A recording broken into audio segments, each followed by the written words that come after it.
Hey Shell, how you doing? And Chibi, welcome. How are y'all?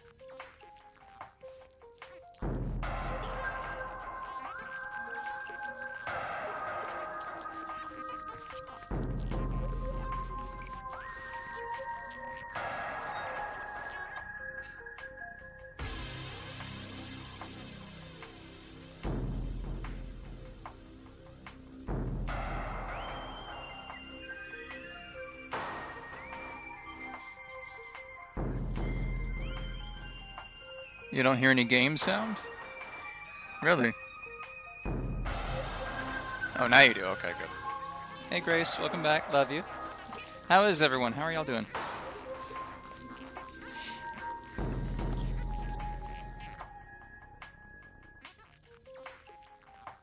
I told you to stop laughing.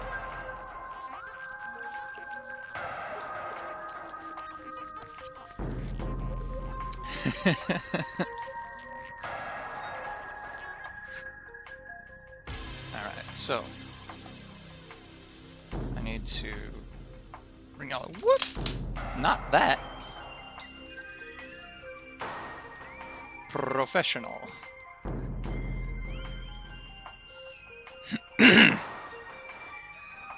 There we go.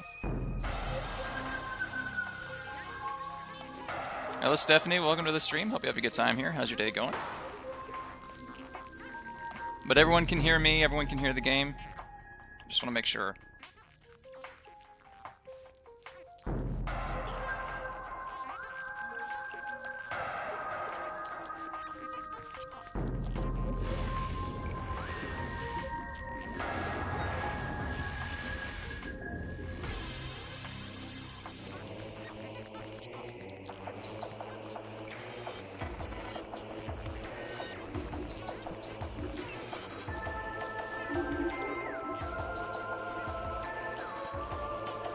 Sounds great. Okay, good. Remy, okay, welcome back. How's your day going? Alright,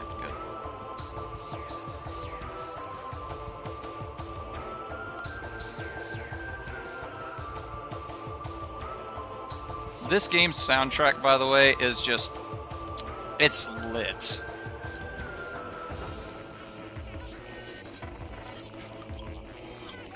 We're almost good to jump in.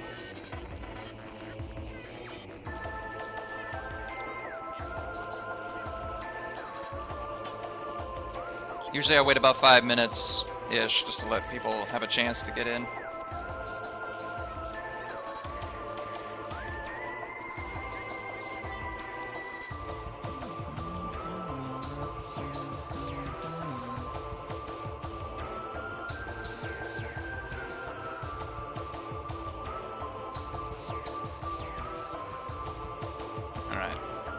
So, I mentioned yesterday, and if you know me personally, that Metroid is one of my favorite game series in existence. One of my favorite franchises. Absolutely. So much so that I am such a Samus nut that, you know, got this going on. Spent, you know, points on that profile picture. I played Metroid Dread, Super Metroid, Metroid Fusion, Zero Mission. The only Metroids that I think I haven't played are Metroid 2 and the first Metroid as well, because they're older games, for better or for worse, and they're not exactly stream friendly, and they're not really alley friendly either, what little I've played of both. But I also haven't played the DS one, but every single Metroid I've played I love. Every single one. It's just, in my mind, the perfect genre for me. And Samus is one of my favorite protagonists in literally anything.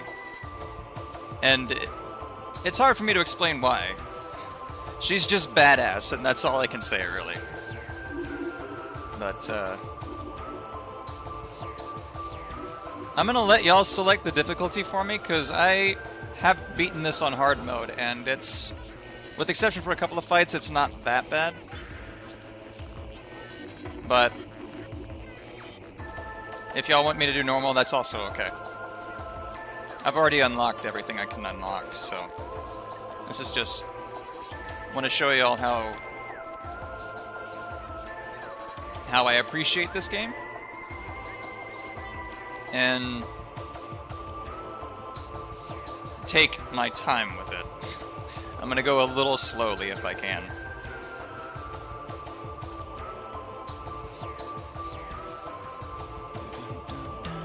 In the meantime, I'm gonna vibe with the music.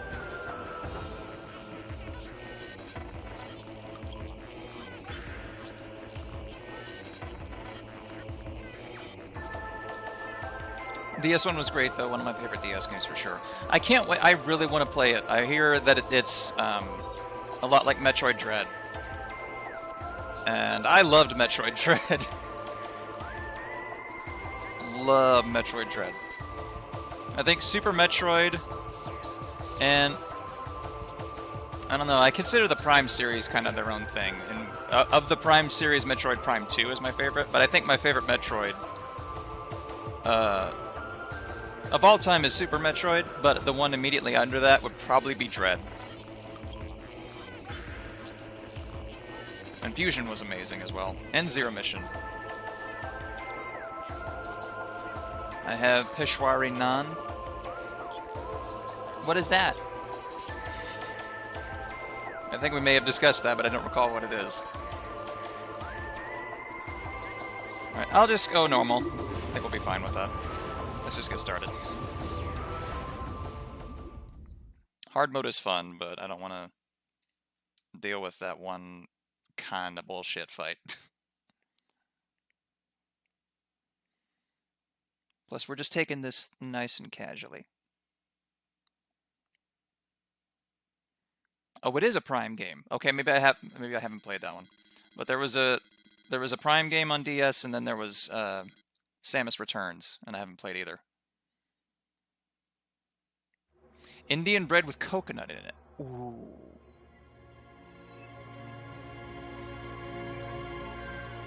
That sounds nomin. So this game was originally on GameCube, and we are playing the remastered version. But this game was absolutely incredible on GameCube. Yeah, the 3DS game is the one I'm thinking of. That's the one that's like Dread.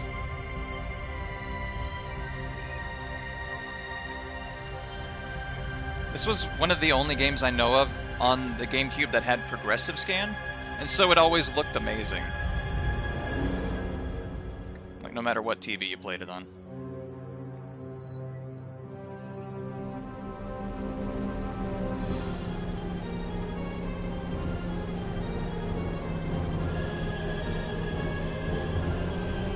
Also, for some reason, playing as Samus Space doesn't bother me as much.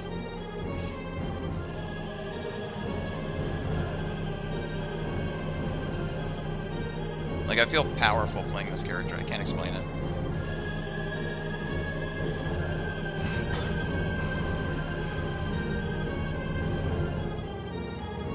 There she is.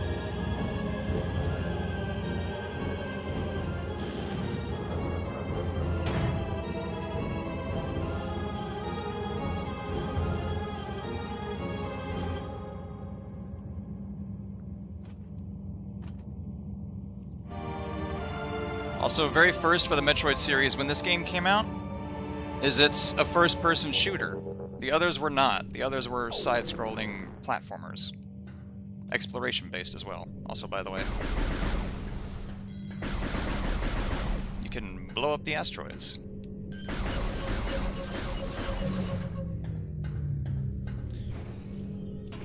So yeah, the first-person perspective is a first-time thing for the series, and this was given to a third-party studio, Retro Studios.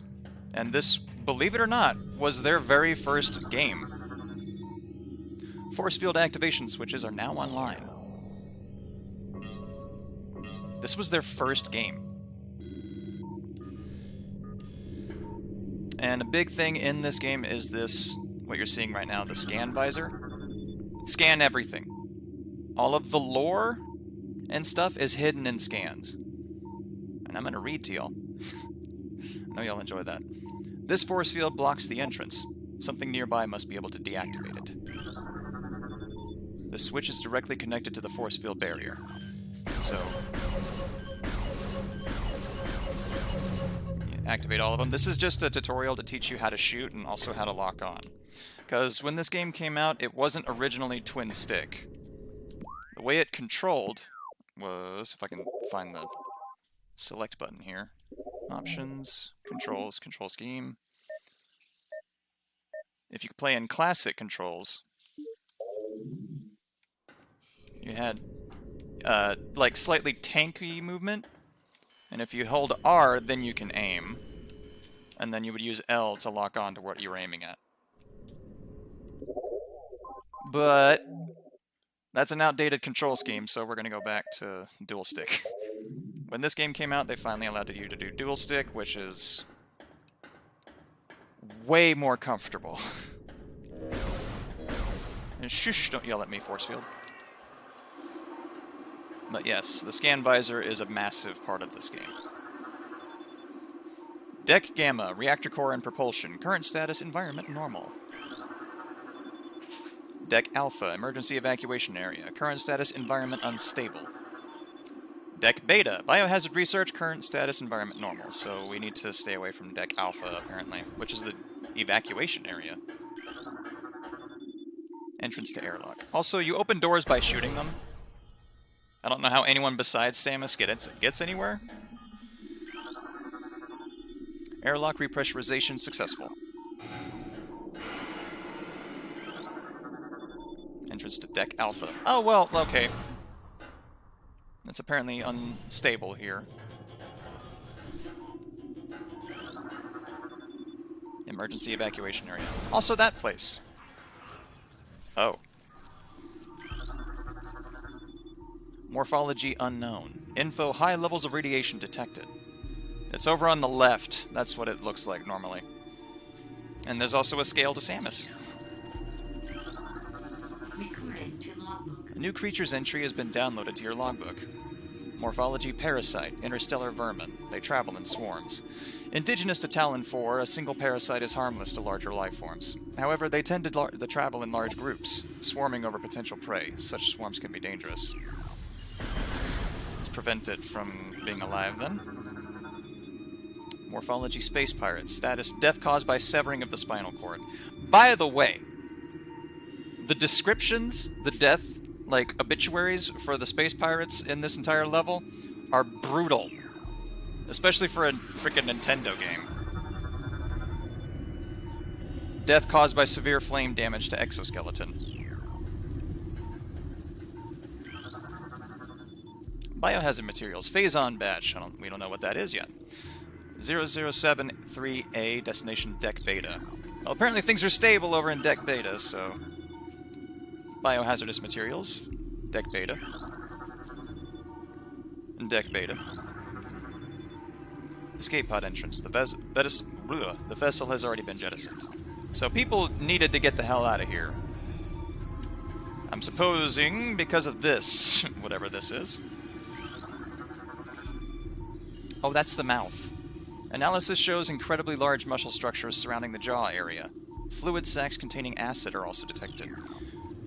That's a mean bitch. All these escape pods have launched.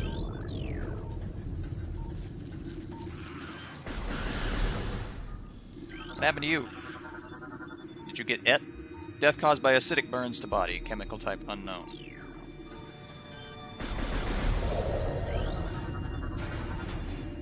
Space pirate. Weak life signs detected. Well, no more. Imprints of large bite marks can be seen on the exoskeleton. Oh dear. Look at this dude. He got toe up. Escape pod launch coordinates Talon 4. Research Command Center. So, they all jettisoned to the planet next to us. Tail section possesses a mouth-like orifice, most likely used for birthing offspring. It's an alien. Although this debris is obstructing the hallway, it looks like it can be easily removed. Death caused by excessive blunt trauma to cranium. Brain damage. Oh.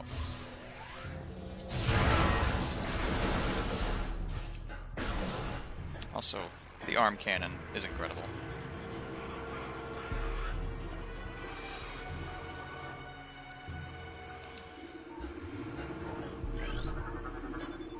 Ventilation tunnel and navigation room. So back then, you were just expected to try all the buttons. Nowadays, I think they would just tell you what button to push.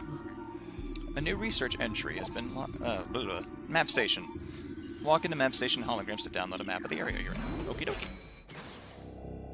Closest ever got to Metroid before this is the Star Bomb song. It's a good introduction. Aaron loves these games. Almost as much as I do. Parasitic infestation has been detected in the ventilation systems of decks Gamma and Beta. 2 parasite queen specimens have become volatile on deck Beta. All security personnel should report to the biotech research area. Guess that's the big alien we saw earlier. Frigate exterior hull stable and fully functional. Good!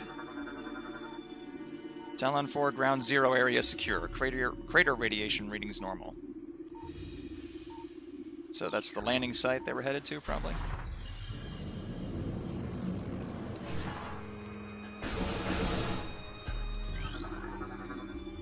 Access to deck Beta approved. Also, let's go ahead and scan that. Platform active. Cool.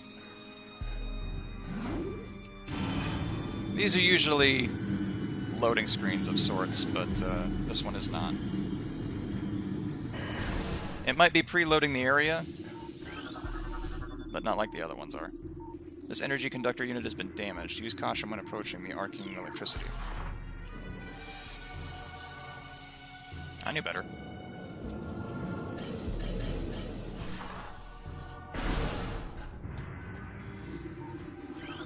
What you think? What happened here? Specimen cell B, status unknown, rejection of Phazon compound detected. So Phazon is the stuff that they were shipping all over the place here. They're saying it's a compound of some sort. Severe internal damage detected. He's weak as shit. Hey, buddy. Both legs of this creature are broken. Sucks to suck. Anyone else? I'm Samus, bitch! Hibernation transfers a Phazon batch when complete. Oh, so one of them succeeded. In whatever this Phazon shit is. Parasite egg in pupa stage. Well, its tough exoskeleton protects it from its mother's acidic embryonic fluid. That's an unfortunate... Oh. Glad it's protected. The fluid sacs in the mouth enlarge after mutation. This allows for increased production of corrosive bile. Ew. After mutation, the carapace of the larva becomes rigid. The carapace is quite resilient, able to resist the attacks of many predators. This thing is stout! Combat mutation applications are complete. The primary legs of this creature possess galvanized tips, allowing it to penetrate any known ally. Oh boy. The store has been sealed to prevent radiation. Oh, there's more shit down here. What was in here? Can't scan these. I guess we come here later.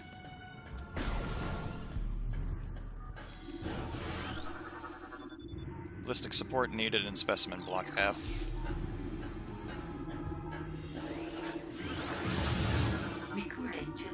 New creatures entry.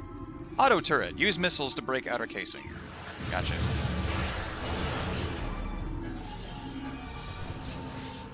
Yeah, hard mode is fun. Those take 2 missiles.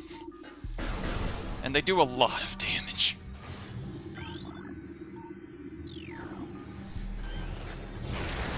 Whoops.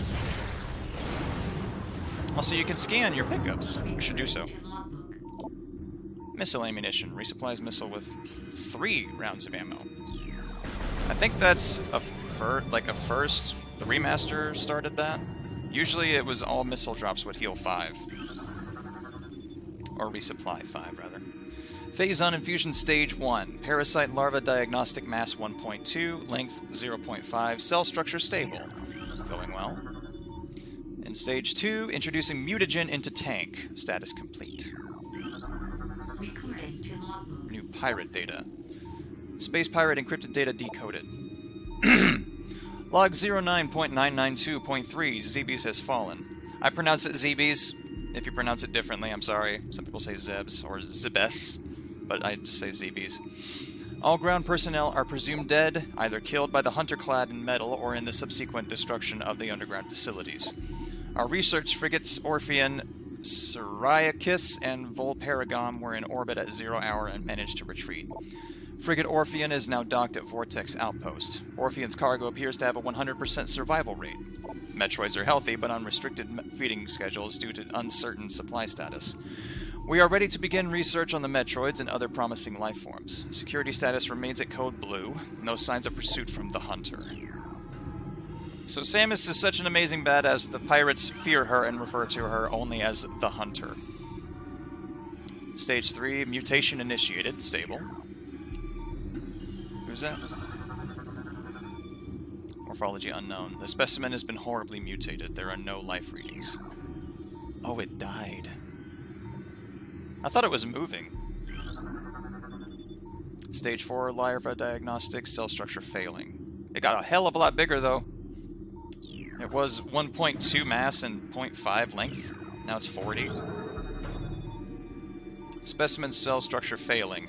Batch 0732C does not match DNA. Terminating infusion sequence. Hello?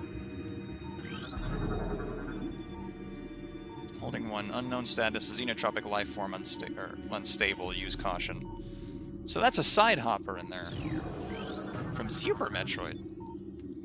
Morphology plasmite. Native of Talon 4. Parasite larva. Harmless unless encountered in large numbers. That would mean it has some level of harm, then. Biohazard waste removal may begin in 3 hours. Phase-on radiation readings must be reported to Deck Commander before batch disposal. You gotta have clearance before you get rid of this shit. It's expensive. Experiment 435.8. Bioform pain tolerance at tolerance levels at 13% and holding. Infusion analysis 12.5. Phase-on batch 0003H increases the acid production in the saliva ducts of parasite larvae. You mentioned that earlier. Infusion analysis 10.2. Specimens exhibit incredible strength and body mass increase when exposed to phase-on batch 0732.C. But it doesn't match their DNA, so they all died.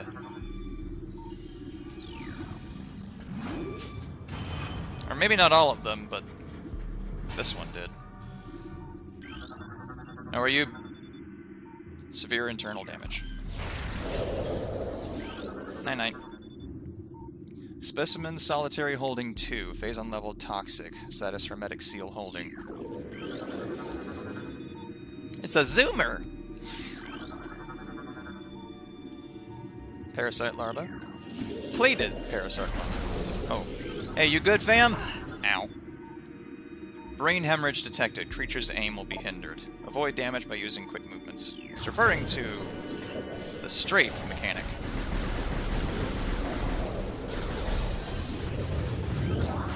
I think this one's in decent condition. Minimal injuries assessed. Use caution. Maximum firepower recommended.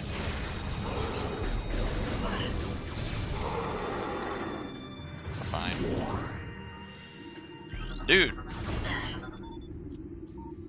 Acid burns have welded the joints of the exoskeleton. Yeesh! This thing can't move. We have a health drop. Only 10 units. Very good. I wasn't done scanning, right? Holding 5. Empty. Cool. That's a shriek bat. An ice shriek bat. Parasite larva. And the regular shriek bat. got it. Mutagen Tank 3. Okay, so this is where the Phazon is being stored to inject into the parasites. What the hell were they working on here? This Phazon seems like some potent shit. Obstruction detected in reactor ventilation system. Engineering crew report to freight lift corridor immediately. Security codes on auto turrets are changed every other lunar cycle. Using improper codes may result in turret activation. Whoops.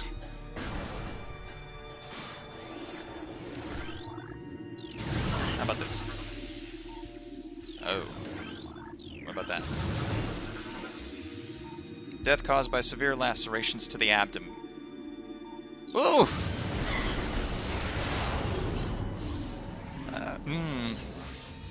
Like I said, some of these death descriptions are just brutal.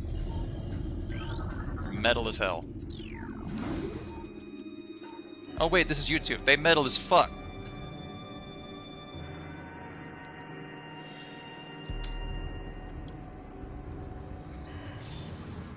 I will add, space pirates aren't normally this weak.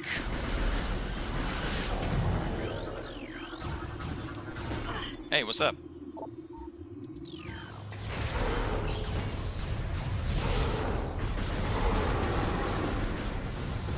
Also, one cool thing about this game, you use Charge Beam, you can actually attract collectibles to you.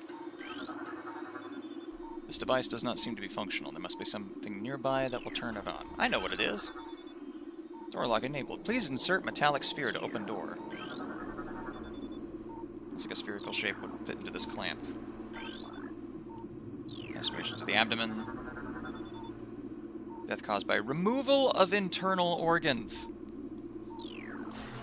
Ew. Also, I have one of those metal spheres. Thankfully, I am one.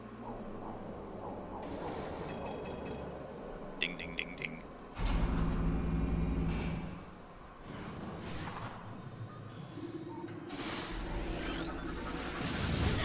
Oh, there's a turret there. Death caused by acid burns to the face.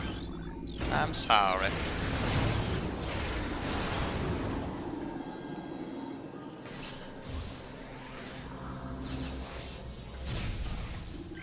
Yeah, the game goes ahead and gives you tutorials every so often. Death caused by severe lacerations. Subject looks like it has been partially eaten. Only a little bit. Only partially. Death caused by cranial trauma. Dead. This creature looks like it struggled to get through this door. Bless him, he tried. Recorded to logbook. Save station. Step into these stations to save your game and fully restore your energy. This is a Metroid Prime exclusive, by the way. Normally, save stations just save your progress. They don't usually refill your health. But in Prime, they do.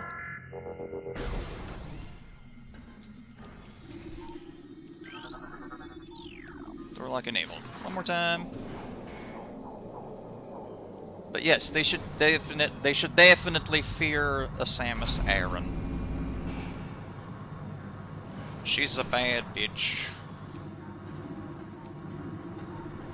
What's this all about?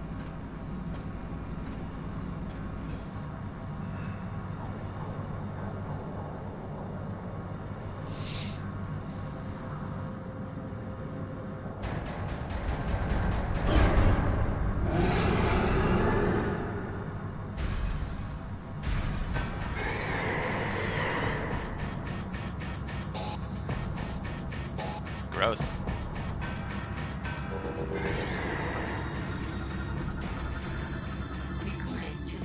New creatures. Morphology Parasite Queen.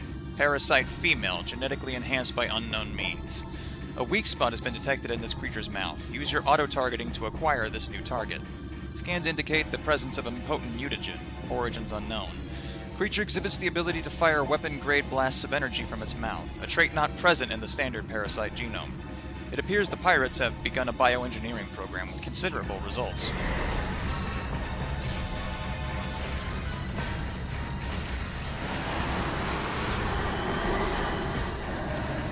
So this is just a tutorial fight. It's basically letting you know how to manipulate or how to like navigate a 3D environment and also use your strafe,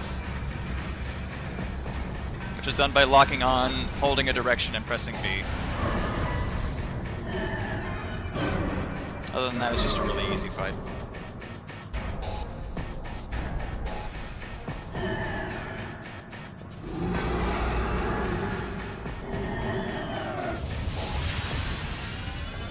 Unfortunately, it fell into the reactor core. Immediately. Evacuate immediately. Reactor core critical. Oh my god, we gotta go.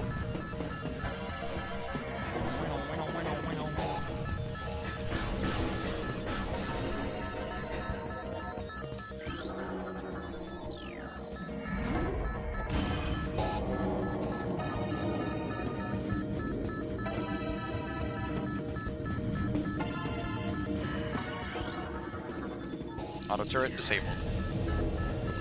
So yeah, ordinarily there'd be a turret right there, but you can scan that and it disables it. Oh!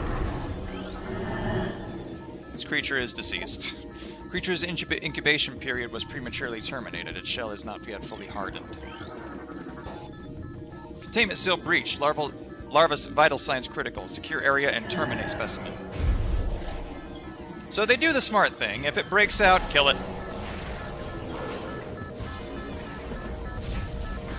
I don't have a squeeze jump boots yet. Oops.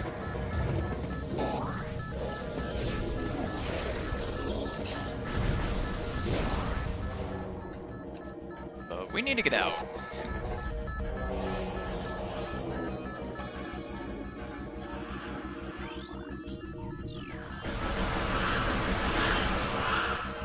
Ew.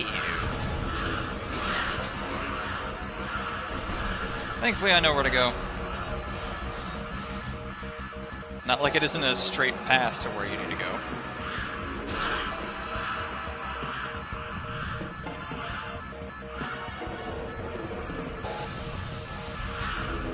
Hope you're all enjoying that alarm sound effect.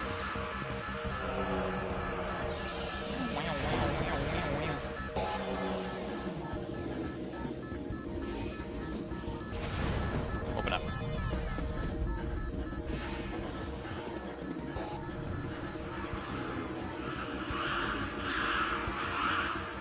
Excuse me.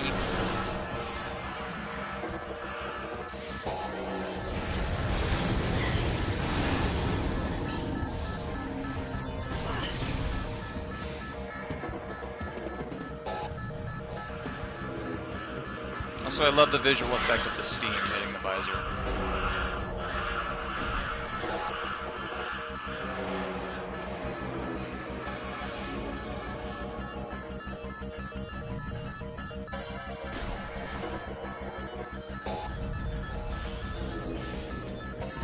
Whoa! I forgot about you.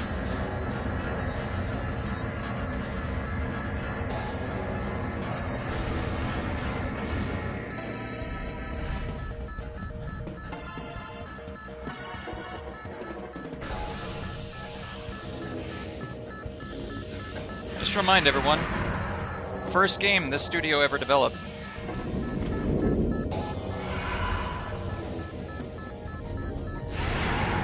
And if you played Metroid before, you know who that is.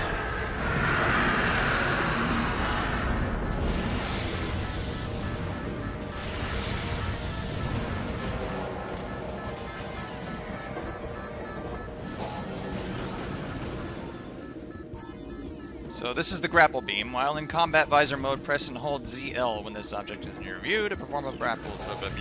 Swing. Whoa! Nearly fucked that up.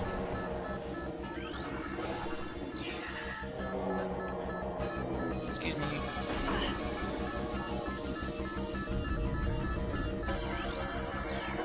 Whoops. Go to Dick Alpha. Ow.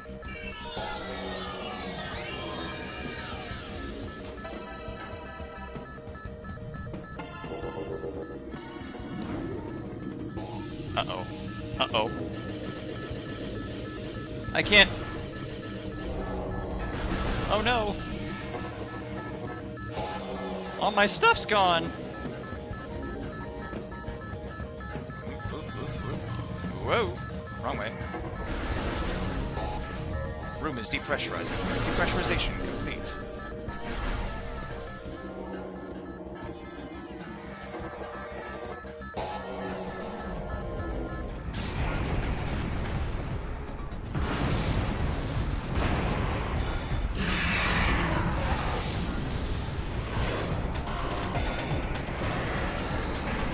So to explain, that pterodactyl is Ridley,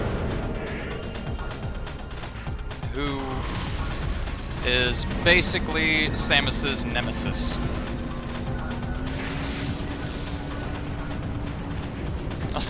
The pirate corpses just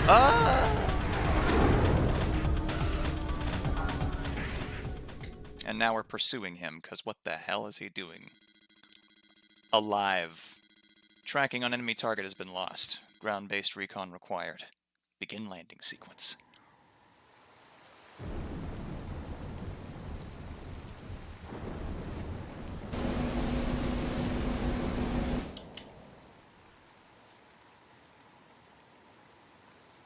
Welcome to Talon 4.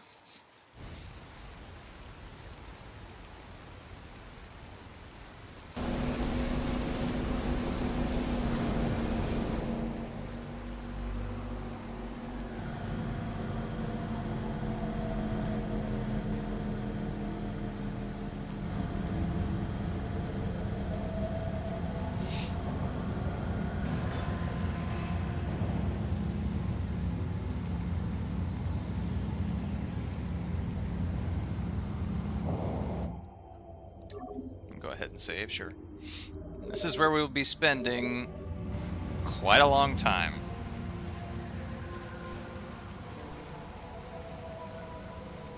Just look at this place.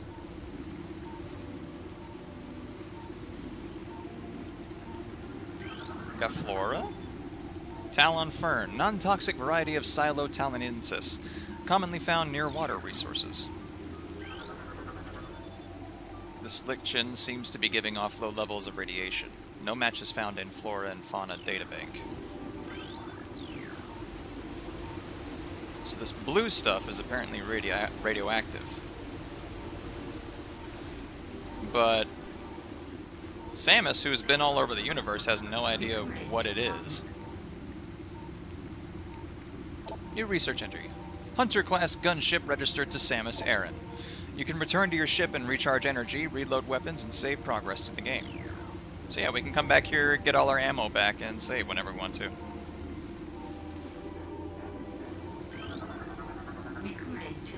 New creatures entry. Morphology Tangleweed. Plant life with basic sentience. Retracts into ground if threatened. Tangleweeds are only dangerous to small organisms. They're covered in tiny barbs designed to trap potential meals. Tangleweeds lack the strength to do anything more than hinder larger life forms. And what's that? Missile expansion. Increases the number of missiles you can carry by 5. But if you can remember, I can't morph ball anymore, so we can't get that. Alright, so this seems to be the only door within my reach currently, so let's head this way. Also, this theme.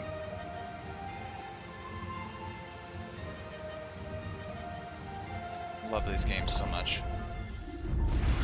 Hello. New creatures entry. Morphology Beetle. Burrowing insect with a resilient carapace. Extremely aggressive. The insect's massive mouth enables it to tunnel through solid rock at high speeds. Above ground, beetles can cover short distances rapidly. They attack anything that moves near their lair. Very territorial. Saturnine. Small iridescent mushroom. Typically grows in dank, dark regions. I love the term dank. I don't know why. I just think of weed every time. Okay. There's a fun alley fact out of the way. New creatures entry. A sap sac. Chemical reaction within sac produces violent explosion when agitated. Because of its irresistible odor and sweet nectar, the sap sack was nearly eaten out of existence. The evolution of an explosive chemical sac saved it. Now only brave or ingenious creatures dare to devour it. Brave or ingenious? I'm heckin' smart eating an explosive apple. Blast cap. Volatile chemicals within this weed's toxic fungal cap may explode if agitated. The poisonous flesh of the blast cap helps keep it from being eaten. It also detonates its fungal cap when it senses even slight contact, so if we touch these things, they explode. But we don't have charge beam either, so I gotta... Woo! New creatures. It's a zoomer! Anchors itself to walls and other surfaces. Avoid contact with spikes. A basic nerve center located directly above the zoomer's mandibles detects nutrients. Sharp spines protect it from casual predators, but the lack of a reinforced carapace makes the zoomer vulnerable to any indirect attacks. Boing. It's very weak. But you're different. It's a Gemer, wall-crawling mollusk with retractable spikes. The Gemer is an evolutionary offshoot of the zoomer family. When threatened, it extends its lethal spikes and retracts its head deep into its armored carapace. Also seems to be resistant to my power beam. So we gotta just avoid you. Alright. Boing. Oh, hello. New creatures entry has been downloaded to your logbook. A blood flower able to eject toxic spores. Toxins are poisonous even to the blood flower itself. 3 mouth nodules protrude from the stalk beneath the flower, each with a rudimentary brain cluster and the ability to spew toxic fumes at anything within a 5-meter radius. The spores ejected from the stigma at the center of the flower are sufficient to kill this creature if they explode in its vicinity. So it fires a bomb you can send back to it and explode it. Anything about the water? Ugh, water. I can't seem to... Wait. We can go across the log. Oh no. New research entry. There's a blast shield on the door blocking access. Analysis indicates that the blast shield is invulnerable to beam weapons. Explosive weapons may damage it, so I can't go this way. Foofy. I have to go a different direction. Boing. Boing. This one's open. No. I'm moving on. Oh yeah. If you shoot these or touch them, they explode. Access to Chozo Ruins West. So this is a hidden loading screen, played out like a cutscene. Exciting.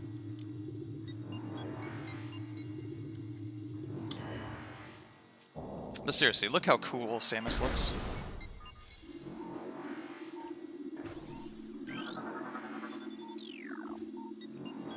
But where are we now? This looks like a temple of some sort.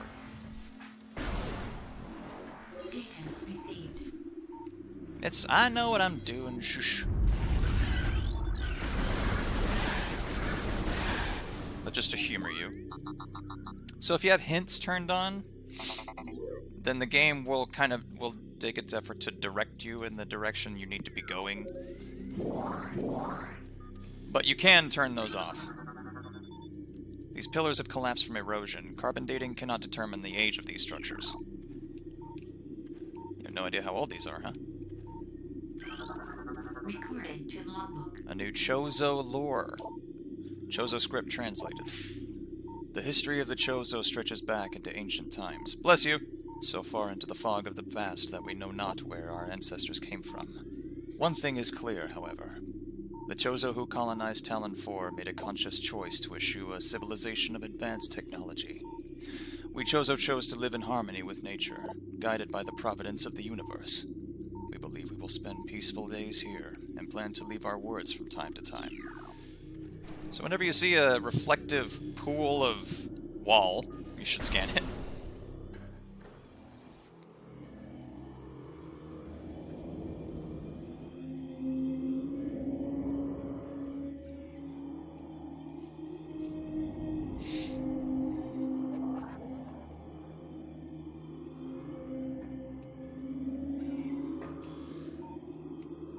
What's happening here? Oh.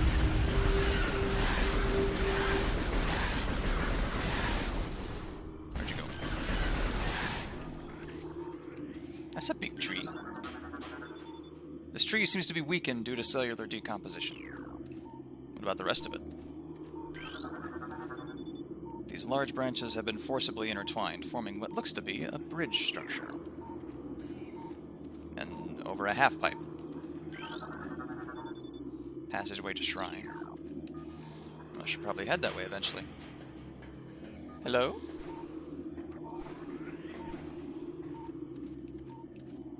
What's that? The ledge this object rests on cannot be reached from this room.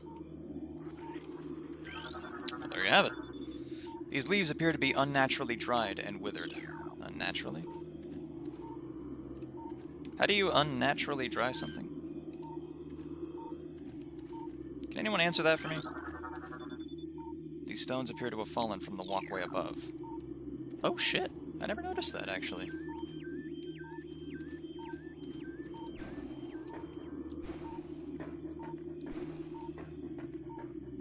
Boing. That's a grapple hook over there. Recorded to logbook. New creatures. Structure War Wasp Hive. Primary War Wasp dwelling, only vulnerable to heavy weaponry.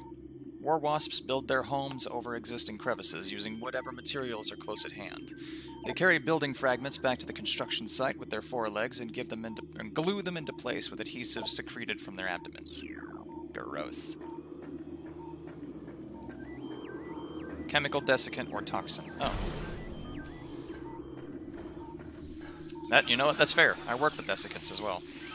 What are you? Recorded to logbook. A new creature's entry. It's a scarab, exploding parasites that can embed their bodies in solid rock. Scarabs think nothing of sacrificing themselves for the safety of their swarm. When a hostile life form is sighted, they block its progress by embedding themselves in floors and walls. Embedded scarabs violently self-destruct when threatened. What's that feel like? Ow. Thankfully you can shoot them, and they're a great way at getting back resources. Oh, can't go that way. These branches block most of the tunnel, but there is a small opening near the floor. You would think a Samus could crawl. But no. 'Tis not a thing. The only other door is this direction.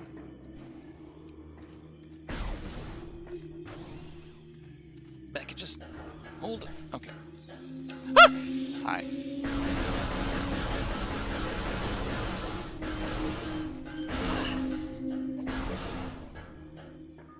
Ew. Recorded to logbook. New creature's entry.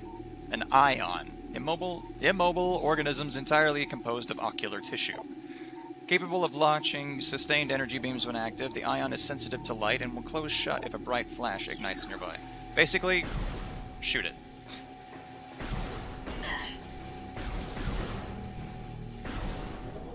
It's fine. Recorded to logbook. I'll deal with you in a minute. Let me read. Many long years have passed since we Chozo first took root in this land. The passage of time has always been a source of fascination to us. It is the belief of many Chozo sages that the truths of the universe hide within the tumbling currents of time's flow. Even as we search for answers there, however, we find illumination in other unexpected places. We know not how the ability has come to us, but recently many Chozo have begun to sense things beyond the realm of ordinary perception. Strange sights and inexplicable sensations flood our minds, filling us with visions. We take this growing ability to be a sign of our burgeoning harmonization with the infinite, perhaps. Finally, the universe's secrets are becoming known to us. So the Chozo are an ancient race that existed long damn time ago. And they also raised Samus Aran and designed her power suit. So she's familiar with them, but they're long extinct, as far as we know. But they built these ruins in all sorts of places all over the universe, and they hide some interesting shit here. Structural integrity of metal is stable. No flaws detected. You can't break that, is what it's saying. Structural weakness detected in sandstone block. Oh, and we got horror wasps. This object resides at the end of a high channel set into the wall. Gotcha. Well, you know what? It looks lovely. Hello? Recorded to logbook. It's a war wasp, airborne insect equipped with a venomous stinger, capable of shearing steel. The war wasp rarely strays far from its hive unless it is pursuing an immediate threat. It attacks with no regard for its own survival, dive-bombing its enemy with stinger extended. Fast-working toxins from the stinger can incapacitate most small organisms. Well, there's one thing I ain't, and that's a small organism. I will save, though. Dang, we've done a lot of reading. It's already been almost an hour. There's so much lore, and it's all fascinating.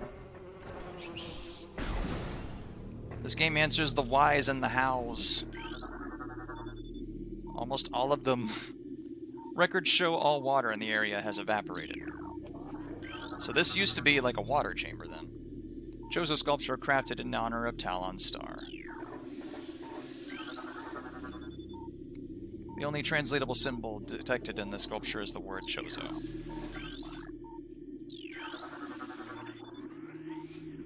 It's the word Chozo.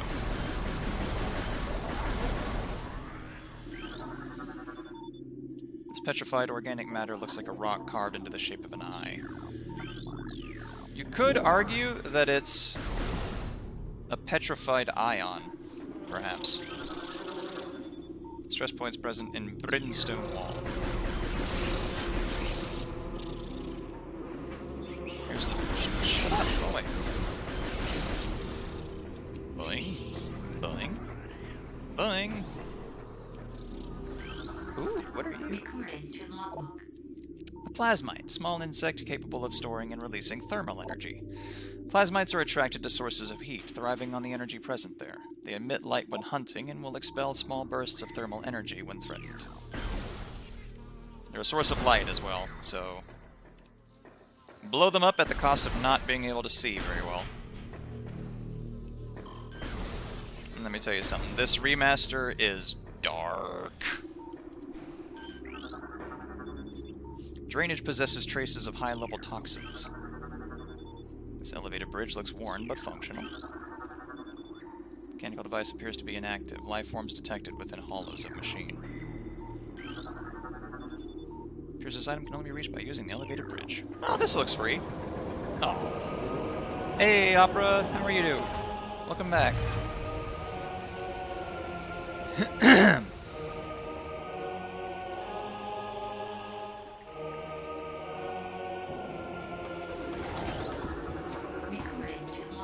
New creatures. Hive Mecha, security unit programmed to work with predatory hive dwellers. A design flaw makes the shielding on Hive Mecha weak around their access ports. These units are second-generation combat drones, able to interface with organic units at a higher level. They train, shelter, and work with hive-dwelling predators. Unarmed, they rely on their hive beasts to handle any threats. Wait for me! A ram war wasp, airborne predator, circles its prey and then strikes. The war wasps are the only species on Talon 4 to evolve a true hive mind. Nesting in damp, dark places, ram war wasps emerge in small groups when threatened and circle their enemy at high speeds, disorienting it. Striking from all sides as a single intelligence, they can fell huge organisms. So this actually teaches you to utilize your radar, so this is another tutorial fight. So in the upper left you have a radar and you're supposed to watch this. Watch it very closely while they're circling you, and anytime you see a dot stop, that's when you fire.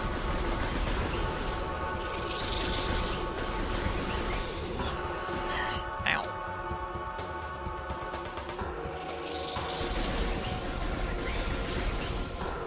Squeak.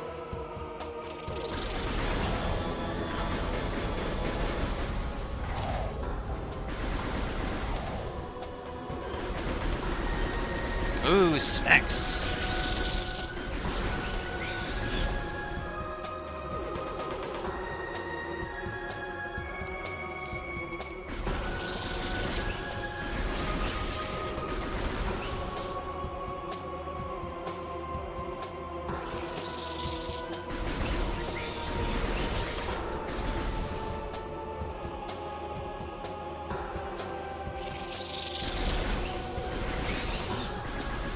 Oi! Why did it do that?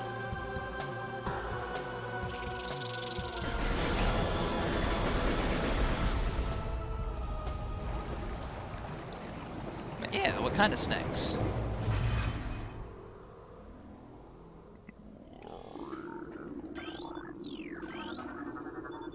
Missile launcher. I got missiles back. Chips and dip. Oh, my soul. Press R to fire. And then press A or Z or to switch back to normal beams. So we got missiles back. Bing, bum, bum, bing. And missiles are freaking awesome. I love them. This small tunnel leads back behind the wall. Width of the opening is approximately 1 meter in diameter. So I need a morph ball. Energy tank. This item permanently increases your maximum energy capacity by 100 units. So if you want to do like a challenge run of this game, don't pick any of these up.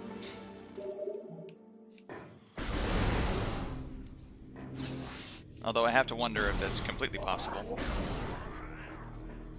Especially on hard mode. Boing. Yeah, Namen. What kind of dip? Cheese dip?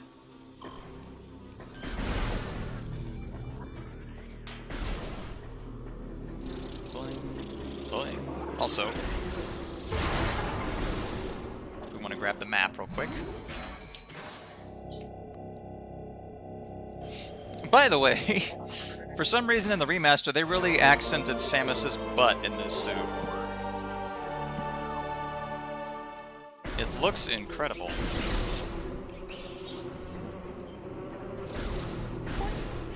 Oh dear. But now we need to just go back to that blast cap door.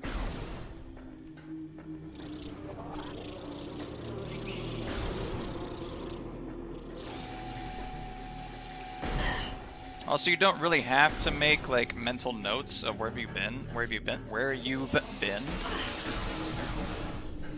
Because the game does have a map, and it's really well done, considering this is a 3D game.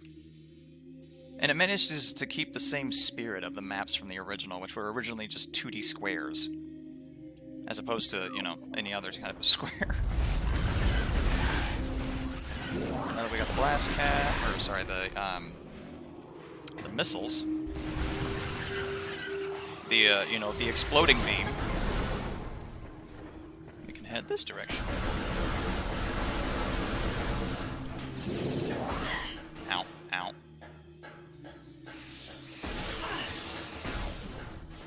Also, they do a lot of damage if you let too many of them hit you at once. Morph ball. Finally! Give me... Oh, sour cream in it. Oh.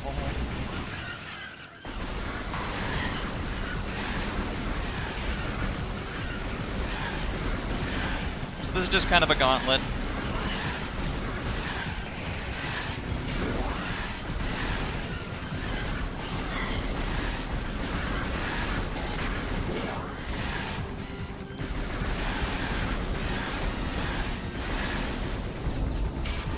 Not really hard, but hey. This is the actual boss.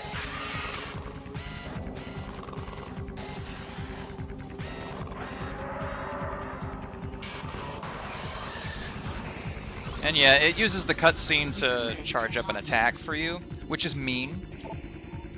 It's a plated beetle, well-armored burrowing insect, vulnerable only in the rear abdomen. Creature's thick cranial plating can repel frontal attacks. This gives it an advantage in combat, allowing it to make ramming attacks, only surfacing when it detects vibrations above, then it then maneuvers itself so as to always face its rival, keeping its exposed abdomen protected. So this is another tutorial about the strafe mechanic.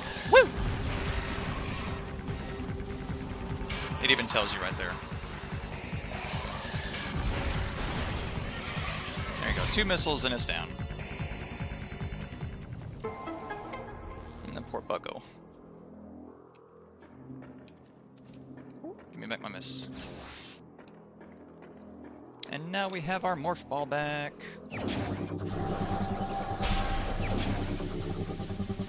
I'm not so hot about milk chocolate, but congratulations!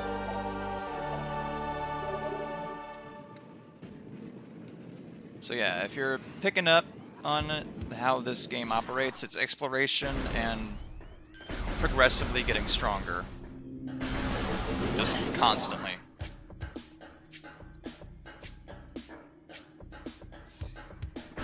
And then it's also a platformer, which is cool. Now that we got the morph ball, we need to...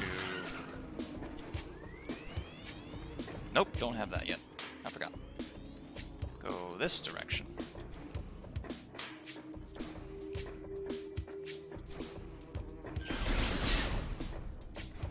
Also, in case you need to know how to get rid of the hives, just takes 1 missile. But if you let other wasps get near the hive where it was, they will then begin to rebuild it, so don't leave it alone.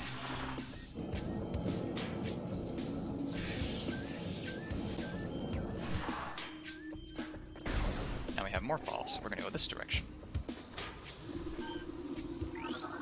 Recording to logbook. New Chozo lore. The surges of negative energy brought by the meteor far exceed our expectation. We Chozo have yet to find a way to rid ourselves of the great poison. All we can do now is seal it away and wait for the day when a power to purify the poison appears.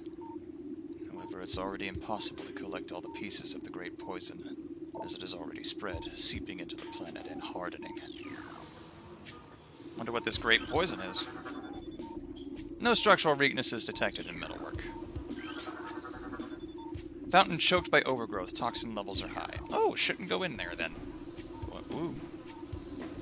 Also, yeah, this water's green because it's poisonous. It's practically acidic.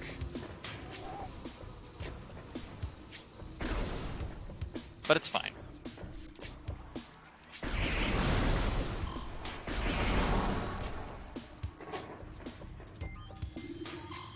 Intense heat readings detected behind this door. Ugh. It's hot. Ooh. Ah. Life support failing. Okay, cool. We can't go that way yet. It's too hot. Too warm. They remind me of an Easter meme that used to tickle my mom. 2 chocolate bunnies, one with its ears bitten off, the other with its tail bitten off. One says one says, my ass hurts. The other one says, what? I remember that meme. Shriek bats. Territorial ceiling dweller. Body temperature peaks at 121 degrees centigrade. That's hot. Shriek bats have high internal temperature, making them easy to spot with thermal imaging. They roost on cave ceilings while hunting for small prey. Fiercely territorial, they dive bomb anything that wanders near. Yeah, shriek bats are fun.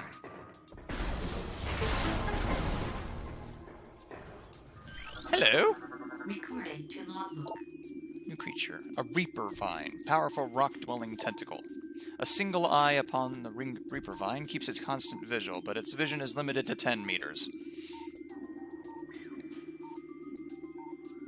A scythe-like appendage on its tip is honed to lethal sharpness. The reaper vine will swing this blade wildly at anything that enters its zone of perception. So if you get close to it, yep, just starts going, yeah. But all you have to do is pop it once, and then it retracts back into the wall. Oh, I don't have charge beam yet. Whoops. It's her birthday? Happy birthday.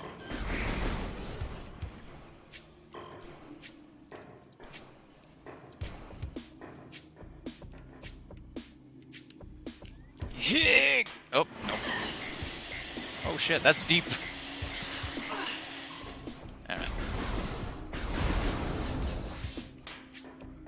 Boing. Also, those were red. This runic symbol has been activated. What? Now suggests the presence of a runic symbol here. You can't scan those. Okay. Maybe we'll see them again later. I'm assuming they're red just because they do damage. I don't know why I'm being coy. I've played this game many times. Bing bum bum bing.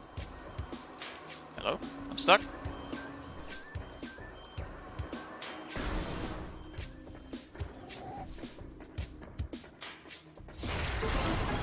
Yeah, after a certain point, there's not as much reading I have to do. Until we get to a new area.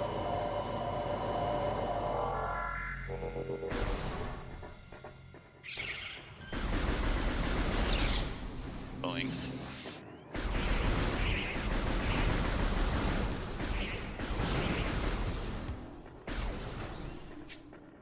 But I will do what I can. Ugh, hello, voice crack. I will do what I can to pick up all the upgrades I remember. For instance, I know there was one there.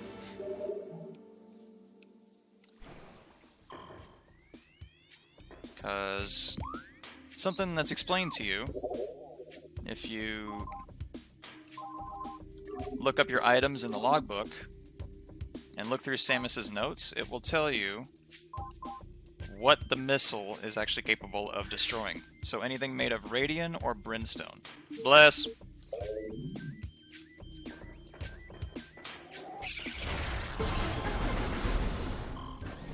Yep. Thank you.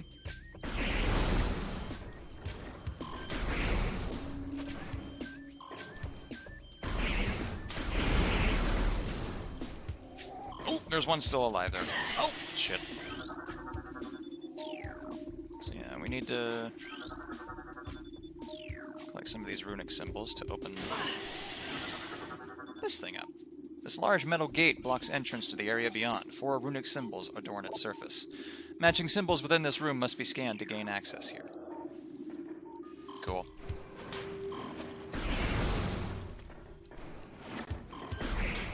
Go away.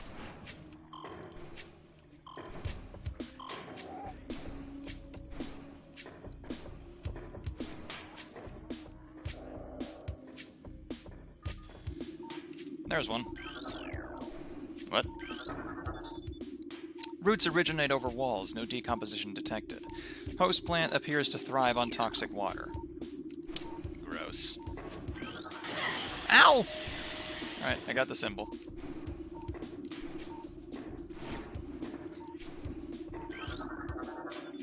Trace sediments indicate water once flowed here.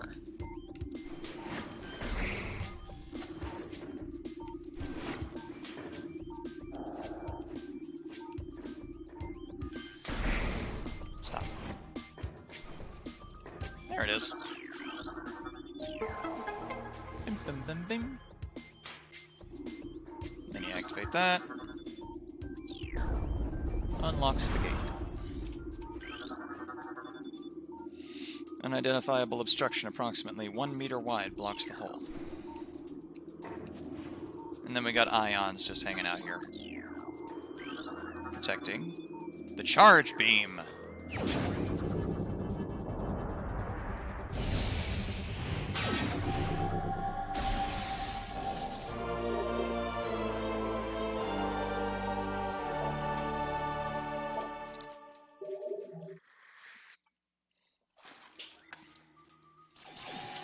And the reason they're here is to show you the charge beam can blow these ions up, just completely removing them.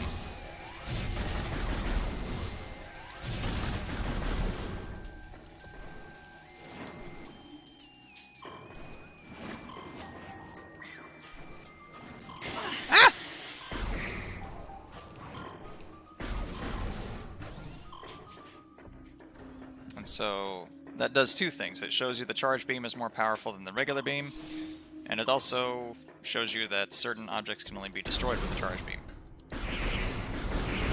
Or rather, it reminds you, because we found that out earlier. Wreckage. Can't reach that platform yet, so we need to go this way. Ah. No.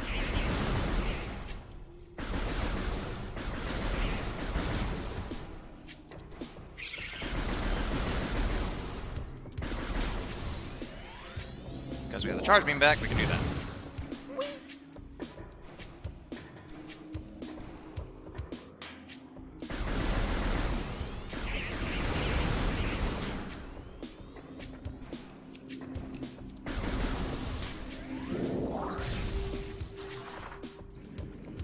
Just in case y'all forgot, we do still have the morph ball.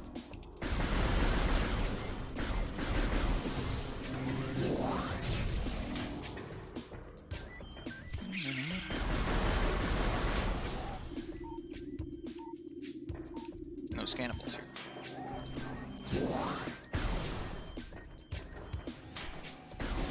Whoops, I missed. I missed again.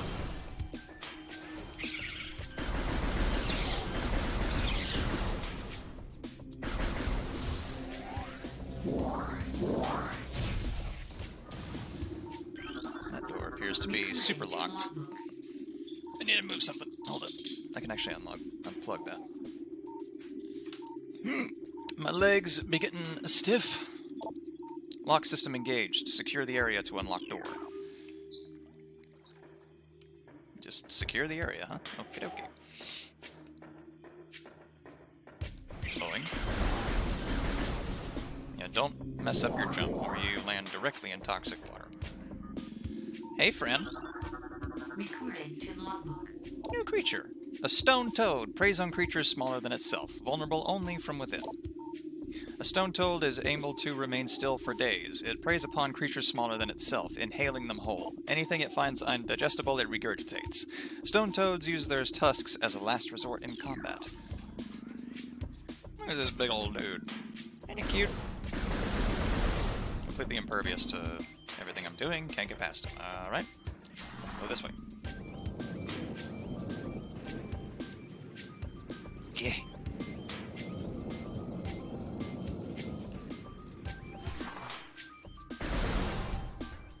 Alright. Uh-oh. Hi! That's a lot of bees.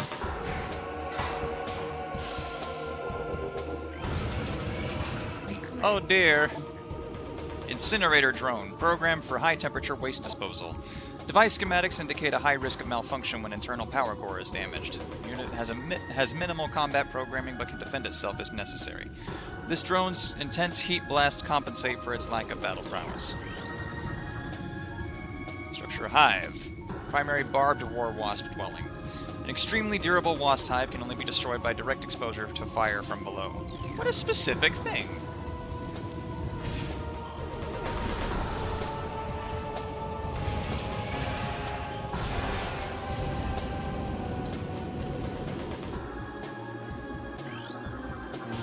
Be sure to scan these, because these are unique. Barbed war wasp, airborne insect with the ability to launch its stinger at prey. A highly aggressive member of the war wasp family, this insect can propel the tip of its stinger up to 20 meters. The stinger tips regrow seconds after launch and contain an acidic compound designed to pre-digest prey. Ew. Also, they angry. Ow.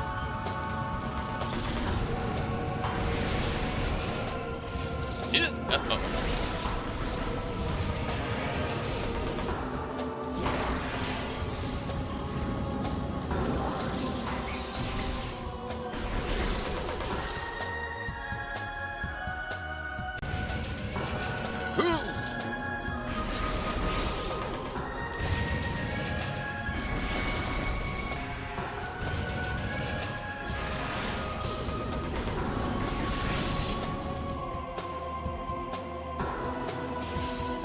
Hey, where'd you come from? Ow!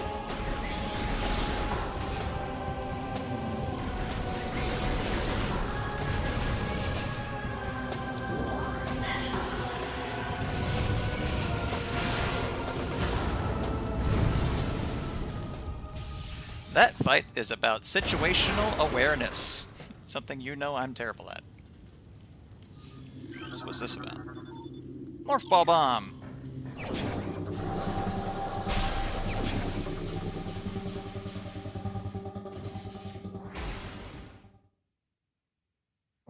Yay. So yeah, we can drop a Morph Ball Bomb now. And we can also jump with the Morph Ball. Which I believe is an exclusive to the Wii version of these games that came out years after. They introduced the ability to flick the stick in order to instigate a Morph Ball jump. Because this function was not in the original. But there's all sorts of stuff you can do with the Morph Ball Bomb. It was originally the only way you could actually propel the Morph Ball into the air. So they just installed a jump function. But now, you can take care of stone toads. Beam, bum, bum, beam.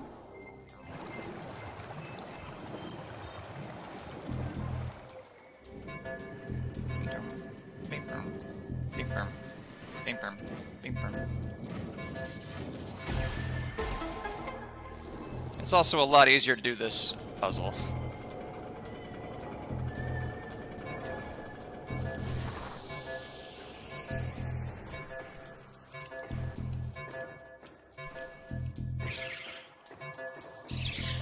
Nope. Okay.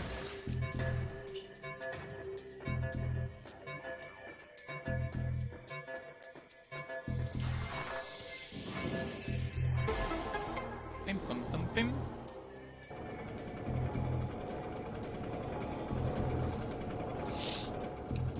Hooray! So yeah, now the Morph Ball is actually becoming more prevalent and is quite a lot of fun to play around with.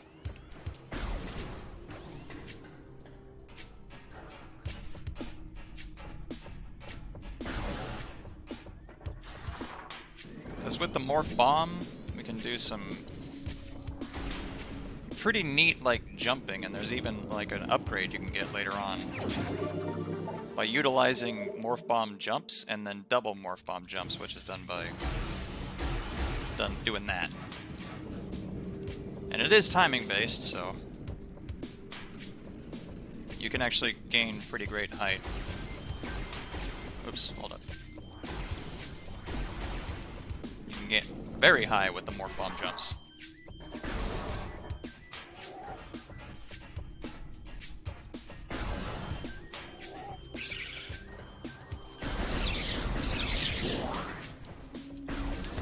Later on, I believe there's an E-tank we can get by doing that several times in a row.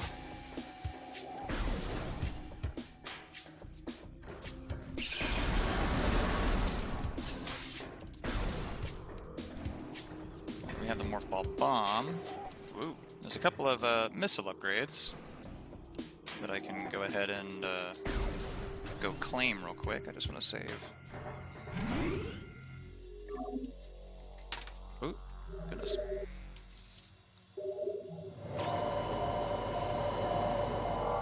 I want to check on everybody. How's everybody doing? Are you enjoying this so far? This is sort of a just like... It feels like I'm doing like a tutorial or a walkthrough. Almost.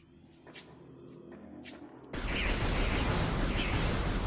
was something back here that we could grab, because it said there was an obstruction. Which I didn't point it out, but it was made of sandstone.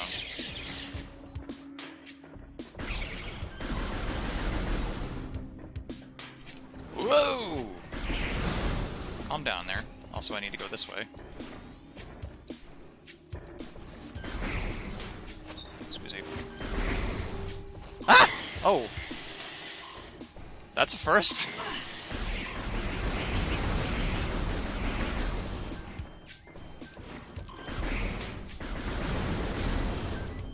Very much enjoying. Okay, good.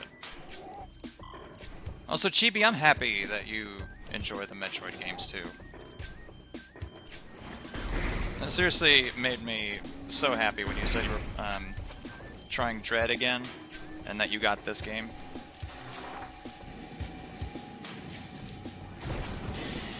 Ow!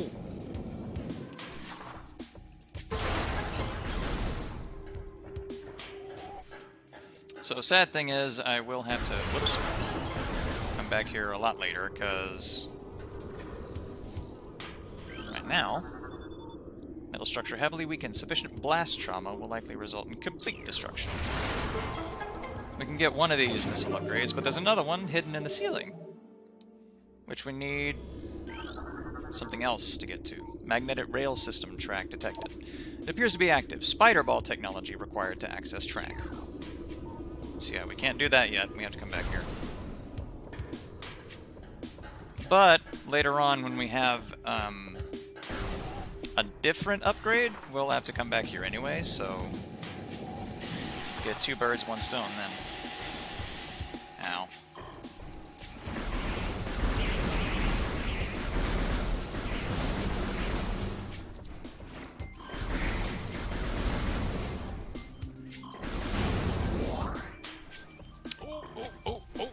Oh. There was a blast cap there.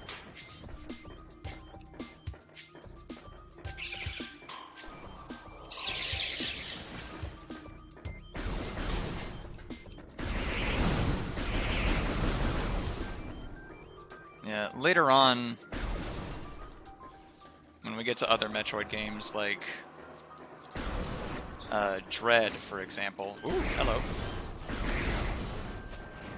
This will be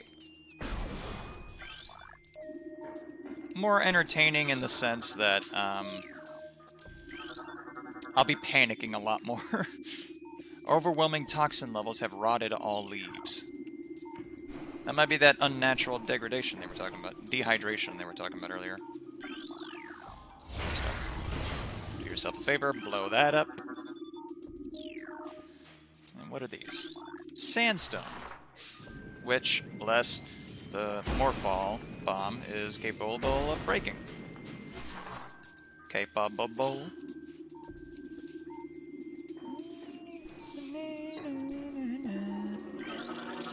Recording to logbook. A venom weed. So the red ones are attacky. Spider ball. Spider ball. Does whatever a spider ball does. Poisonous plant that retracts into the ground if threatened. Venom weeds evolve to thrive in the habitats of large organisms. They lure prey with brightly colored leaves, then detain it with tiny barbs that deliver a powerful toxin. Venom weeds rapidly decompose anything that succumbs in their midst.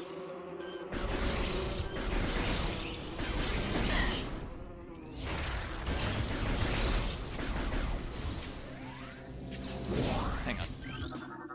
Recording to logbook. We have a large energy, replenishes 20 units. So, do that. Squeeze on through.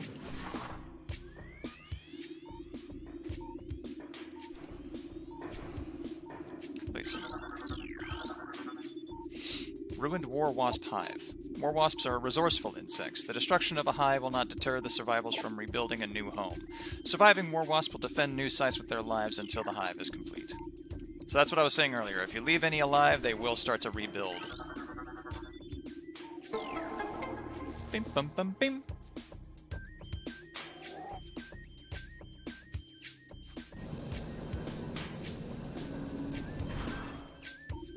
Yeah, this whole soundtrack is lo-fi as fuck.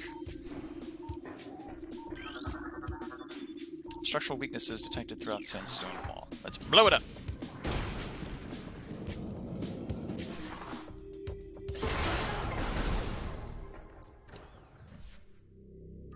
Oh, I know where we are.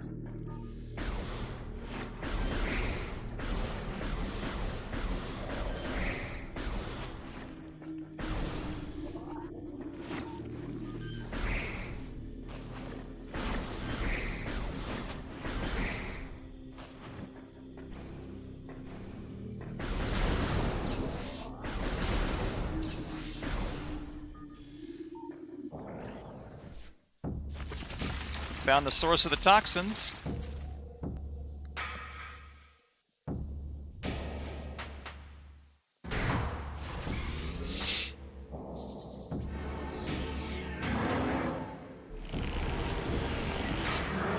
Also, the boss theme, super unsettling.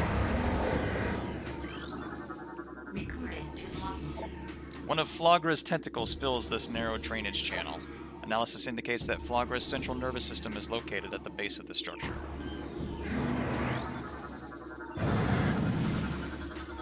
Recorded to logbook. New creature. Flogra. This mutant plant is the source of toxic water in the ruins. Flogra's growth cycle has been radically accelerated. As a result, it requires near constant exposure to solar energy and to remain active. This exposure has made Flogra's outer shell thick and durable. Its lower root system is unprotected and vulnerable, however. Exploit this flaw when impossible. Concentrated weapon fire can daze it for short periods. Mirror array used to focus sunlight on the creature. It looks like it can be tilted, possibly to take it offline.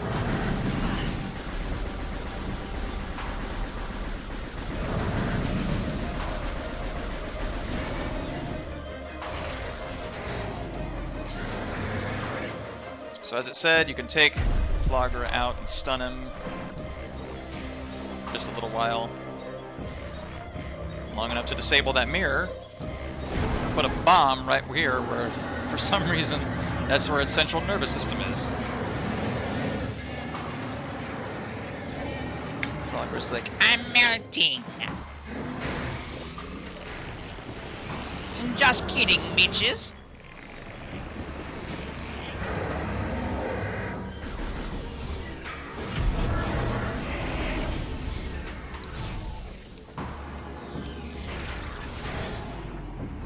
So this is actually kind of a stressful fight, because if you leave the mirrors alone for too long, Flogra will just knock them right back up.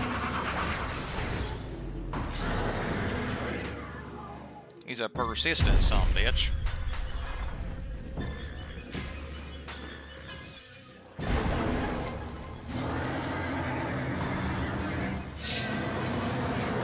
Other than that, this fight's a little boring.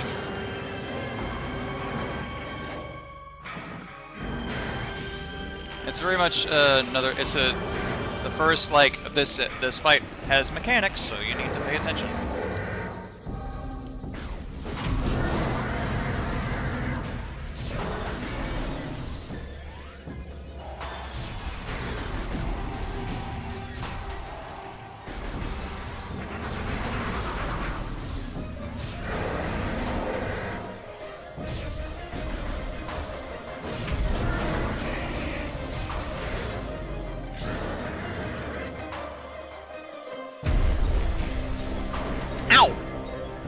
Too soon.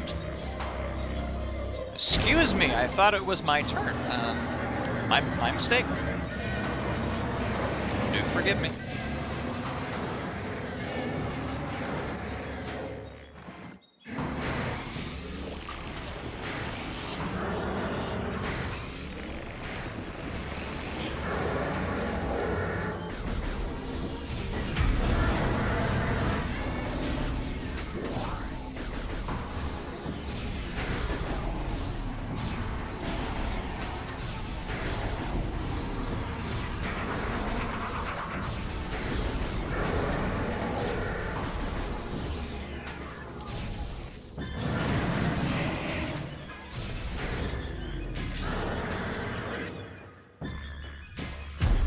Also, be sure to keep track of where the last one is, because they all blow up. If you're on the other side of Flogra when it falls down, you gotta reset the phase. It's kind of annoying, actually.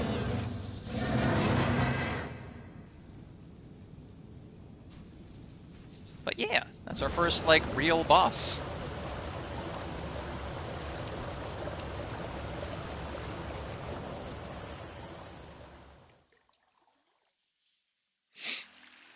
That is one criticism I usually have with the Metroid series, unfortunately, is the bosses are very much... They're very gamey, in the sense that... Like, G-A-M-E-Y, in the sense that they're just designed to teach you certain stuff. But now we have... Varia Suit. So in essence, they don't end up being super fun most of the time, but there are some standout bosses.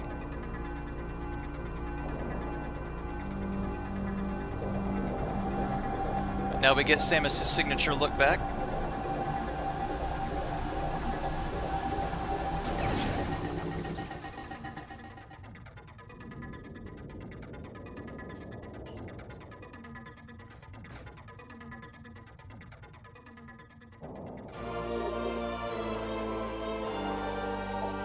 Dangerous areas of heat are now accessible. Additional data downloaded. So we can go this way.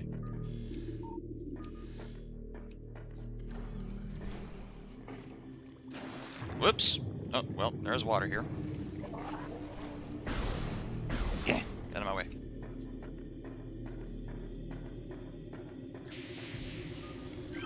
What are you? Pulse Bamboo, life form of raw energy, periodically releases explosive segments.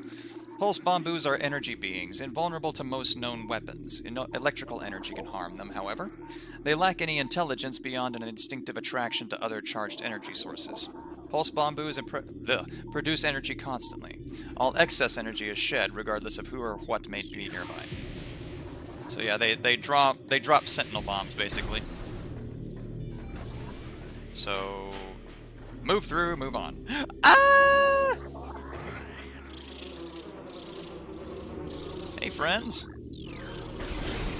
Can't really do anything here yet, so we're just gonna move on. Access to Magmore Caverns. Hold off on that thought for just a moment. I got something I want to nab real quick. Also, I like how if you move across metal surfaces, or rub against the wall in the morph ball, it creates sparks, because Samus is made of metal.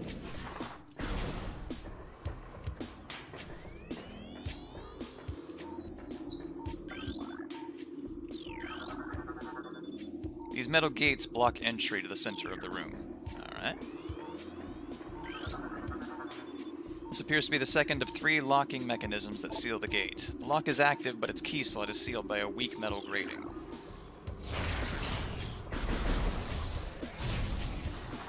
Yeah, what they want you to do...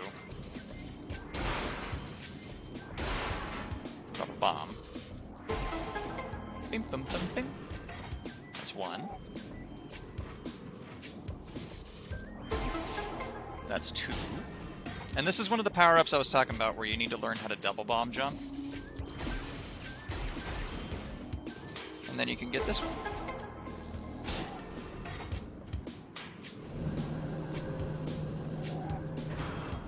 And then boom, we get a missile upgrade.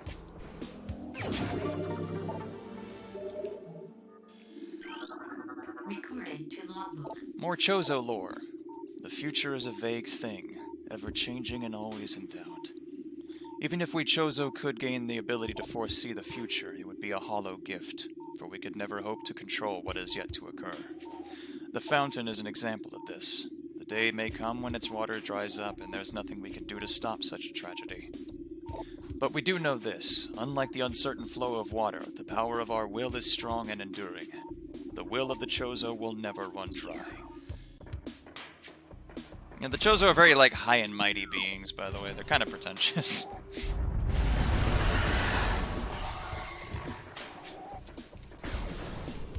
Yeah. Boing. Sorry, Gibby. A little bit more health and a missile. Ow! And I'm such a spammer of missiles that I grab anyone that I come across. They do a lot more damage than your puny little power beam.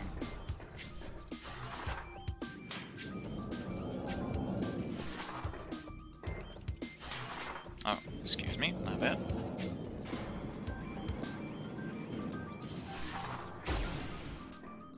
Now to Magmore Caverns.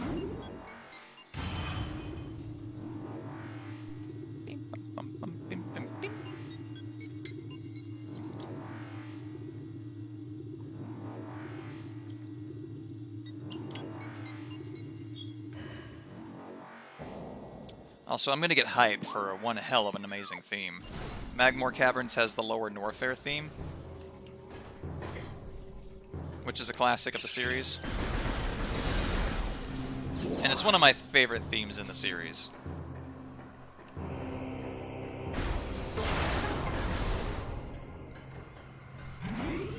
It's so goddamn epic.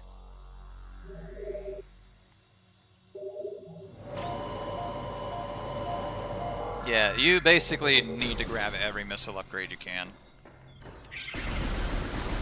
They're so useful that you just want to grab every single one. Ow. New creature, Grisby, subvolcanic carrion feeder. Carapace can be breached by missiles. The Grisby's carapace has been fused together by superheated air. The barrier stands up to everything but concussive glass. Missiles, bombs, explodies, and its intelligence is limited to instinctive scavenging patterns. So this thing doesn't really even notice that you're there. It's just here to pick up stuff on the floor.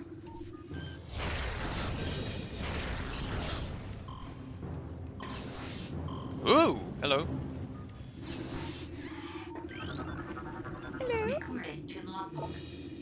A burrower, tunneling insect predator. Similar to the beetle, though it spends more time underground. It seeks seismic disturbances, then surfaces to attack. It has enough cunning to realize when something is too large for it to handle. Beyond that, it is fairly ignorant. What it lacks in brains, it makes up for with aggression. Except it underestimated me.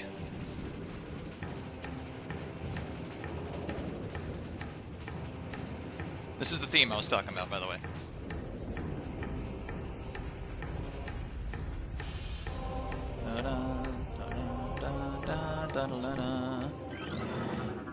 Ooh, a grapple beam. Analysis indicates a viable attach point for the grapple beam. Your grapple beam was damaged from the explosion on the research frigate and currently cannot be used.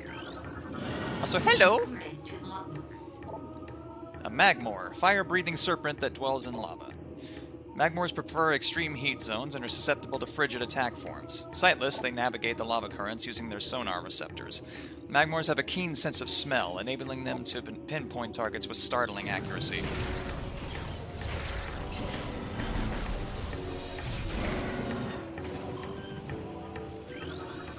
What are these? A puffer. Unstable gas-filled organism will rupture on contact. Puffers fill their bodies with lethal metavibrium gas and float about in search of food. If ruptured, the gas within the puffer is violently released. Despite their fragile bodies, puffers are aggressive hunters. The gas cloud they release upon death is often fatal to the creature that brings them down as well. So here's the strat. Shoot them, wait a second, and then move on.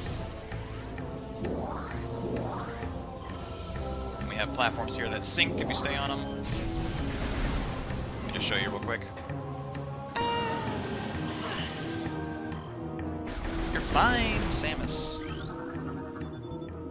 Stress fractures can be seen all throughout this sandstone wall. Also, clearly a little magma as well.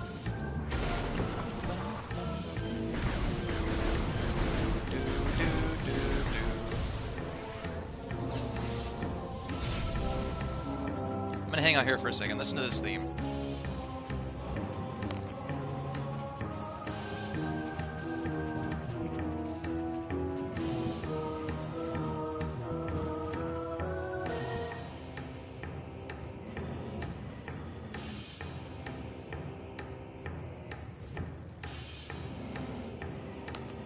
Frickin' love it.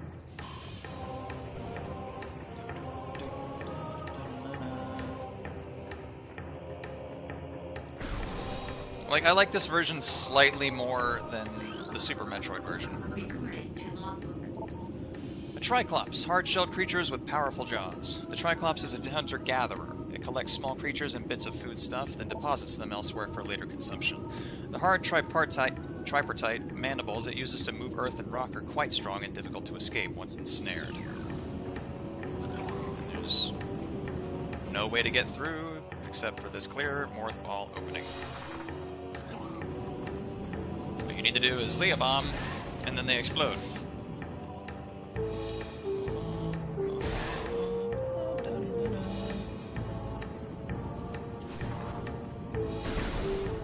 Hold up.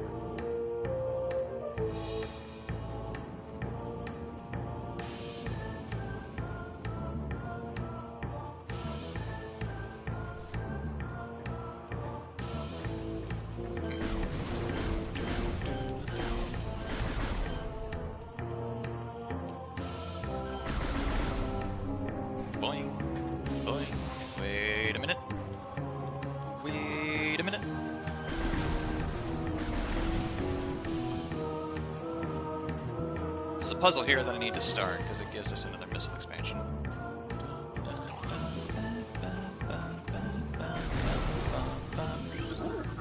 Recorded to logbook. New research entry. Ultra energy replenishes 100 units of energy. Ow! Sorry. My fault. Where's the entrance to this puzzle? Oh yeah, it's over here. Whoa.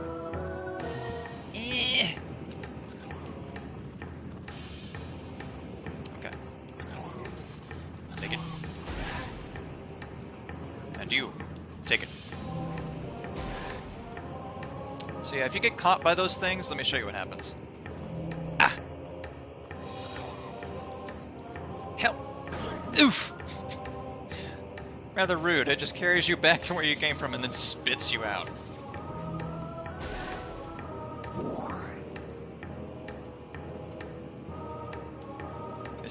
It's just like, all right, go back to the gate and just get the hell out of here, all right?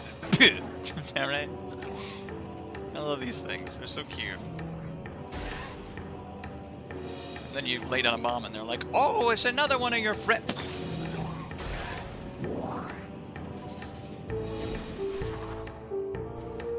You're not gonna fool me. Ah!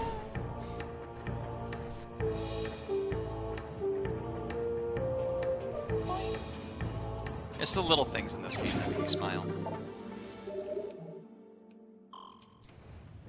Rude space bugs.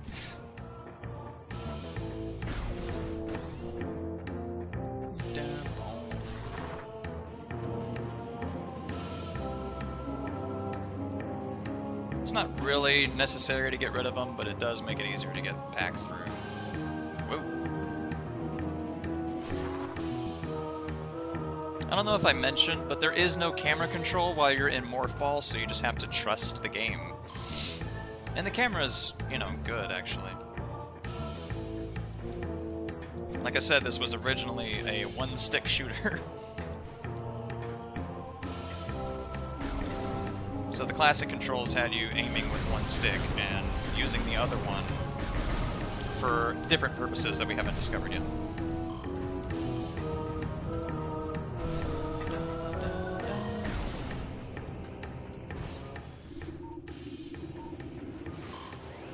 Oh, it's a turret!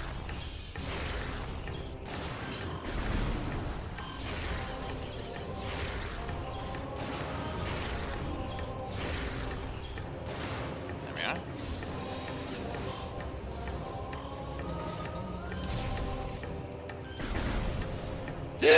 Excuse me.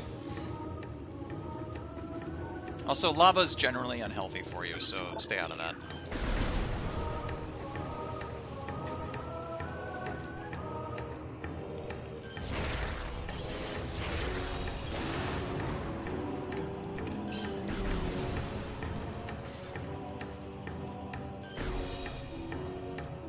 What? Alright, that didn't work out for me. Sorry for the noise.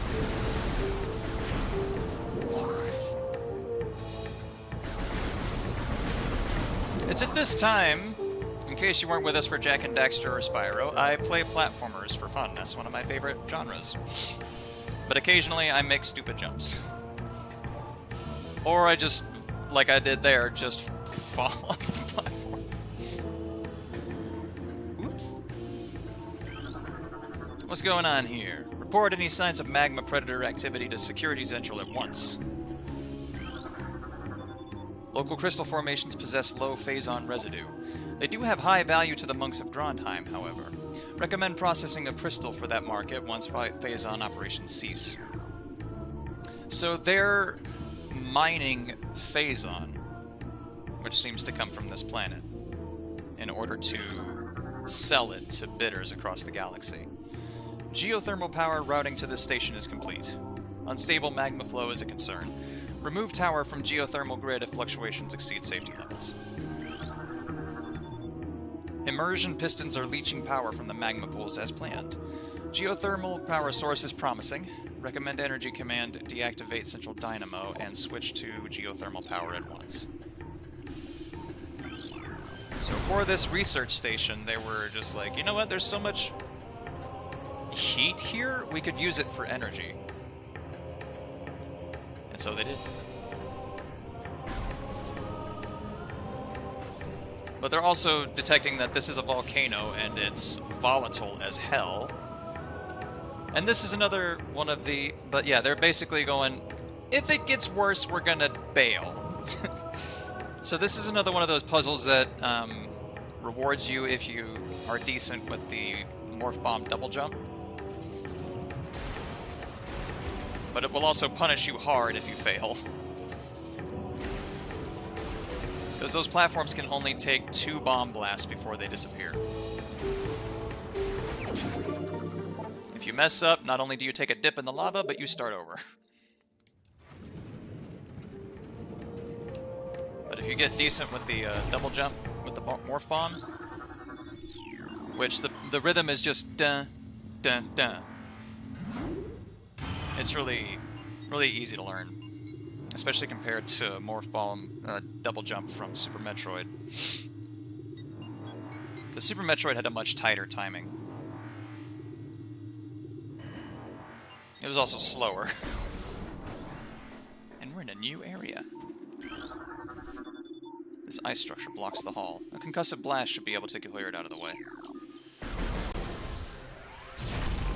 So I was talking about missiles, but you can just do a charge beam.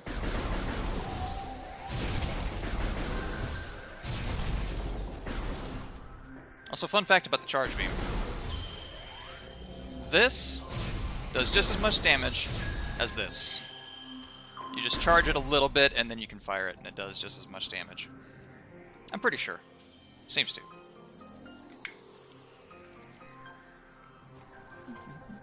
This is the best theme in the game, I swear to God.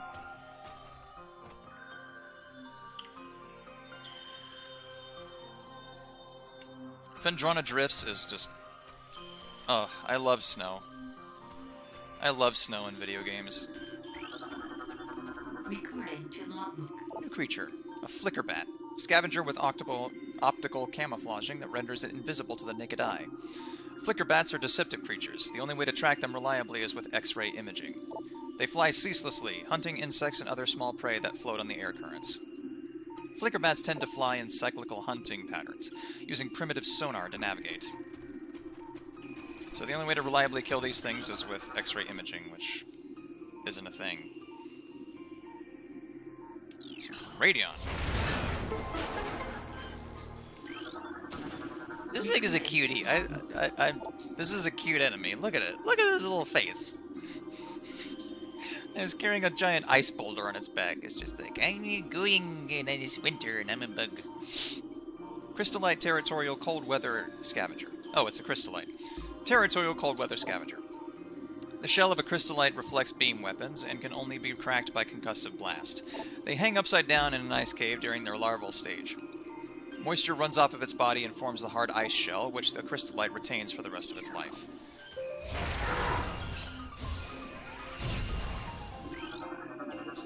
The door directly above has been unlocked. Sweet. Dun, dun, dun. So there's a missile expansion hiding here, but ice covering this opening can be melted with extreme heat. The missile is not enough. Also, if you cause bursts of light near Samus, you can actually see her face, which the internet has taken to call white woman jump scare. I didn't make it, but that's what it's referred to.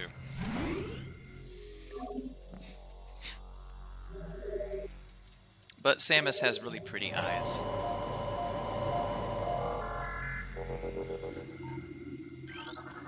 We've got lore here. New personnel must report to the South Research Facility. Failure to report will be penalized by a 30% ration cut and extra duty. So these are space pirate nodes. Western Temple is in Phase 2 lockdown. All projects are postponed. Under no circumstances are personnel to attempt access. All ballistic support personnel report to the Research Lab Hydra. Lockdown Containment Plan 3A in effect until further notice. Okie dokie, Opera. Take care and be safe. Glad you could join us for the as long as you could. But the rest of the replay will be on here if you want to watch this later on, so thanks for joining us as long as you could. Hopefully we'll see you later, okay?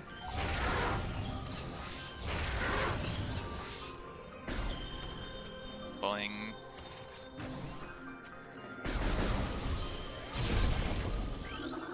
You're a new one. Scatter Bamboo. Pulsing tendrils of energy extend from creatures' body. Like all bamboos, these creatures can only be harmed by electrical energy. Proximity to these life forms may result in electrical visor interference. It is possible to avoid engaging scatter bamboos by rolling into the morph ball and slipping between the rotating energy streams. So if you get close to this thing, it actually messes with your visor, which I think is cool. Yeah, you're supposed to just kind of time your morph ball through.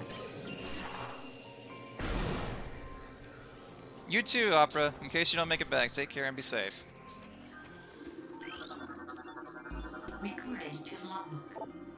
A baby she-goth. Glacial predator. Ice shell protects vulnerable dorsal area. Young she-goths grow a resilient shell of ice on their backs, which serves to protect a layer of vulnerable flesh. With this being their only weak point, baby she-goths will turn quickly in order to not allow predators the opportunity to strike at their backs. Powerful hunters, they fire bursts of ultra-cold gas at potential prey, then feast on their frozen victim. Here, buddy.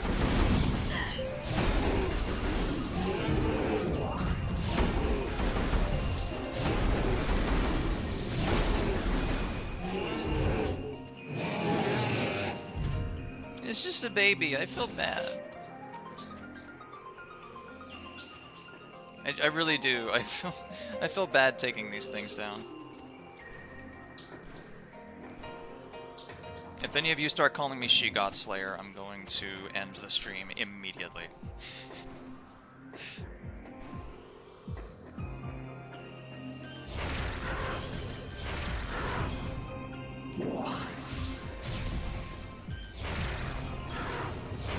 Oops.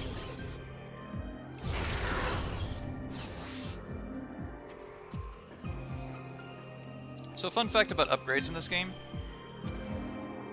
You can actually hear them. So if you're looking for upgrades, you definitely want, like, headphones.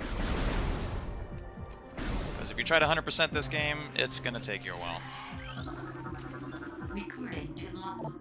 An ice burrower. Burrower adapted to sub-freezing climates. A hardy life form, the ice burrower has adapted to the frigid climate of Phendrana. It spends most of its time tunneling through the frozen soil, but will occasionally surface to attack passersby. On it.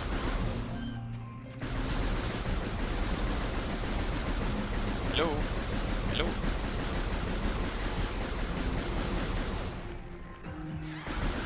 Oh, I gotta let you surface first. Okay. And just spam the fire.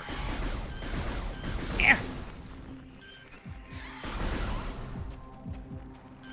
It's so cute. Look at it. Meh! Meh!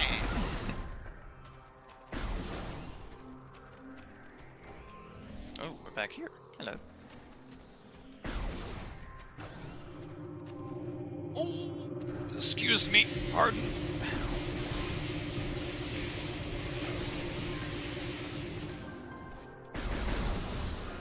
Hey, friend.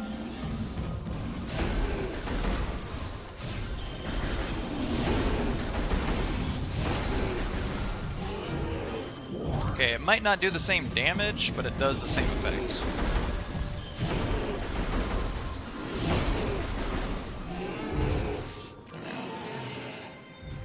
Thankfully, She-Goths are not really that difficult to exterminate.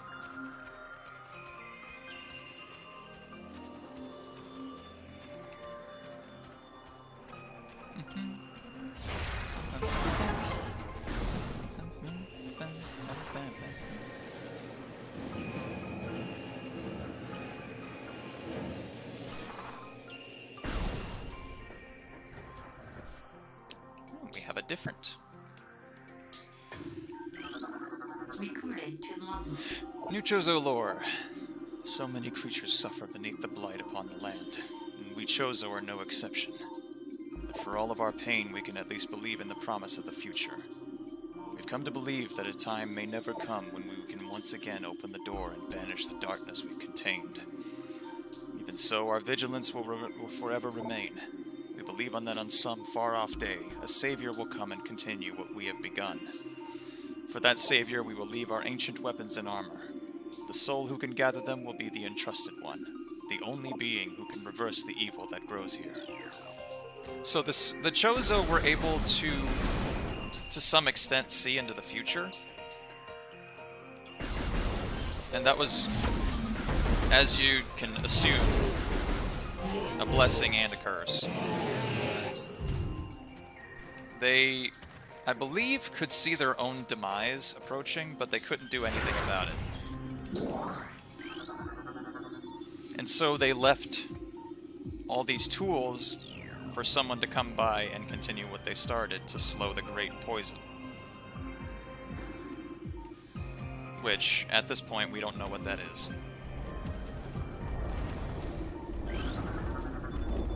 Propulsion units used to make platforms float are insufficient to support full power suit weight indefinitely. Oh! So, they fall. I didn't know that.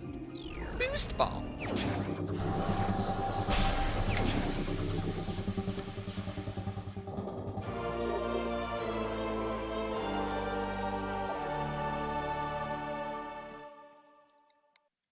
While in morph ball mode, press and hold L or B to charge the ball.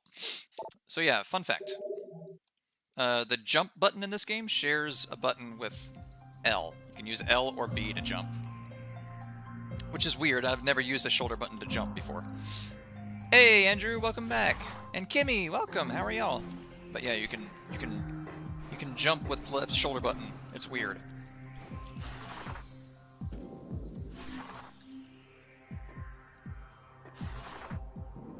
Sorry, I thought I chipped my tooth for a second. Ow! Hi, friend. Need to get out of here.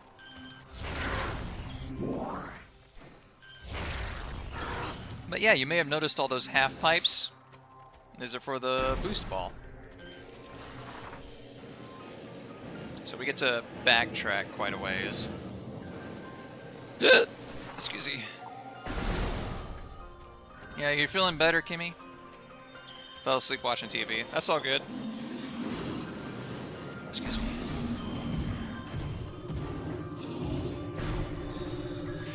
There is a great deal of lore that you've missed. But this game is incredible, so you're still going to have a good time, hopefully. Ah, there you are, Ridley.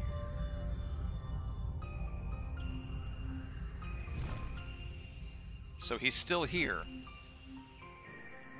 He hasn't left the planet. But we need to find a way to get to him and take him out. Because Ridley is a massive threat. Just finished a Diablo session, have to get ready to adult shortly. Yeah, I'm gonna have to adult tomorrow, to some extent.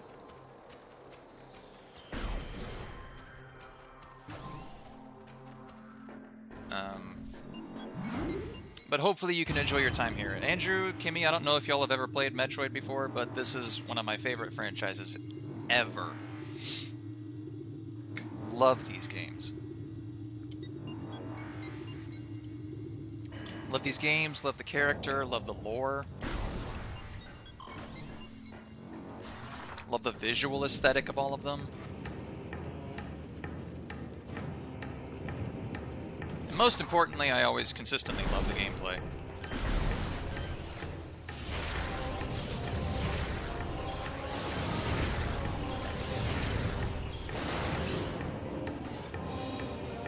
Yeah, so with turrets, and this has always been a thing when turrets have been featured in a Metroid game, instead of firing where you are, they're instead firing where you're headed.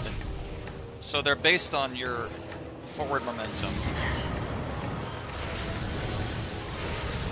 So dodging them is kind of tricky.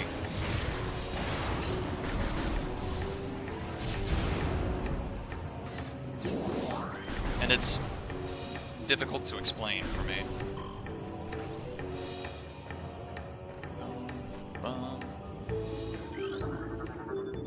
Scan shows stress fractures in Bendesium frame. Well, we gotta come back there with some kind of thing that can take out Bendesium. Also, don't do what I do and always jump into the flame, because it sends you directly into the lava. Played a little and know a little more than not, but not a lot admittedly. That's fair. Boing. These games actually did take me a while to get into. Admittedly.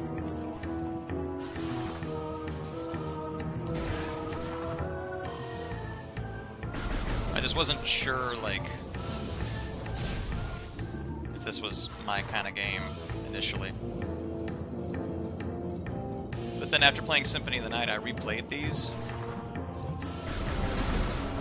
and found out I frickin' love them.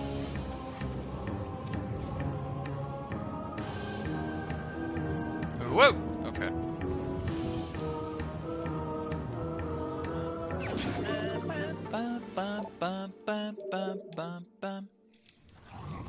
Excuse me, buddy.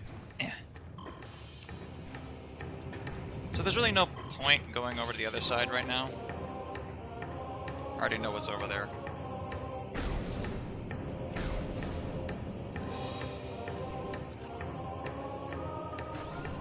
But this session is just me. This playthrough is going to be just me geeking out over Metroid, and a lot of reading.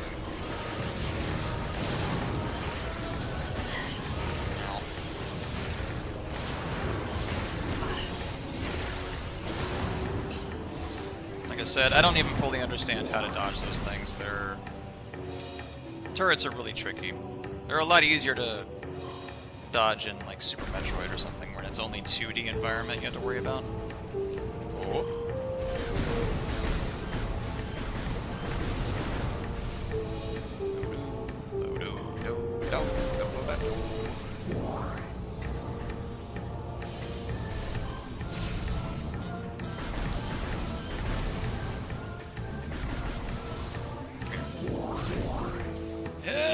Okay, that was a gamble.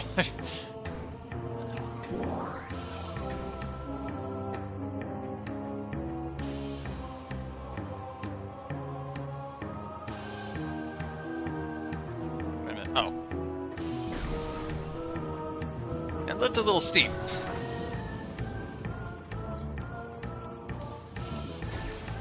Alright.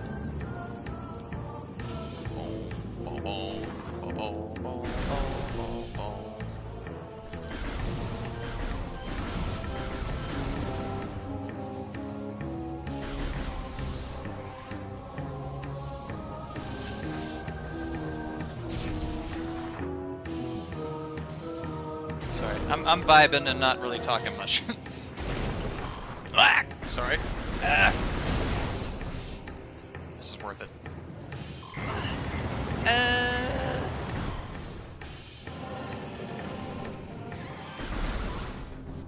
If you just really don't want to deal with the platform. Whoop.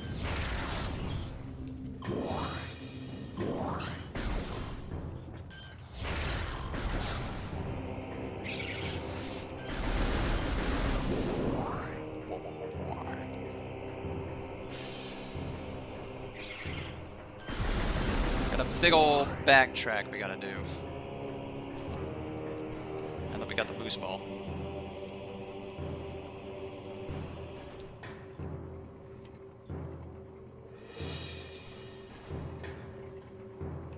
Some may say that that's a downside to this game, is that it does feature quite a bit of backtracking, but I really don't mind it that much. I enjoy exploring this world and playing the game, so I'll take it.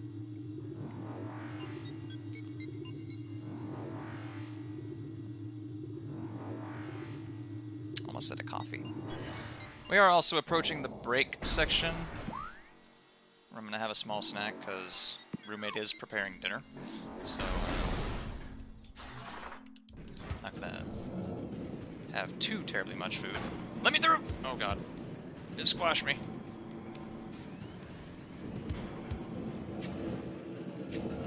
Oh We'll still do like 15 minutes.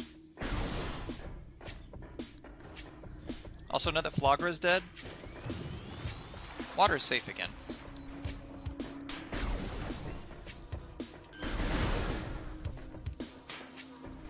Boing.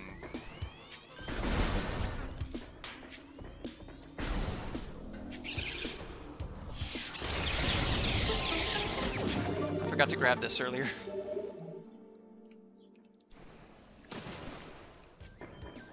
Oh yeah, now that we got Morph Ball as well.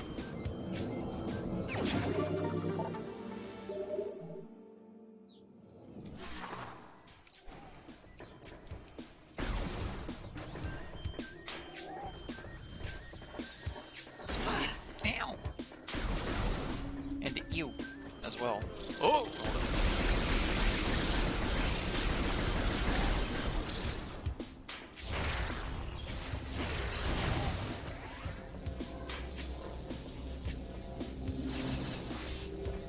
That's all of them, right? Okay.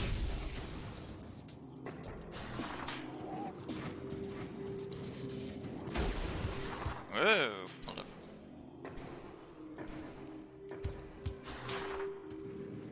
Yoing. Yoing. Yoing.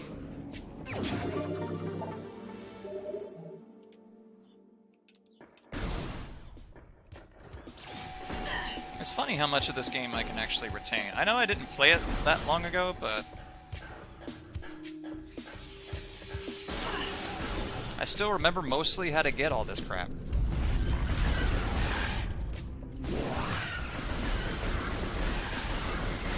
Ow. And to some extent, when I can grab all this crap. Oh, hold up. Start from this side.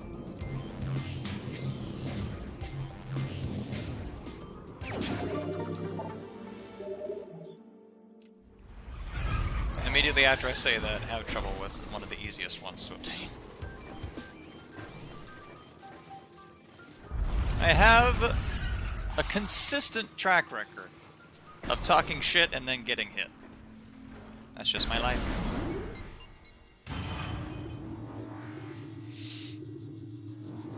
Hands are sweaty.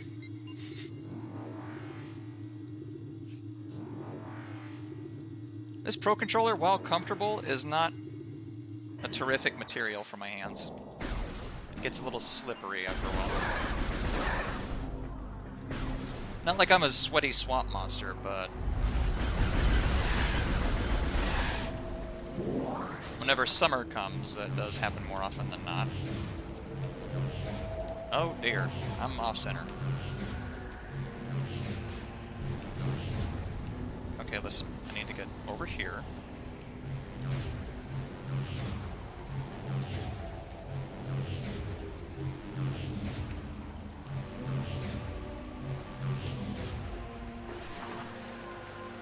It's a little annoying. I'm still not very good at that.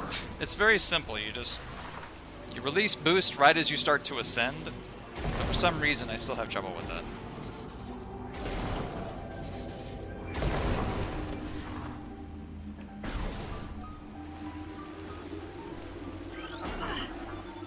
Cannot identify light source. No profile matches in standard flora and fauna databank. So yeah, this blue stuff is the radiation that we were detecting in the plants earlier. And Samus is just like, I still don't know what this is. All I know is it's radioactive and it emits light. Space jump boots.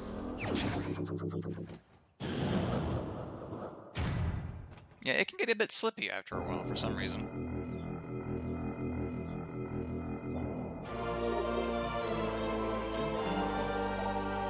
So yeah, with the space jump boots, we now have, whoops, a double jump.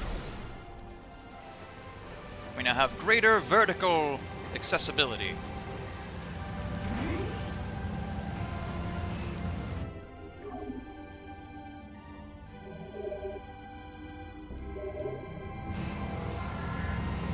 And And just a heads up, about 30 minutes from now, we'll be doing a 15-minute break just to give everybody a chance to go to the bathroom, get a snack, get some Wawa. I know you all need to hydrate.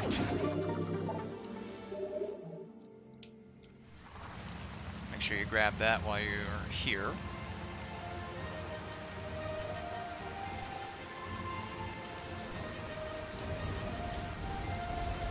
Since we're back in this area, I do want to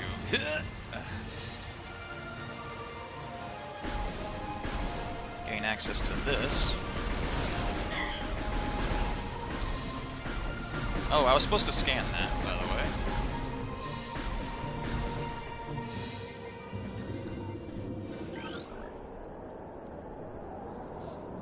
To the impact crater.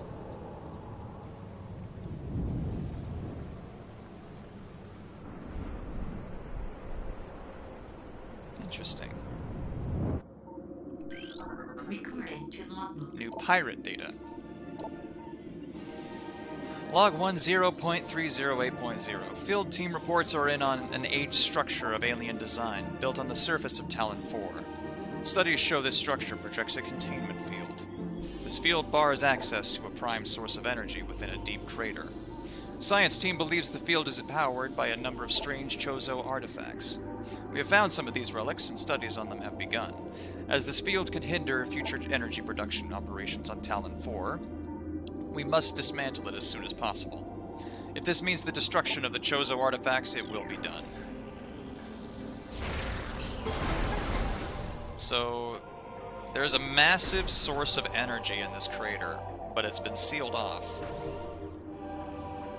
Okie dokie, Andrew, you take care and be safe, bud. Recording to logbook. More Chozo lore.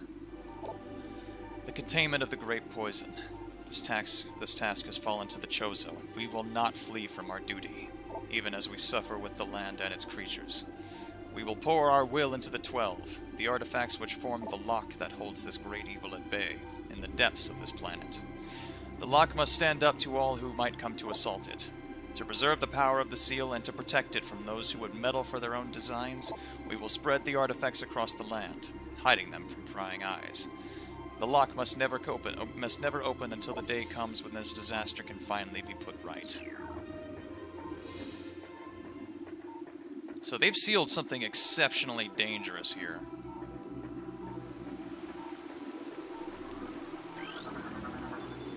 This is a Chozo artifact. Collect it, then scan the totems here for clues on the location of the remaining artifacts. Together, the artifacts will open a path to the center of the impact crater.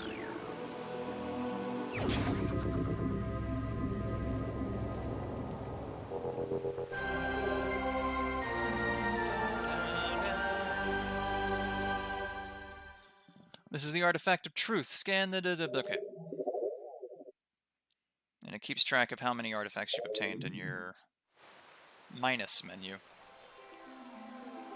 That's why I love the theme here.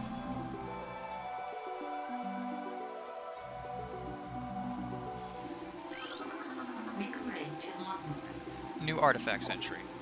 Translating Chozo ruins on totem surface.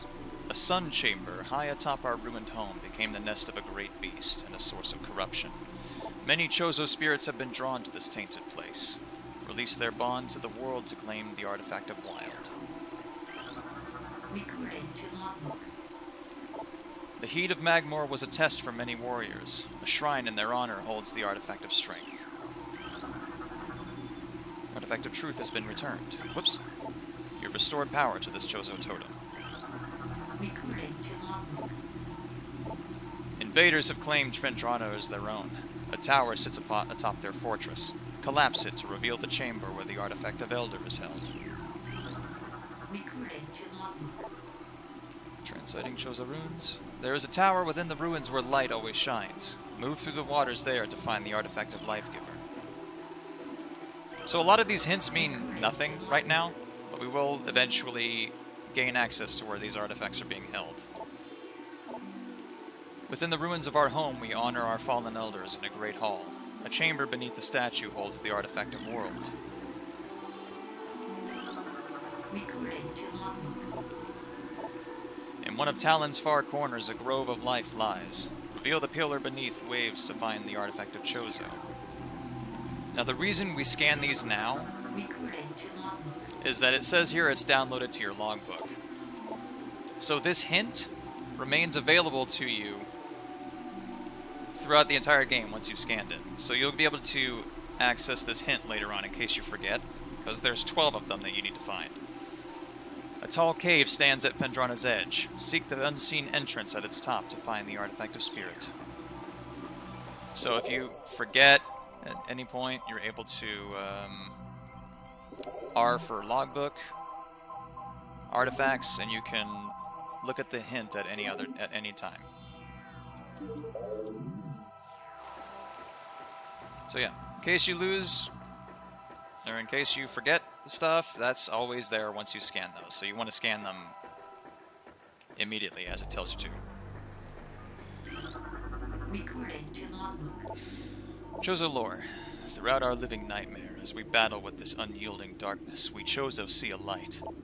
This light glows with promise, chasing the shadows cast by the great poison and purifying that which has grown toxic.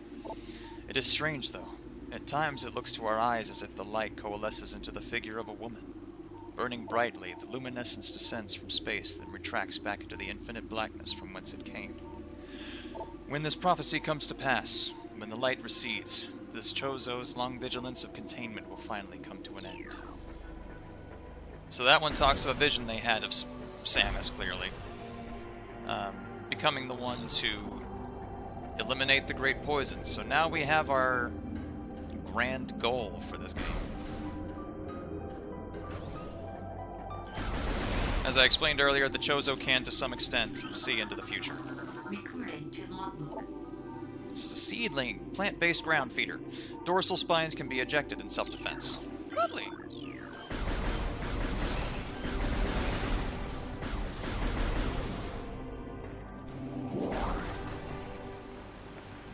Alrighty.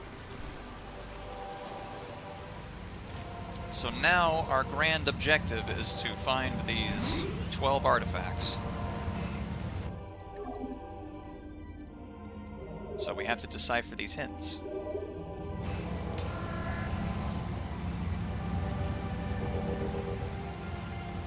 Now,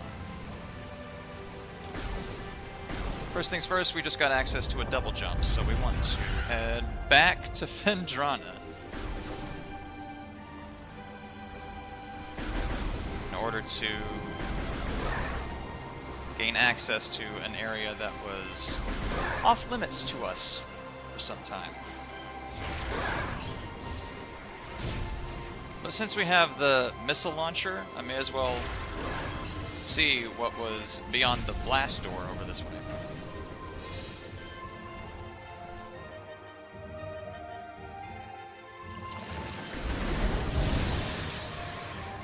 Excuse me, I need to get through here.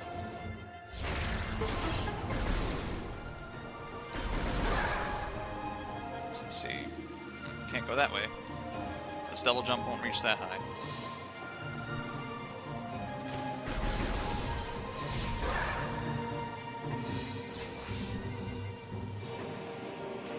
Hey, sleepy dino.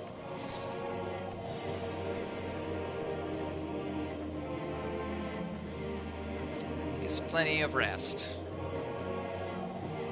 Oh, goodness. Is our way back up? Oh yeah, okay. And a wild EV. Yeah, I'm pretty tired too. I don't know why, we got plenty of sleep last night. Went to bed early and everything.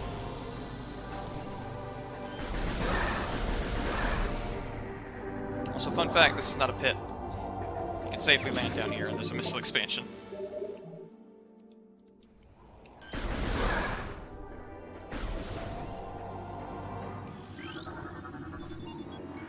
Magmore Caverns East. Alright, so I was going to save this for the break, but I really need to use the bathroom real quick. Shall be right back. Excuse me.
What is people shouting "oh yes" for? Or rather, "oh yes." What are they shouting for? Who's the weirdo? Hold the phone. I don't know if I want to return that way. No, I do, actually, because... Can't go this way.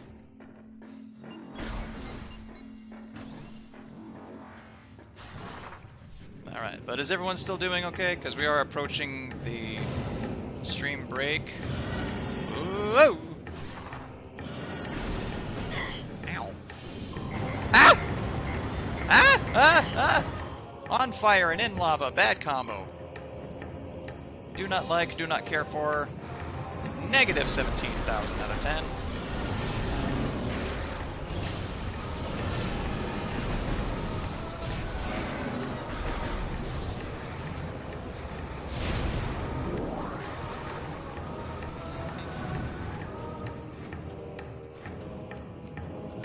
Yeah, it's probably a good idea.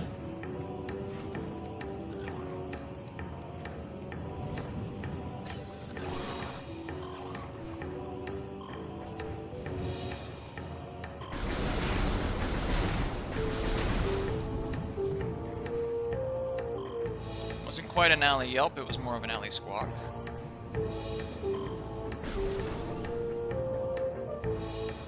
Thankfully I held my composure. Chibi panicked, but we're alright.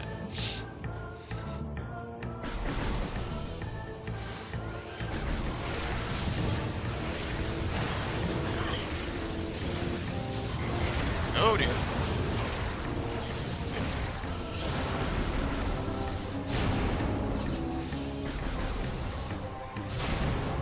Fill me up, please. I don't have enough health for this bullshit.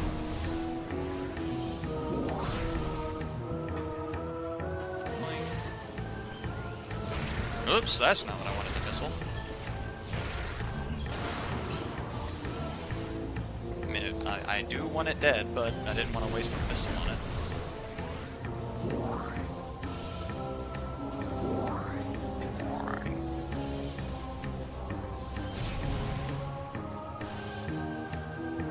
Are you good, Chibi?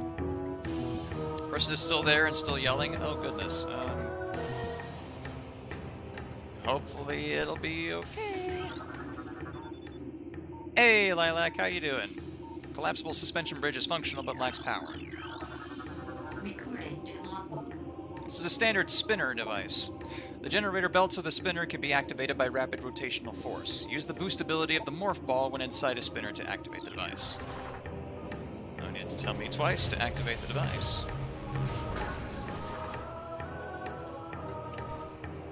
You gave me half a bridge? How did the pirates navigate this?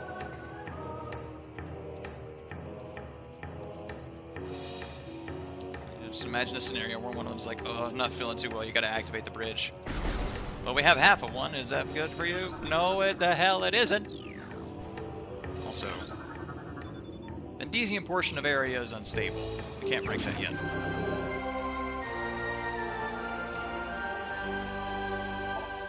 I'm doing okay. This is the artifact of strength, the second of 12.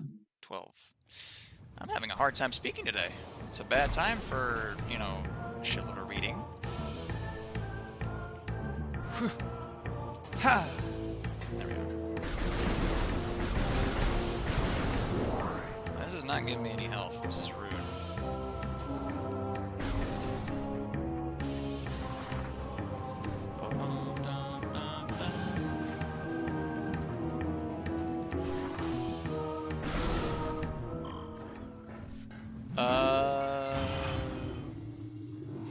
Pub letting out time? What? Y'all have a last call really early. It can't be like, what, 11:30? Where you are?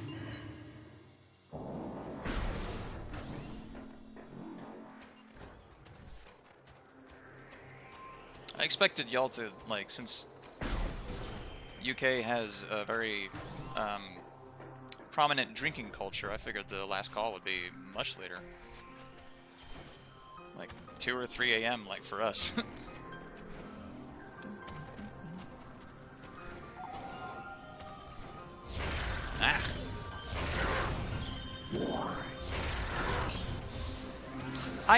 You know what?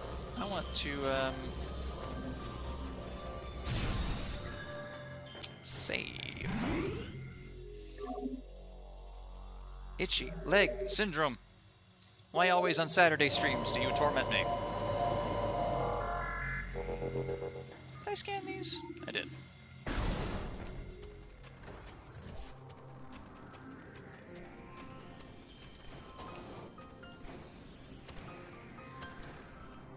So fun fact, you're not really supposed to reach this, but you can.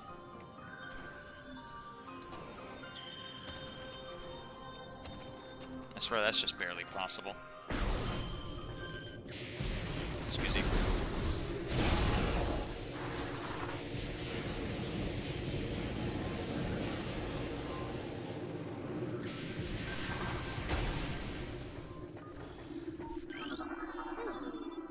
A statue depicting a Chozo balancing the plane of existence on his hands. Hey, Fran. Woo!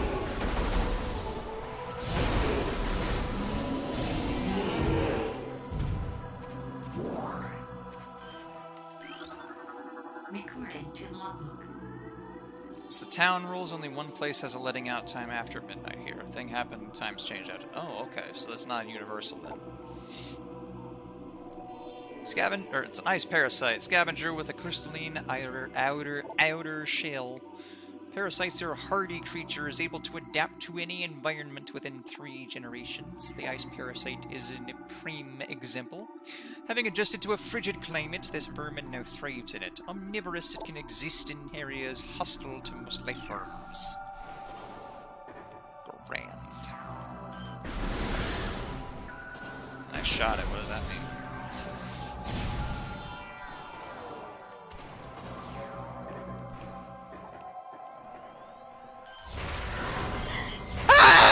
What the flying fuck? What the frying fuck? Ow!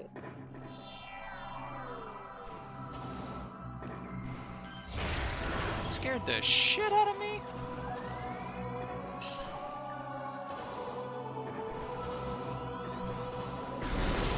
That was embarrassing, let me tell you.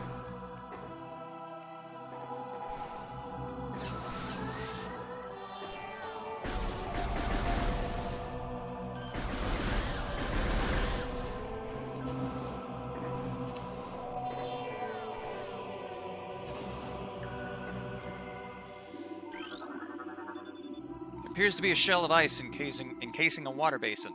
The water originated from the statue's mouth. The statue's hands seem to be frozen in place.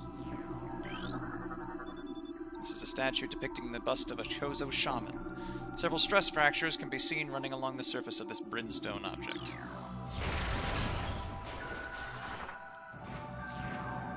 Yeah.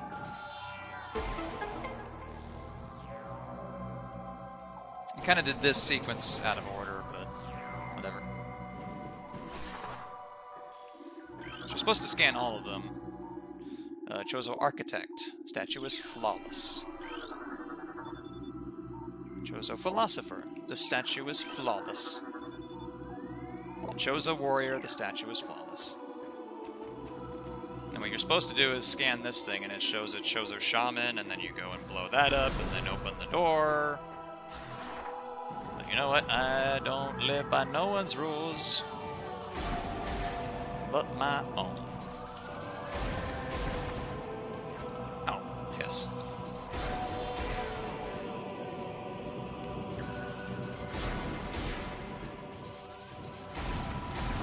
Heck! Oh. Not very good at this. Not very good at this timing thing. What's that? Wave beam. Shit cakes. Knew it was too easy. Here.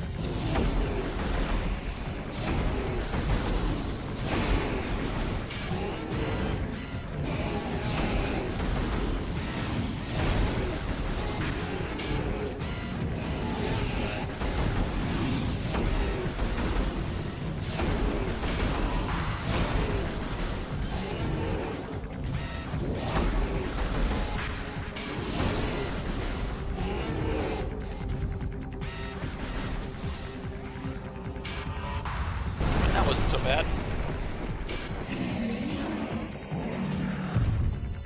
Oh, an ice shell. Ice shell. Sheegoth, supreme predator of the Phendrana Drifts. Sheegoths are invulnerable to most beam weapons. The crystals on their back absorb energy, which they can fire at prey. Sheegoths have poor stamina. They hyperventilate after using their breath attack, making their mouth area vulnerable. The soft underbelly of a Sheegoth is susceptible to concussive blasts. In battle, they expel blasts of frigid gas to ensnare their targets. They are also fond of ramming and trampling their hapless prey.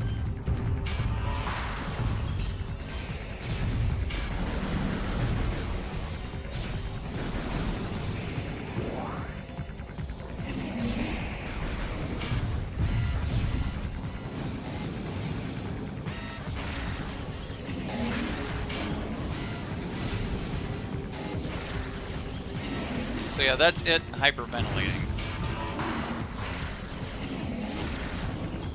That animation of it going... That one right there. So you fire missiles at it. Try not to get stomped.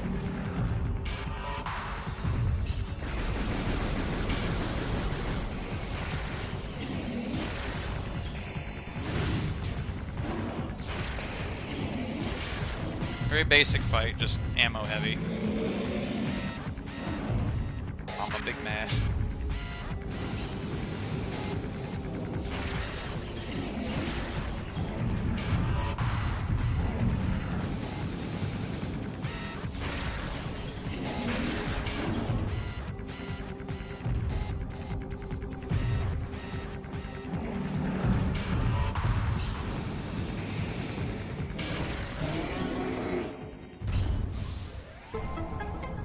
Bim, bim, bim, bim.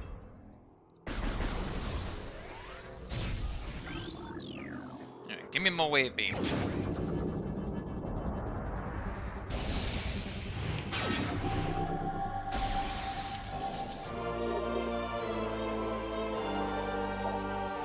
So ordinarily what the wave beam did in older Metroid games is it would fire through walls and could interact with stuff that you ordinarily couldn't reach.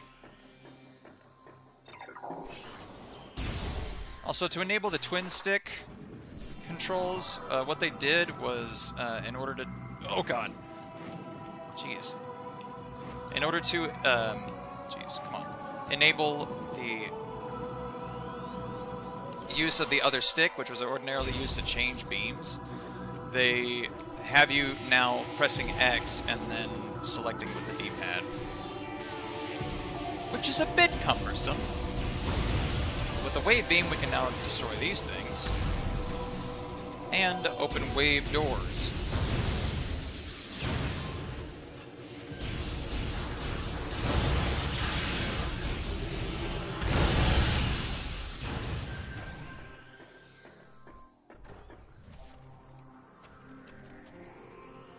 And I kind of forget where we're supposed to go next.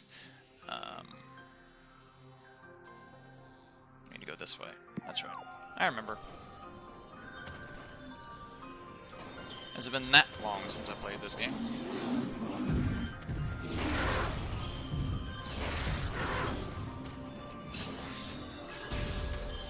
But the wave beam is really cool. It deals just a little bit more damage than the power beam. And it also homes in on enemies when charged.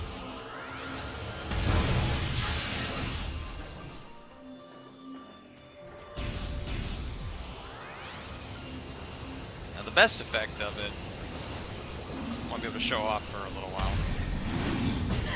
Ow.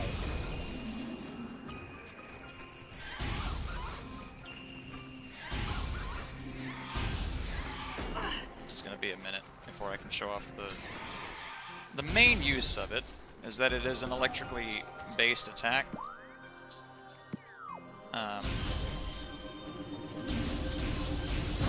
You can use it to actually stun enemies. Because the charge shot, if it doesn't kill the enemy, it will stun them. As long as they take damage from the wave beam, that is.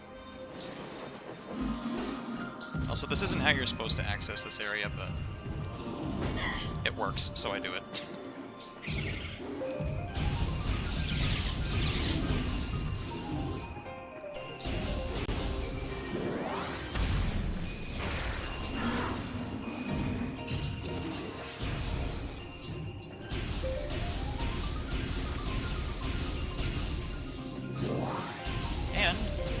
has 3 hitboxes. So it's just easier to hit and even kill enemies with the wave beam than the power beam. This beam is pretty cool.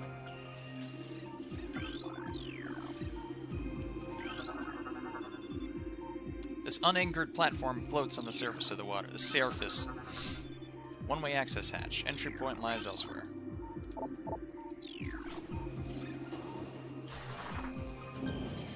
Oops. Nope. Nope. Nope. Nope. Nope. Nope. I messed up.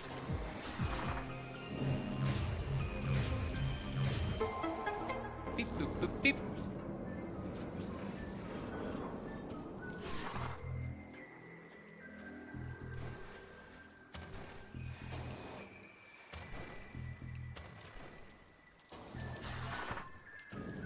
Almost did that too early. Let me in! Alrighty. So, once I finish this section and get to the save point, we are going to enact a 15-minute break. Just a heads up. Wait a minute. I did that wrong. I need to commit. There we are. Yeah. Beep, boop, boop, beep. Now I'm going to take a small detour here because there is an energy tank in this area that I want to obtain.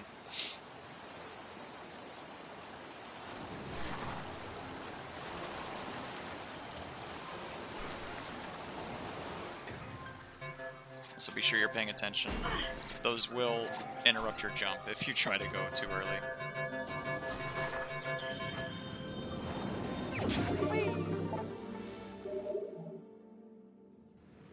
Take this, it'll kick us out.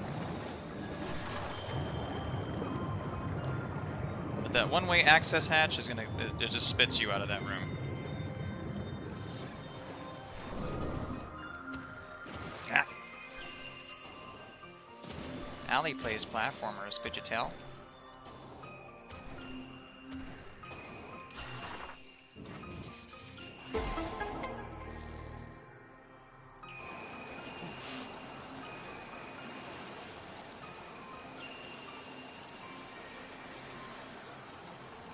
My throat's doing that thing where it kind of hurts.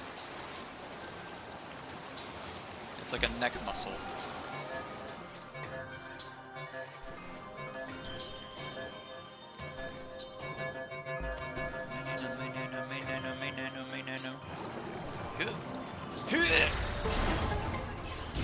It feels like a tighter jump than it actually is, by the way.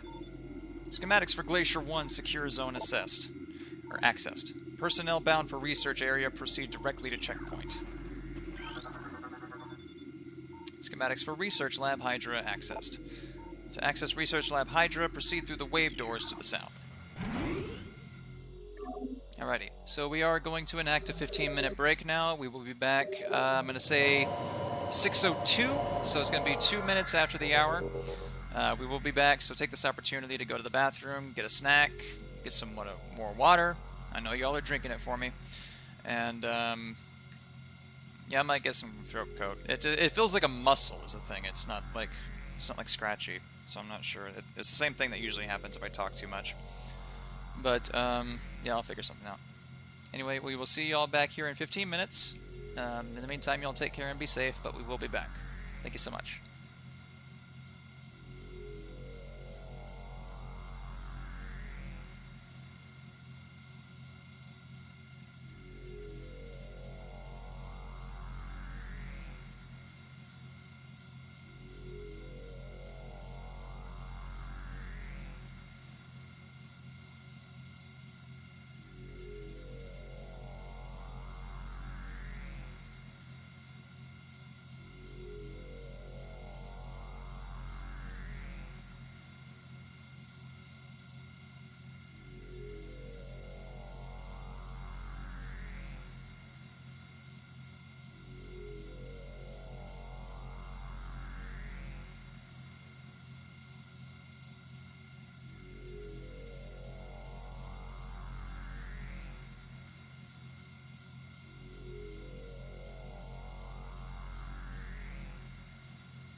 Okie dokie. Hello, everyone.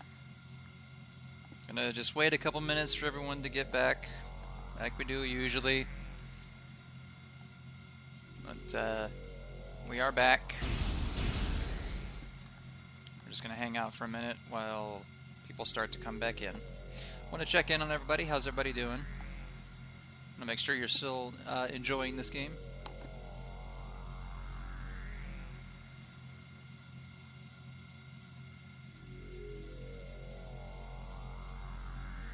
Want to make sure everybody got some water. I still got some coffee left over, but I needed water.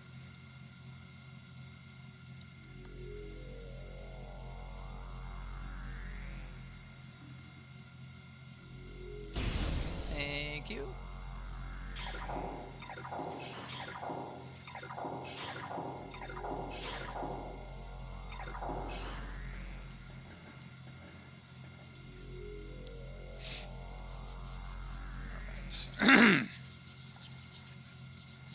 That's good. Glad you're enjoying the game. Also, welcome back, Lilac.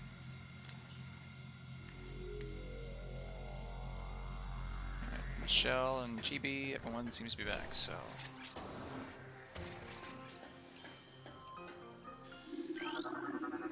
Let's see. This door has no power.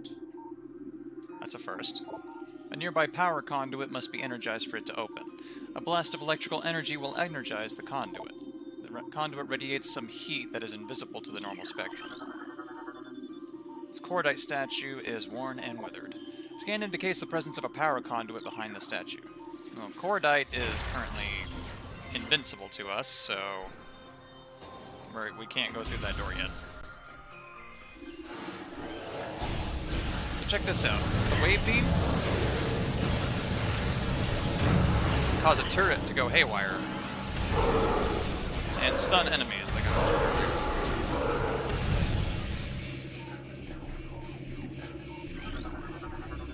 Golly.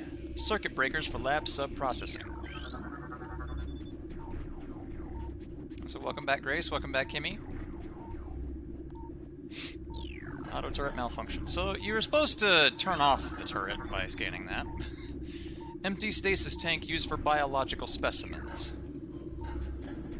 This is empty, is it? It looks like it's actually, like, pumping something.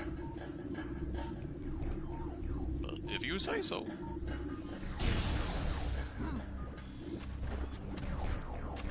We got us a space pirate facility, it seems. That can't be good.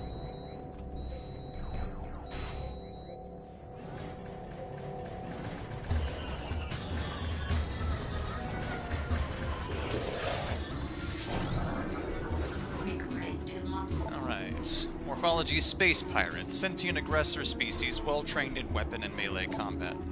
Space Pirates wield galvanic accelerator cannons and forearm-mounted scythes in combat. This species seeks to become the dominant force in the galaxy, and their technology may help them realize this goal. Ruthless and amoral, the pirates care little for the cost of their ambition. Only the results matter, and they take these very seriously. They got a kick-ass theme, too.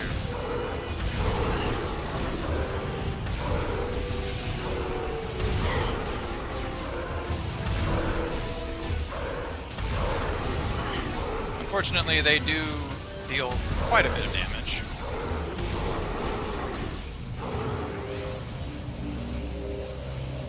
Alright. Oh, I'm so glad that Pickle is feeling a little bit better.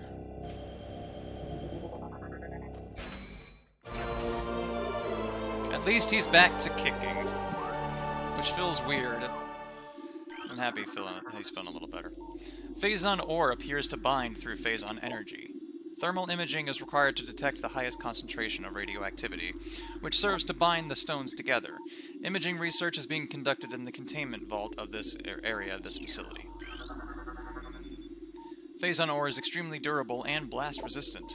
Although the armor-like qualities of this shell provide ample protection, thermal imaging can be used to detect weak areas in the casing. Improvements must be made to the shell in the event that these weaknesses are found by aggressors.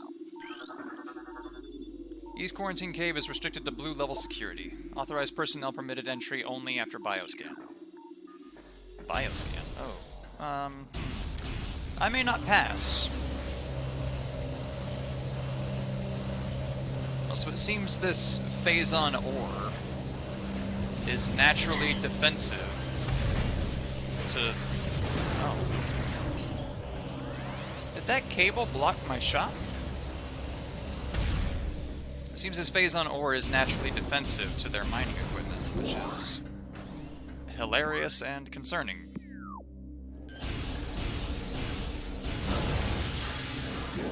Because this Phazon stuff that they're talking about seems to probably be some new unknown material. Research Lab Hydra. Phazon fluid bath levels at 70%. Checking diagnostics per procedure, 12.003.8. Hey, fellas.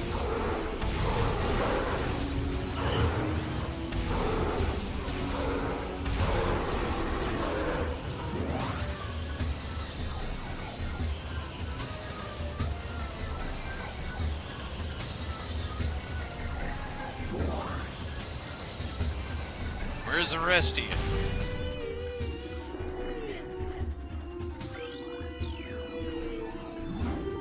You go upwards.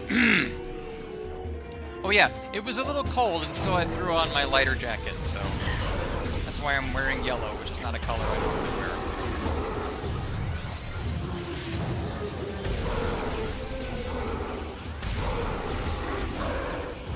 But the vent is right there, so I do get cold here sometimes.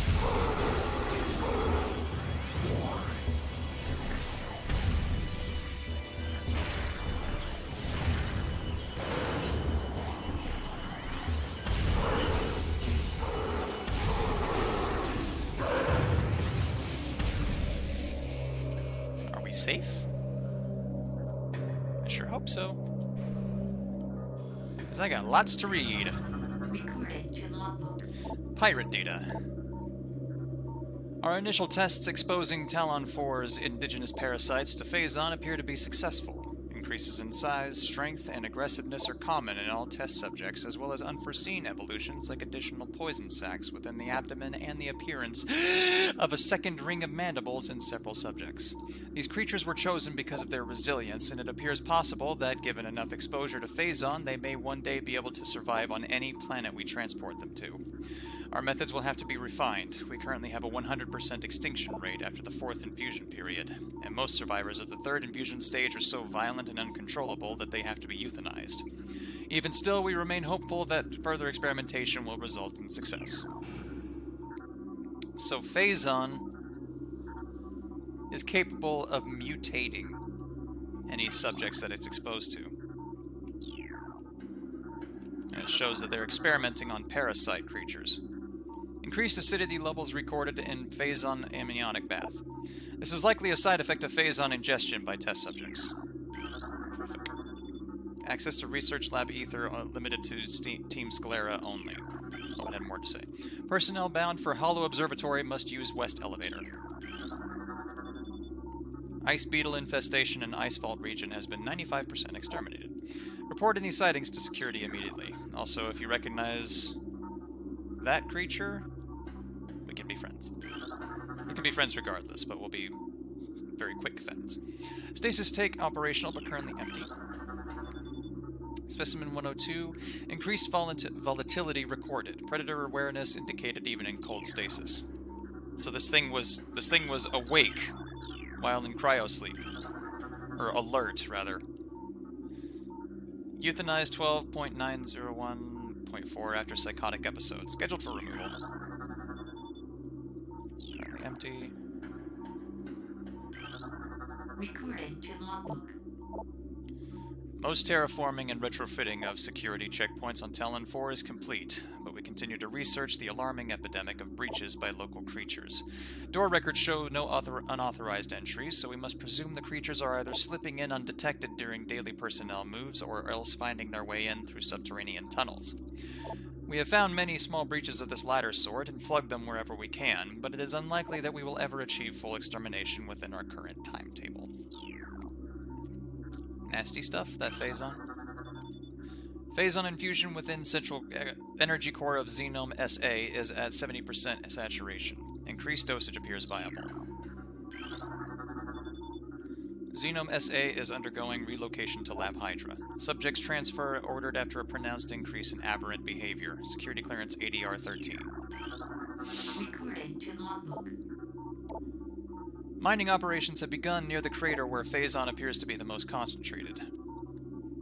That's the impact crater that was sealed off. It seems to be most concentrated in that area. Okay. Daily Phazon yields have increased 44%, and our mining system becomes more streamlined as personnel and equipment flows increase. Several incidents of Phazon-induced madness have been reported, prompting augmented life support regulations in the deeper chambers. Symptoms include loss of equilibrium, erratic respiration, muscle spasms, and in the most extreme cases, hallucinations. A timeline reassessment for the refinery operation is recommended, as the material proves more unstable than initial analysis indicated. Hang on just a moment.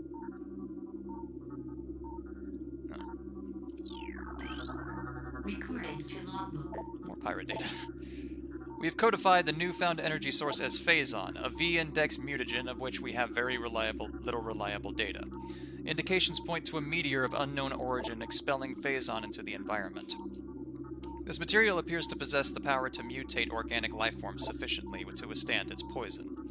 These mutations appear promising, with abrupt evolutionary leaps appearing in single-generation reproduction. Plans to establish a full science team on Talon 4 are being finalized. Single generation, so that's not very long. And we have such extreme mutations in such a short amount of time. And they were experimenting on creatures native to this planet. Space pirates are rude. Stasis tanks operating at 40% capacity. Temperature regulation errors have been rectified as of 12... No one cares. Oh, we got more here. Life signs normal, pulse at 140%, mass increase of 4%. Operational currently empty. Decreased vital signs, cold damping appears stable. Cold damping?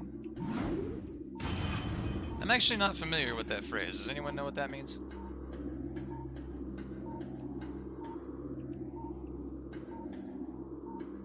I hear that. Mutation strain 776V shows massive absorption capacity influx. Strain replication is now underway. Phazon batch 1734D shows mandible mutation across all subjects. Cross-infusion with batch 1622G recommended.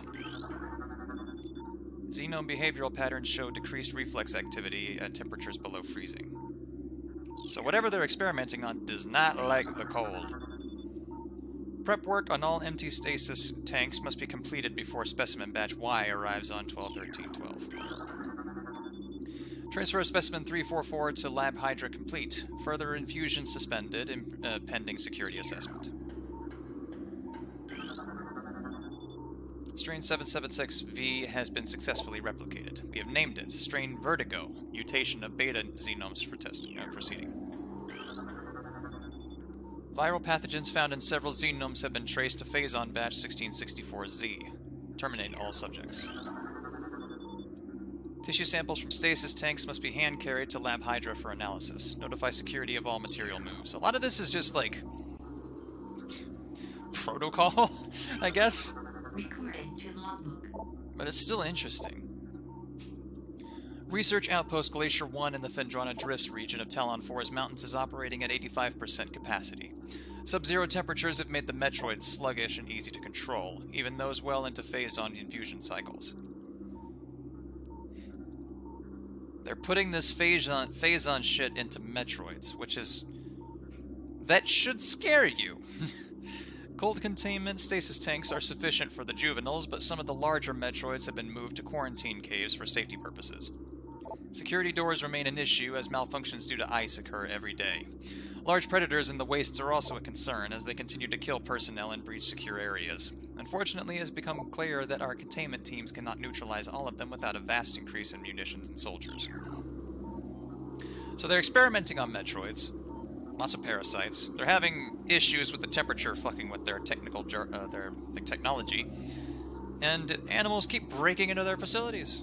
They're having a goddamn hard day. Sounds like daily decontamination is now required for all personnel working in lab ether. Cordite casing of column appears weak.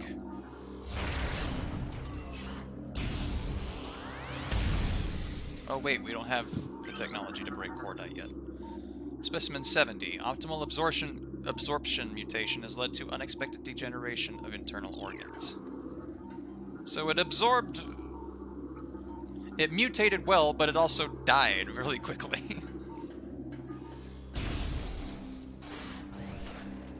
Oops. Uh-oh.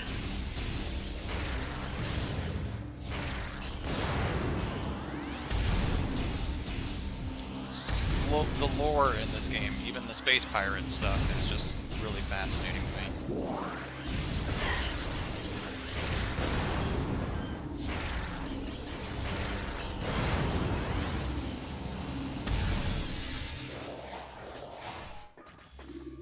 Why? Jesus. Don't jump scare me and then run, you bitch.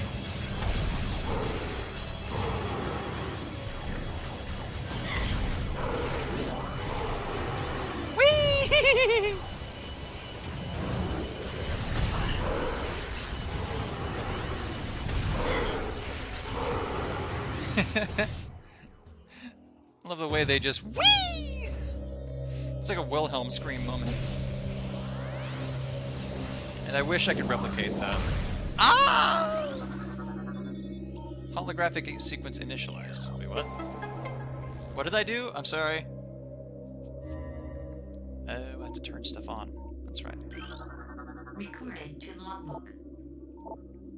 Phase-on mining is underway. Several garrisons have been established, and terraforming of the Chozo ruins is underway. Security systems are operational, and science team continues to make progress in their biotech research. The Phendrana Drifts have proven to be an optimal location for research headquarters, and soon it will be joined by a fully operational combat base in Starport. If Command's predictions are half true, we shall rise to dominance in this sector within a decacycle. Truly, these are glorious times. Yeah, see, here's the thing. You didn't count on me, bitch. Holographic spatial schematic is in lockdown per Security Directive 2.23.445. Recorded to logbook. Hey, Trip. Welcome. How are you? Scans of the spiral sector detected a massive energy spike emanating from a Wanderer-class planet identified as Talon 4. Scout reconnaissance was immediately dispatched to the center of the spike, a landmass at heading mark 40 blah blah, returning with planetary samples and atmospheric imaging. Analysis shows the energy source to be an unstable radioactive material of enormous potential. We are unable to form an accurate risk assessment at this time, but we are unlikely to find an energy source this powerful again.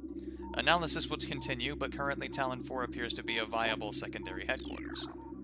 So that was a log that they discovered an energy spike coming from Phazon on this planet, and they were like, okay, go check it out. And then they were like, huh, this has major radioactive capabilities. We could use this as an energy source, and or potentially more in the Space Pirates case, we could use this to make money.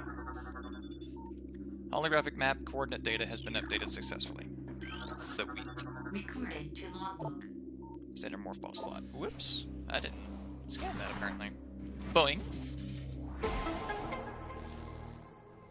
Running for 7 hours to get stuff for tomorrow. Oh, what's happening tomorrow? Hopefully it goes well for you. Also, hopefully get some rest. Goodness. Data received. Upper node of astronomical holographic projector is retractive and inactive. I know where I'm supposed to go. Gosh darn it!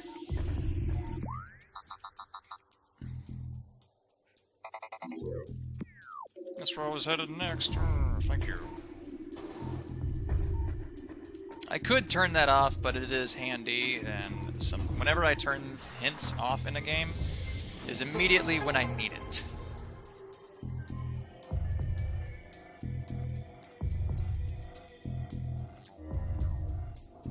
Also, do pardon me, part of my snack from the break wanted to join the conversation, apparently.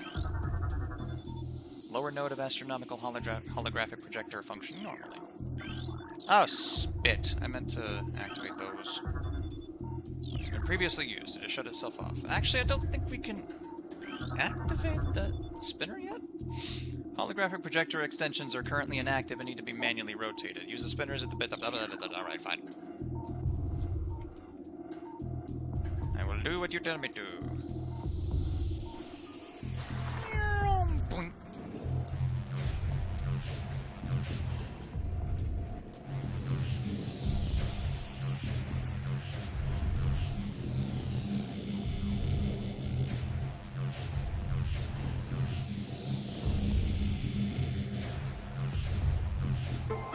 Oh, it's Easter. Sorry.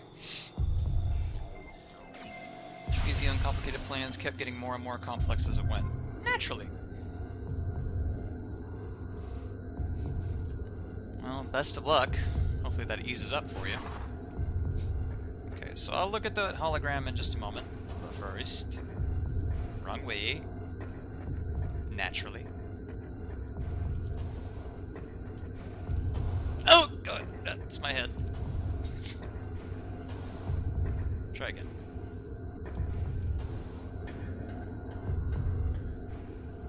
Actually, there's quite a bit of reading we can do here. Planet Twin Tabula, mass 4.1 trillion teratons. Profile. Planet is best known for twin fever, a disease caused by a viral strain native to Twin Tabula. In the early stages of the disease, victims suffer from double vision. When the twin sight fades, the victim is near death. Planet Billium, mass 3.8 trillion teratons. Profile. Quarantine. Atmosphere is rife with Miteralis, a sentient gaseous global exterminator virus. Damn! It's like bedbugs the planet. Planet Zebes, mass 4.8 trillion teratons. Profile. Planet's crust is primarily earthic ore, making it ideal for subterranean construction. A Class 19 planet, Zebes is inhospitable to most bioforms. The world was considered unremarkable until it became a base for space pirate forces. Planet Ore Mine the Second. Mass 2.3 trillion teratons. I'm stuttering really badly today. An uninhabitable wasteland savaged by nuclear dust storms and constant seismic upheavals. A paradise, clearly. I think that's us. Planet Talon 4, mass 5.1 trillion teratons. Ecosystem studies indicate that Talon 4 was a biological paradise prior to the impact of an extraterrestrial object. What remains of the biosphere is slowly fading due to exposure from phazon radiation. At current rate of decay, Talon 4 will be a barren Class 13 wasteland in approximately 25 years. So that meteor hit recently then. Maybe the Chozo aren't as ancient as I thought.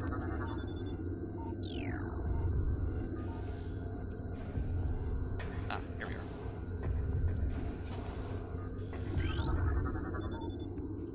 Super missile. This is a beast.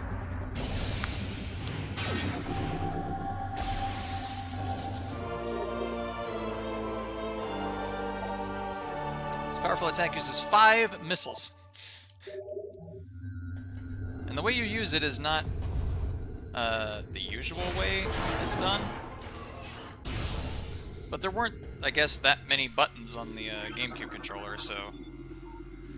Instead of having a designated button for it, it instead uses the charge beam, and then you press the missile button, and then it fires 5 missiles at once.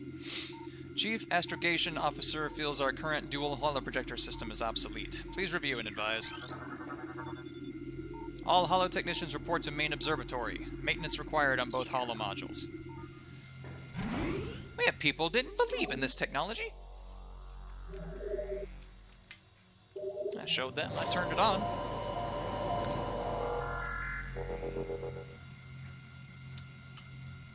Of course, having me run all the errands made it easy to keep adding steps. I hate that task that you're just like, okay, it's already kind of complex, but as long as nothing else is added, and then they just keep adding shit. Because of course they do. Ow!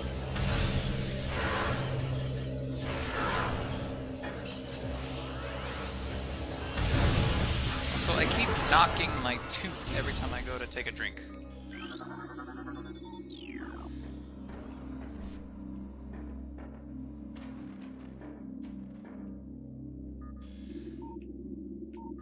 Noticing this before.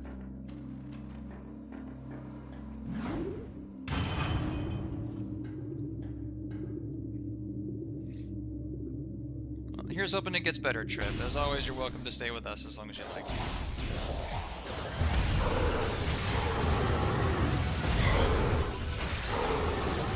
I just love the way they fly away whenever you hit them with a missile.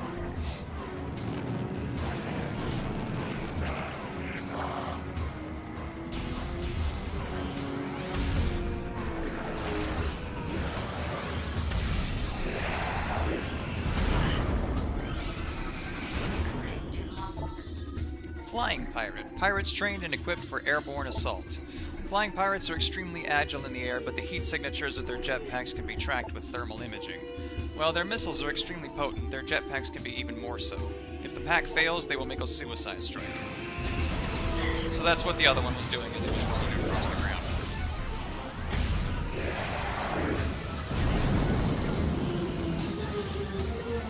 And they have some amazing accuracy, that suicide strike.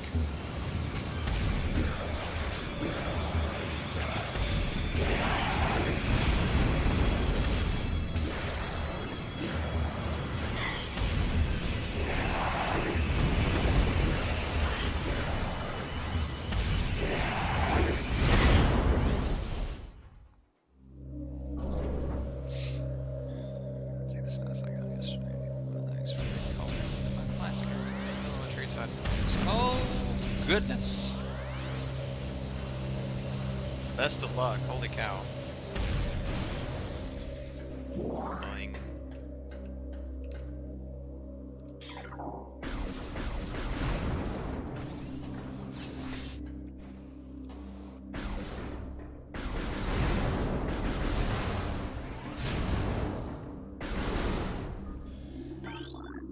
Nice covering this opening commit. Ow! We can't do that yet.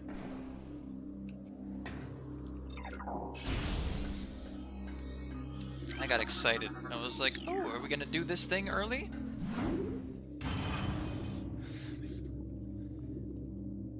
Goodness gracious. And no one's helping you?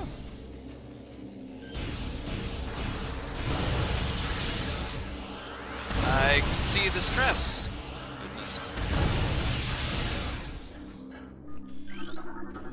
Hang out as long as you like, Trip. Phase-on infusion stage 6, Subject Metroid BR5497. Subject's mass at 180% of previous phase-on cycle, increasing dosage by 4%. Oh, there it is. Stasis tank B118, contaminated beyond acceptable safety standards. Removal squad suggested. Requested.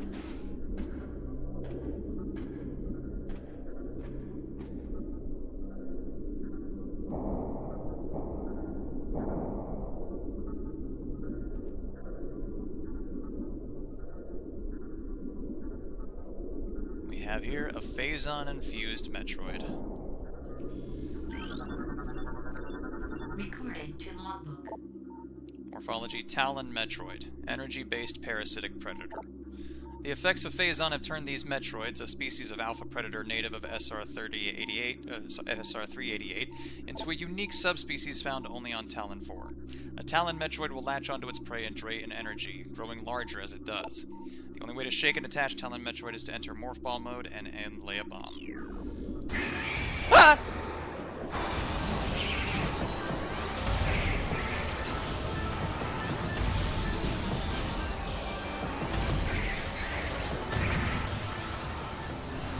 Sorry, that actually scared me.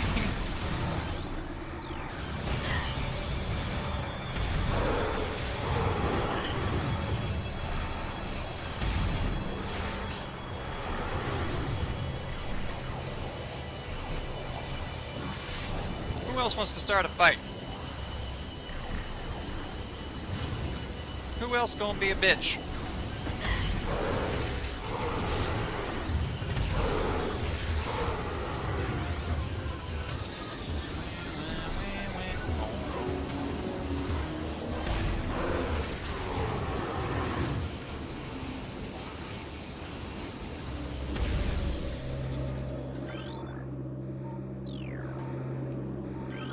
Let's see. Oh, whoa, whoa, whoa. Latent radiation readings indicate extreme radioactive contamination. So, fun fact. With a super missile, we can now break these open. Yay. I love super missiles. Recorded to logbook. Metroid dissection continues to provide more questions than answers. Our research teams have isolated the energy conduits that run from the invasive twin mandibles to the energy core in the creature's quadripartite nucleus. But the manner in which a Metroid actually extracts the life force from its prey remains an utter mystery. The victim does not lose blood or any other vital fluids, and yet the Metroid extracts energy. Identifying this energy is our central problem. It takes no physical form, and yet without it, the victim dies. We will continue to research this matter, as the isolation of this life-giving essence could be the key to our ascendance. So Metroids drain some kind of energy that you can't see in any physical form. But it kills you somehow by draining said energy. You don't lose blood, you don't lose any hydration, you just die. And they are trying to figure it out. Quarantine specimen exhibits highly aggressive behavior. Its body structure, composed of phazon ore, appears nearly invulnerable. This has rendered our efforts to train and discipline subject useless. So, that last one we just scanned is actually foreshadowing something we're going to meet later. East Quarantine Cave has been secured. Specimen remains in the quarantine area. All experiments suspended pending pacification. Project Titan is suspended indefinitely. Security breaches resulting in massive casualties have occurred. Access is strictly prohibited until further notice. Recorded to logbook. Is it the soul? We don't know. No one knows. The pirates have not been able to figure it out either, thankfully. Because that's probably not a good thing if they figure it out. Studies of Metroid biology continue, though with limited progress. It seems likely that we will be much more successful using the Metroids for our means rather than trying to reproduce their powers. If they could be adequately tamed, we would have no need of a proper understanding of their metabolism. A small force of disciplined Metroids could wipe out entire armies, and once we find a way to shield them from cold containment weapons, they will be invincible. Furthermore, if we could then harness the energy they'd consumed, we would have a near limitless source of power at our disposal. They're trying to domesticate Metroids in order to use them for war. Which would work. Stasis tank CO-12 is contaminated beyond acceptable safety measures. Remove immediately. Hang on, I need to go back up.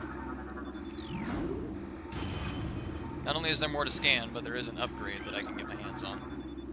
Motion near Hunter Metroid DG appears to trigger psychotic episodes. Personnel are to stay at least 3 meters away from Stasis Tank.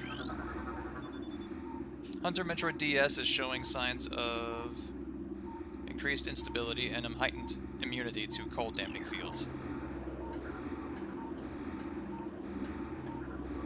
Also, that was a Hunter Metroid, but it died. There's an upgrade here for navigating a very... oh, goodness. Difficult and narrow bridge.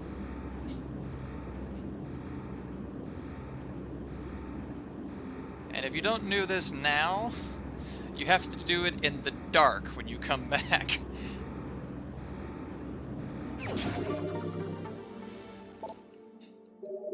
Now, of course, the bridge is still lit up, but It's completely dark when you come back. This tank holds the remains of Experiment 7526. Conversion of elite pirate unsuccessful. Oh, no, that wasn't a Hunter Metroid. That was them experimenting with Phazon on a space pirate.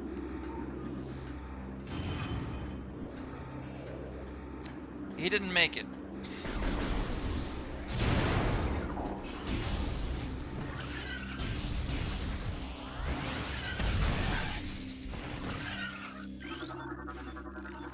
Recorded to logbook. Ice beetle, burrowing insect with an ice-reinforced carapace, averse to heat. This member of the beetle family is adapted to life in the sub-zero temperatures in the Phendrana drifts, growing a thick ice shell over its entire body. The ice is extremely resilient, providing the ice beetle with extra protection and augmented digging capabilities. And yet it dies to one wave beam shot. Kind of building it up and... Oh, you didn't notice me shooting him.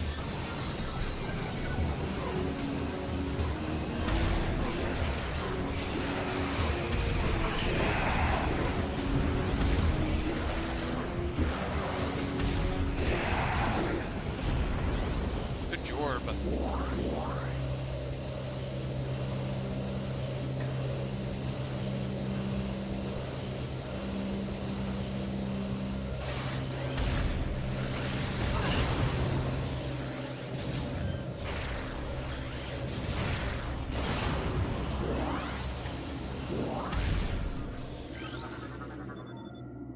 Inform command that thermal vision tests will begin soon. Abnormal heat traces stand out against their surroundings when looking through the thermal imaging spectrum. Jaw. Ow. Thermal visor interfaces will be sent to quarantine area. These visors will be useful for any personnel involved in the transport of the unstable test subject there. Central tank main circuit connection terminated.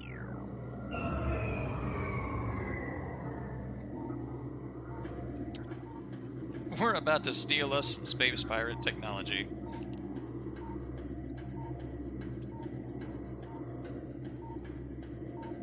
And I couldn't be happier. Oh, we got Metroids in here. Central tank auxiliary circuit connection terminated.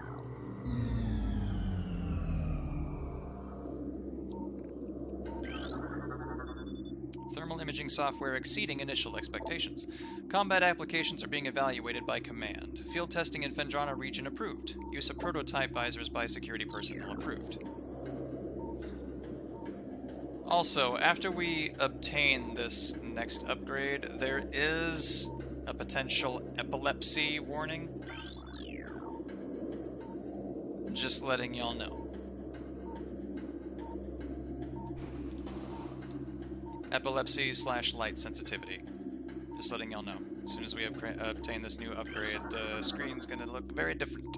Testing of thermal imaging software complete. Commence download to the tactical visor prototype for field testing. Central tank control circuit connection terminated.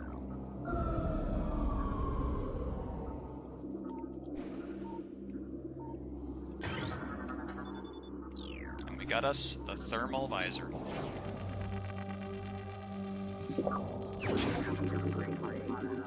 But yeah, for anyone watching in the future, anytime I use the thermal visor, there is an epilepsy warning.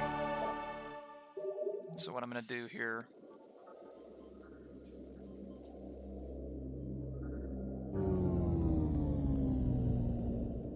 No, I can't get rid of that.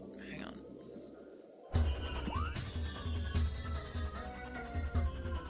Bear with me just a moment.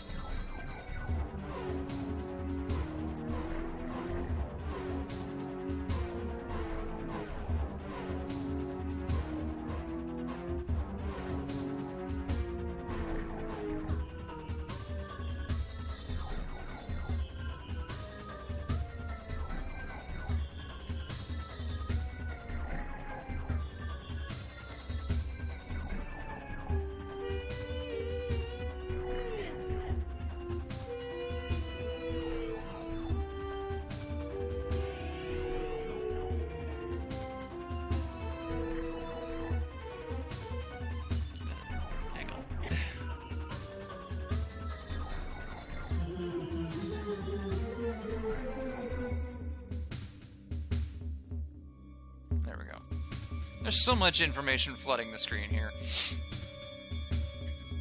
Actually, I'm gonna move this over here. I'm gonna change it a little bit.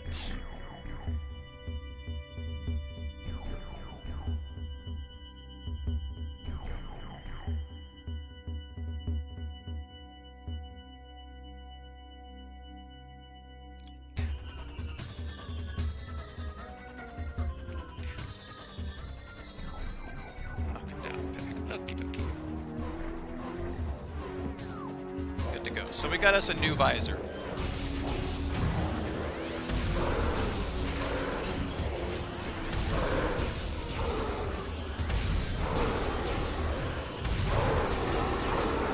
And yeah, you can see why I'm issuing such a warning.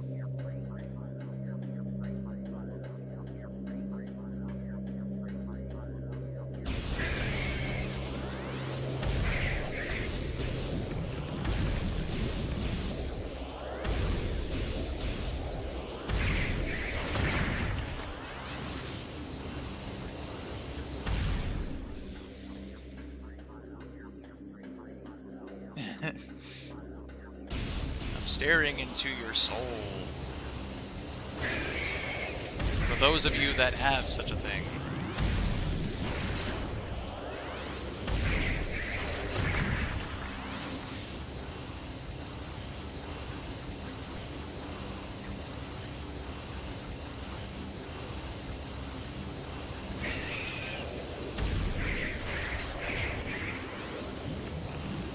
Do your thing. Okay, so now I know how Metroids function, damage-wise. Oops. So, if we scan the door, it says this door has no power. Nearby power conduit must be energized for it to open. So, the point of the thermal visor, when combined with the wave beam, is you can power stuff.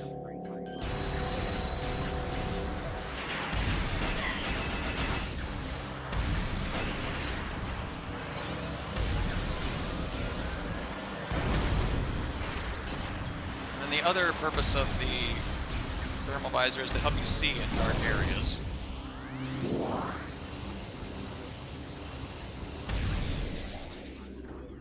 Which this facility has now permanently become.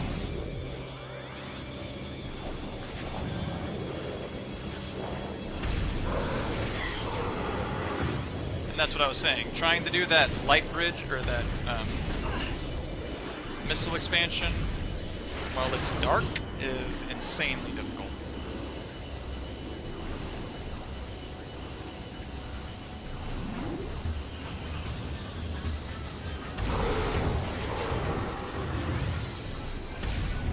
Yeah, this was a very ambitious power-up. Thankfully, I don't have to use it too terribly often, but yeah, this isn't the most accessible series, like GB says.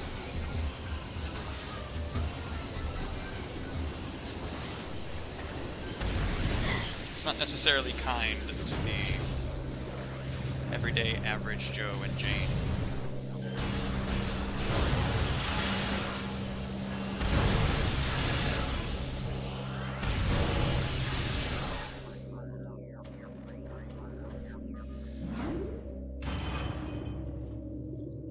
Do they have it? Do they at least say the warn, or do they warn on the label? No. I don't remember if they do, but I don't believe they do. Because this game was released for the first time before, like, accessibility options were a regular thing.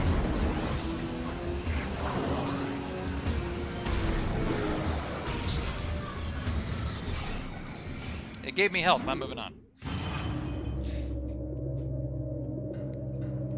So I don't believe the original version of this game would have had an epilepsy warning, but generally games nowadays come with epilepsy warnings.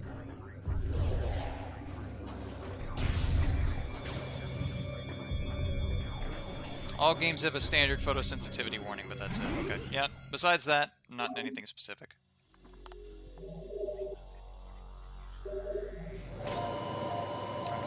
Usually that warning came in the manual, like Zane says.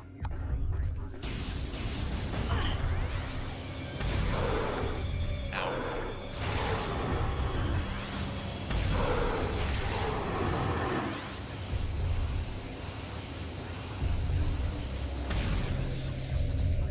But yeah, it does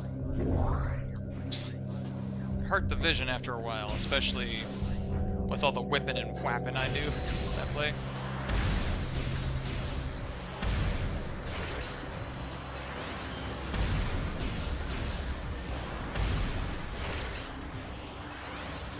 So yeah, that's why I say, oh, we have the original version right here.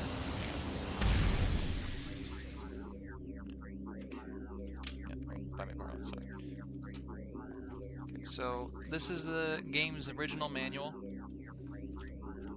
and right, repetitive motion, injuries, whoops, yeah, warning seizures. So this game did, yes, this game did come with a seizure warning, but it was in the manual. I don't believe the game launches with a seizure warning, because per standard practice, you're supposed to read the manual before launching the game. So, thank you, Zane. Appreciate that bit of trivia.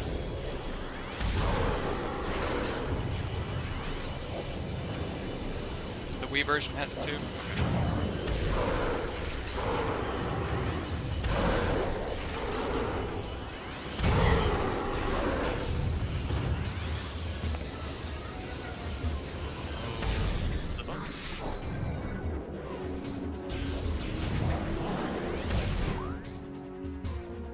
It also has the warning on the back of the box. So the game, yeah, they did take measures to warn people of the potential for epilepsy seizures.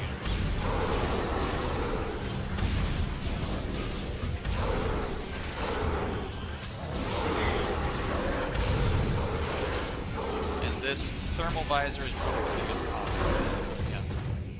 Yeah. Games as a standard, just because of how a television screen works, at least now, all come with the seizure warning. It's usually right before the game launches, but now it's just in the game's manual. Back then it was in the game's manual and on the box. Some games do launch with a warning from the center.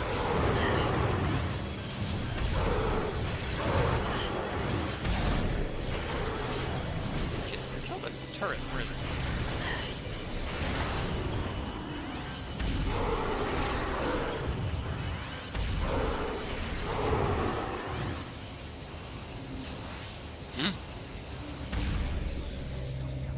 We have light yet? Okay, we do. Alright, cool. That's the map. Alright, but I'll go ahead and just say anytime before I use the thermal visor that I'm going to use it. I'll just be like thermal visor and then switch to it. Because we'll be using it pretty regularly for the next 2 sections. And then it's going to kind of peter out to whenever we need it. So thermal visor warning in a minute.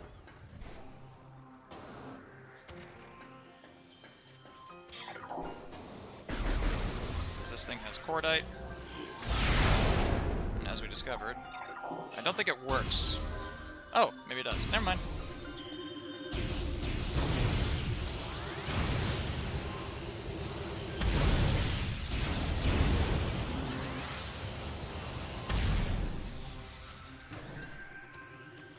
However, because of how I play games, the motion sickness warning will remain present always. It's just kind of standard with my gameplay. Alright, so this entire section, which takes about 5 minutes, is going to have epilepsy warning just because I have to go in and out of the thermal visor.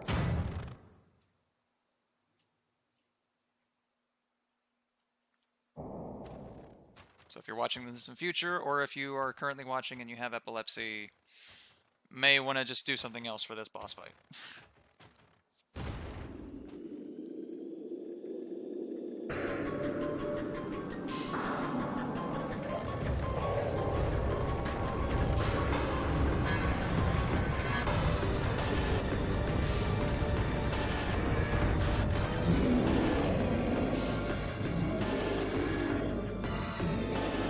This theme kind of sounds like Ghosts and Goblins to me.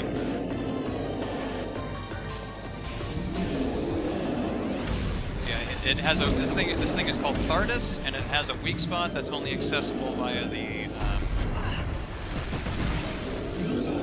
thermal visor. Thardus, an animated sentient creature of stone charged with phazon radiation. The phazon radiation given off by Thardus negates auto-targeting systems, preventing lock-on. It may be possible to acquire alternate targets with a different visor. The chaotic nature of phazon irradiation leads to instability in its structural integrity. Thardus can encase targets in ice, and its colossal size and strength make it a formidable opponent. Yeah, Thardus is a bastard. This fight... I hate this fight, honestly. Not that it's hard, it's just one of those bosses that goes on for way too long.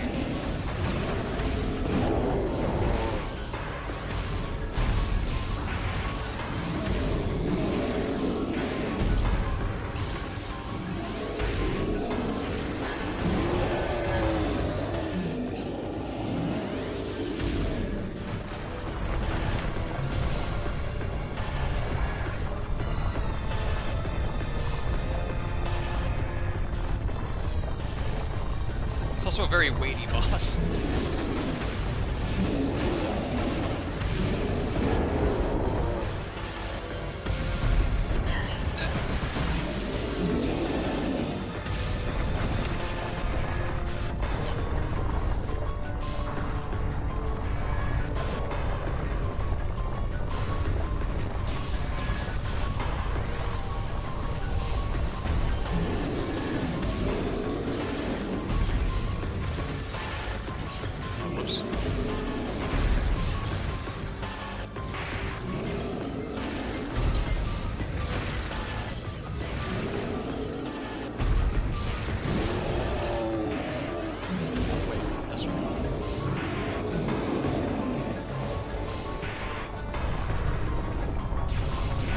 Oh dear. Oh dear. Ah!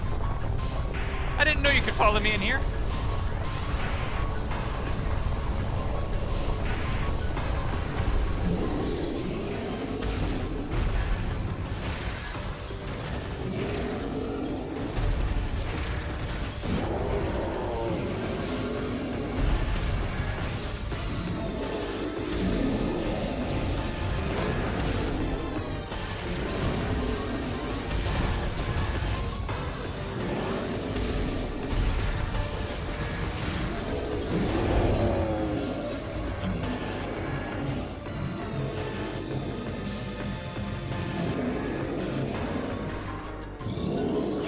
What are you doing?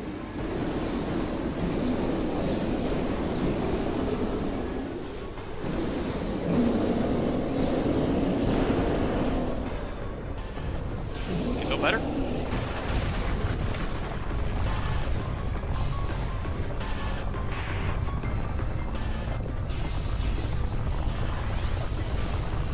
Oh god. Woo!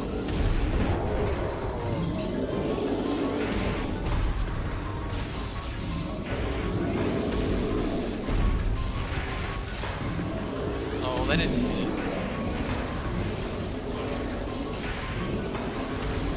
Oh, hello.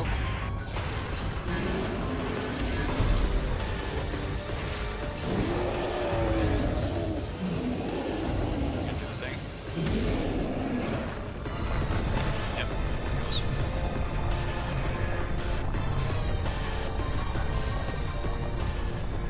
It's music, though.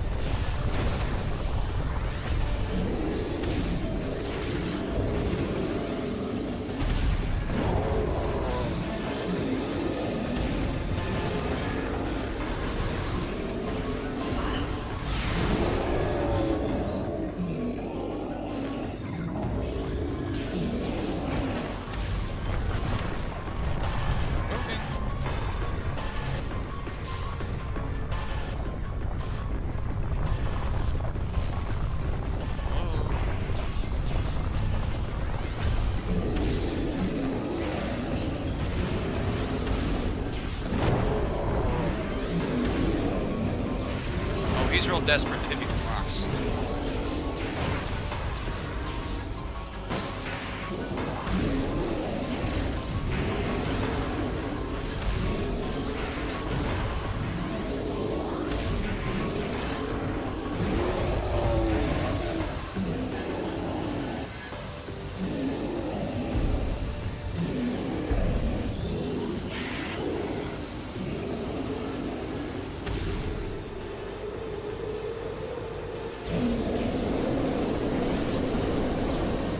Hi Raven, welcome to the stream. Hope you have a good time here. How's your day going? Oh, piss. Woo!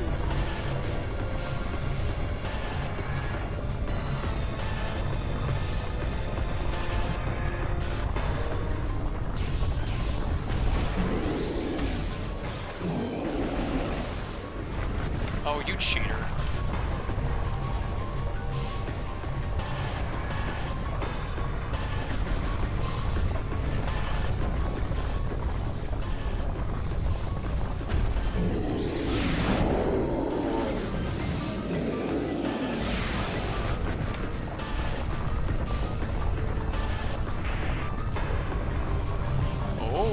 Okay, alright.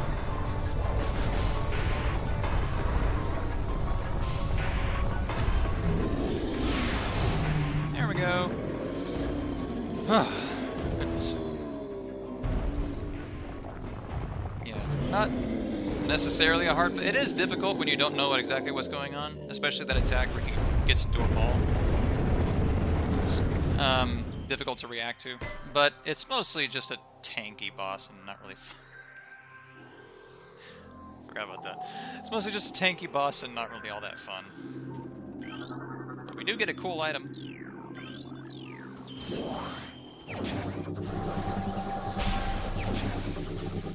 Sorry to hear that, Raven. Hoping your day gets better.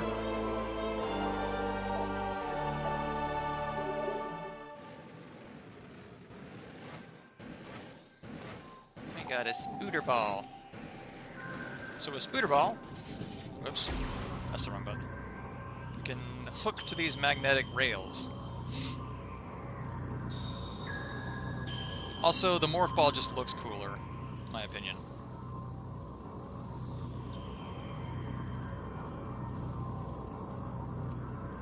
It's a little slow. Also, yeah, is there anything else we can do to help improve things? Whoops, that's the wrong button.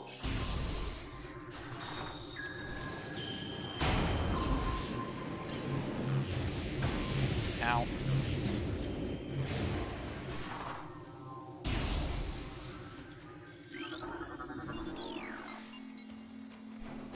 So yeah, you're just like, ooh, a new there's spooter rail, and you're like, all right, cool, we get to go. Oh, we don't have the right beam yet.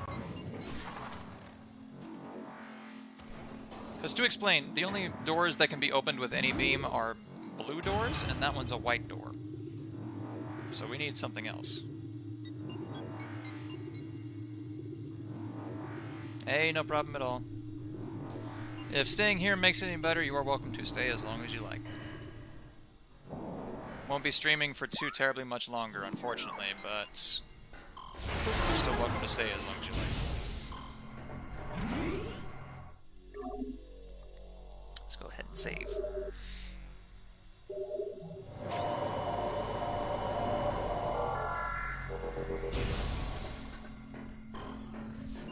Now we're back in the caverns. We have us a wave beam, we have a thermal visor, and we're pissed off.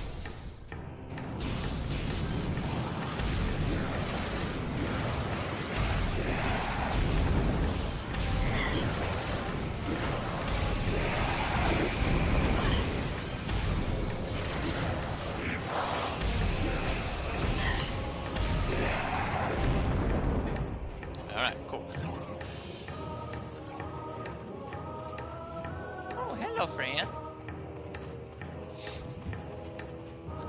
Alright, so we got us a sort of a puzzle here. First we gotta navigate this place without getting ate.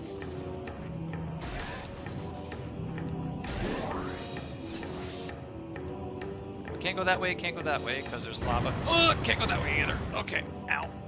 Alright. I'm doing this out of sequence, apparently. How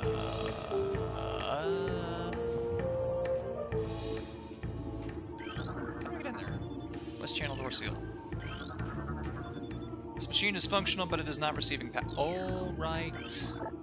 3 nearby power conduits must be energized for it to open. Okay, so epilepsy warning, thermal visor.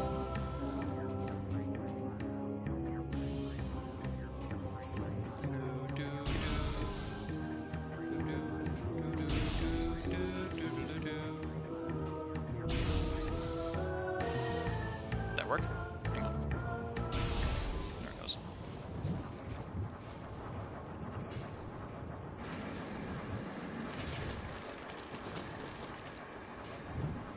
Yeah, if you can make it to my TikTok, my username is right there if you'd like to go follow us. We stream on Thursdays and Fridays, playing Final Fantasy 15, which is just a chill stream.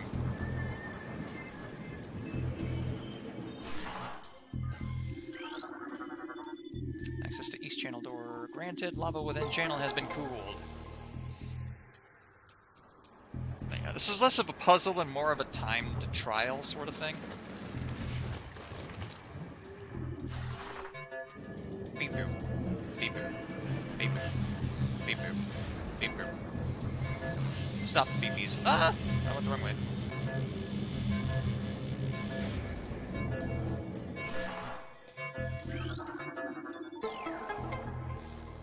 Oh no, you're fine. Here's the thing about my streams. No one's ever required to be here. I just offer this as a place if you'd like to hang out. It's also a safe place, so everyone is welcome.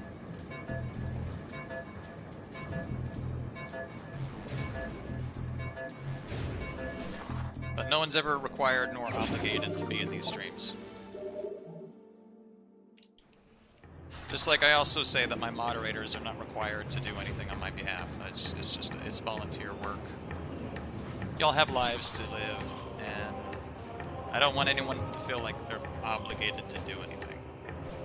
Especially not for my sake. Gotta eat it. Can't go that way. Hold up.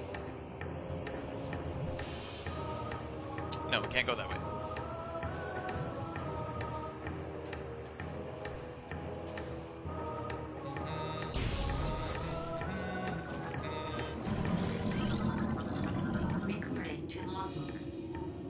Got a new creature, Puddle Spore, sentient floating lava mollusk protected by an impenetrable shell.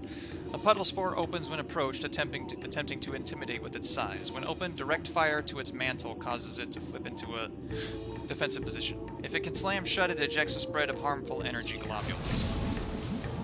Those harmful energy globules? And then it gets mad and goes to sleep.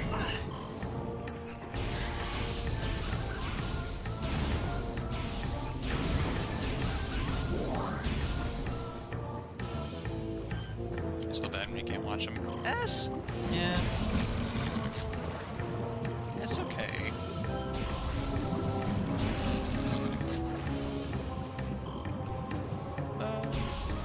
Definitely don't want you feeling bad for missing a stream.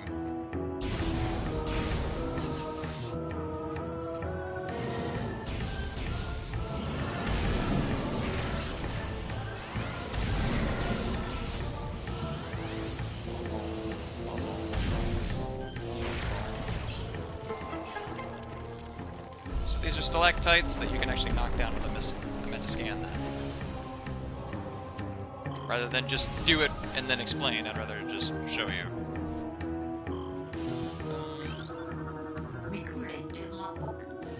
This hanging rock structure appears to have a weak spot near its base.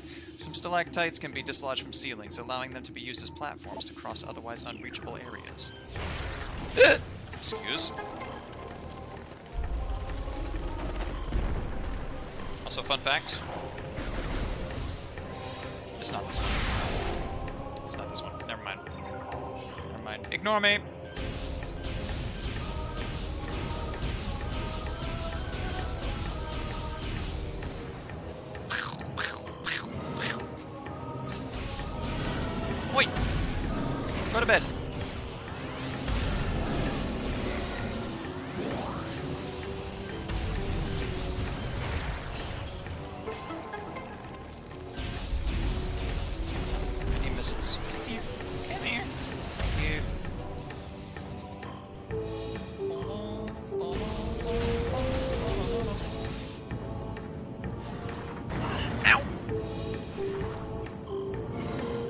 too excited.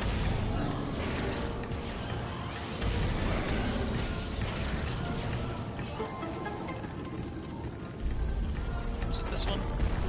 Nope. Probably wasn't. I mean, I got enough missiles. Let's try it out. Trust me, I know what I do.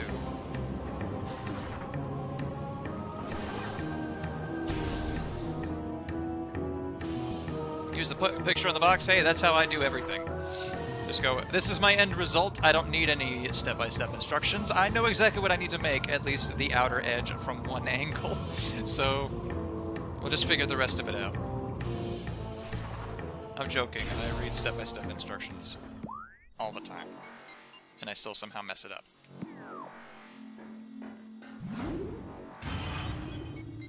I don't know what to tell you.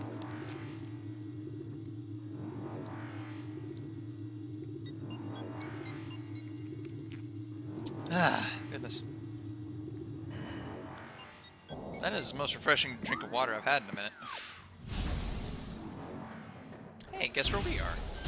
Ah! Hang on.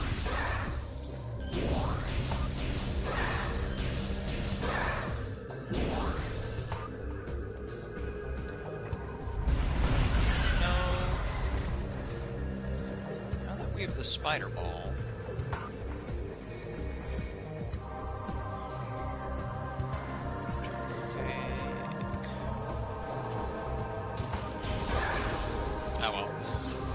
If I head to the wrong area, it'll eventually just go, hey, dum dum, go this way. I messed it up. I messed it up. I messed it up. I messed it up.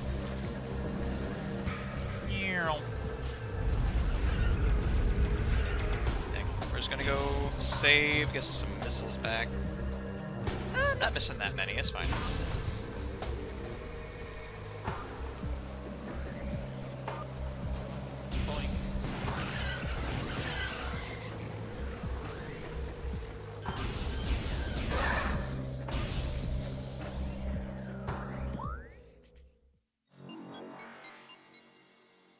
I know where I'm headed. I came up the wrong elevator, but it's fine.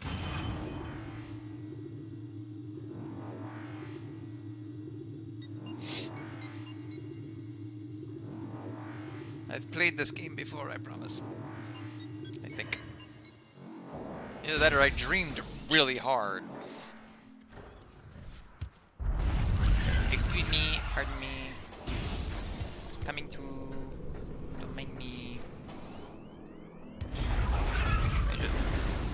Really? Hurry up.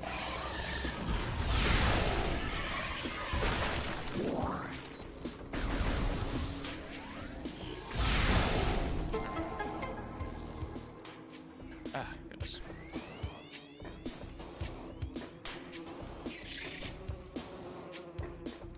I'll deal with you wives, you hives. You wasp hives in a minute. Goodness. Nope. I need to go this way.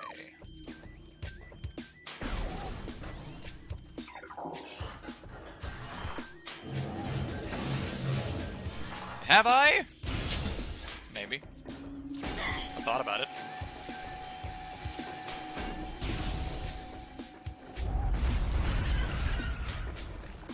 Mom thinks I'm good at video games.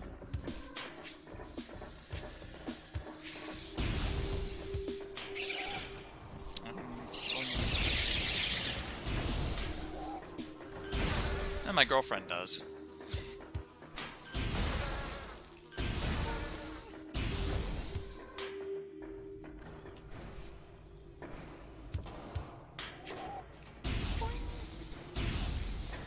I'm saying boing when I fire my cannon, but hey, let me dream, you know?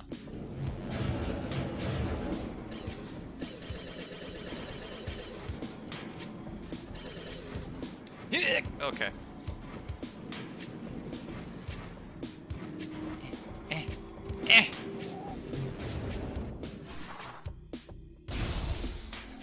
Woo! Oh, I know you're teasing. Alright. Alright, I nearly wasted a bunch of time there by taking the wrong elevator.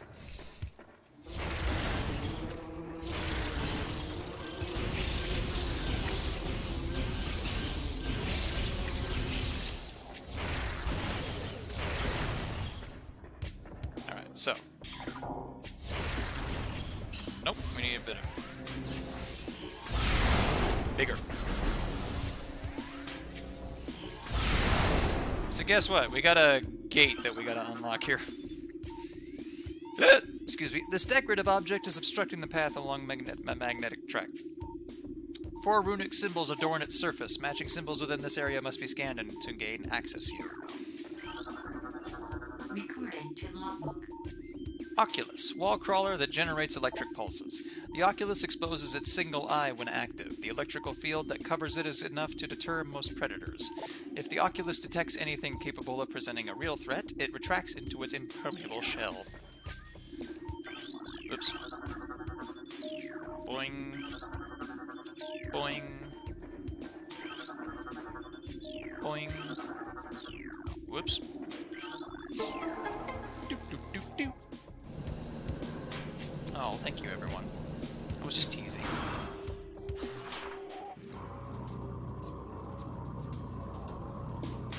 My aim isn't to be good at games, just to have fun with them. Phew.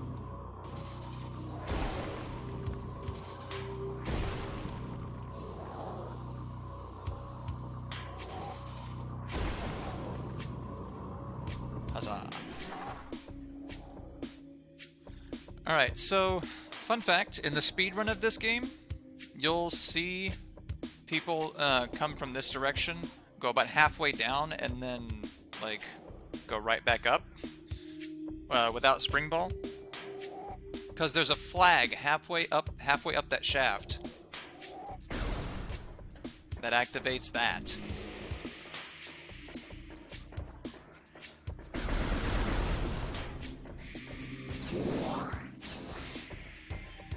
You can hear something faintly in the distance.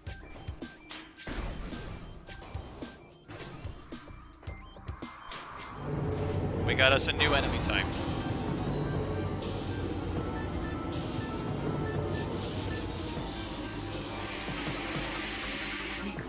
Ladies, gentlemen, and otherwise, Chozo Ghost. Spectral entity, bioelectric field invulnerable to natural energies. As these entities phase in and out of existence, the only way to track them accurately is with X-ray scanning.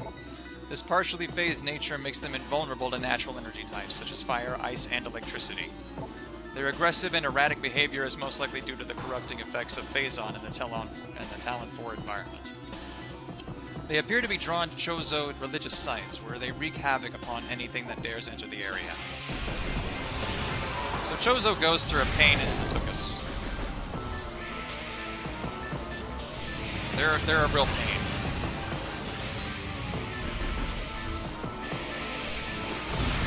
Because they're very difficult to track. Thankfully, they don't have too much health.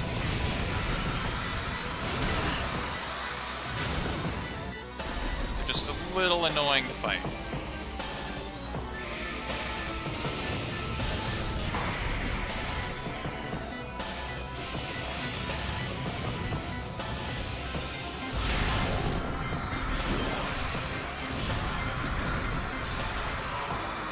They're such a cool enemy, though. Like, just conceptually. Why do children grow 40 limbs when you're trying to wipe their nose? Come back here, Drippy. I'm trying to help. Best of luck. Godspeed. But they're such a neat enemy type, I think. Just, you're fighting what's left of the Chozo. That's really neat to me. Unfortunately, now that we've taken them out here, they do appear in other locations, which is a suboptimal experience. Ow.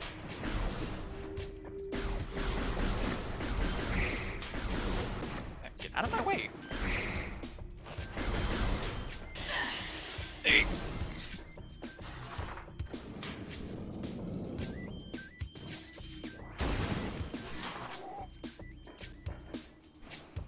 here as well. Ow. So let's see. I need to go this way. Okay. I need to go. Oh. Fuck me. We need to go up. Ah.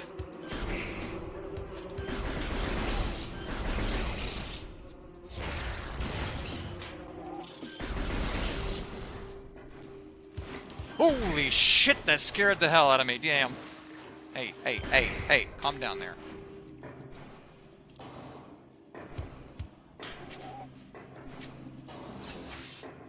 Hang on a second. Ah, I know where to go. Shit.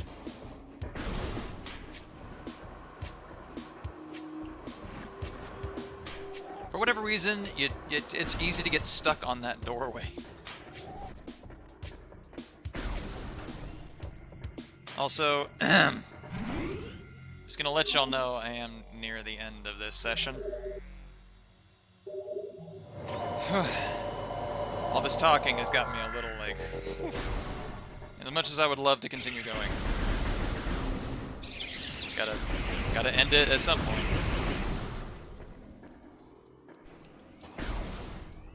Like a decent ways through the game, I think. We're a little under halfway, probably.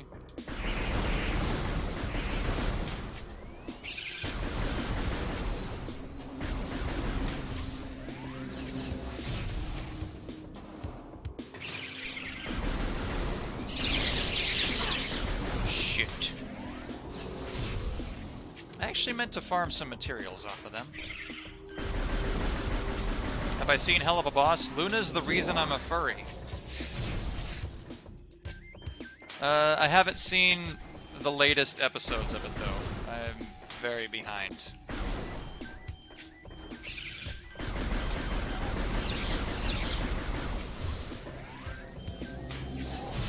But I have seen some of Season 1, so...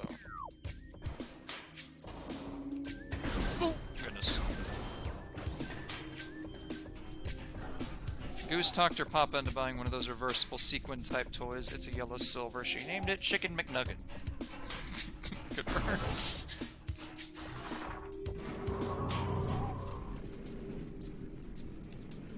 Boing! That's a lot easier to do. Usually those just disappear, and then... gotta deal with it.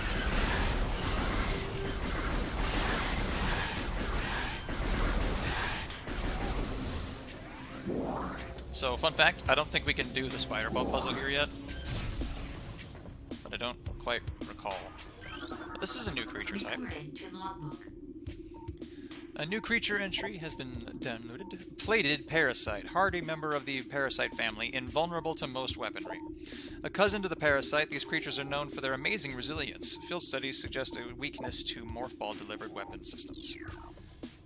So yeah, you gotta deal with these things while you're a morph ball, which is all sorts of just goody.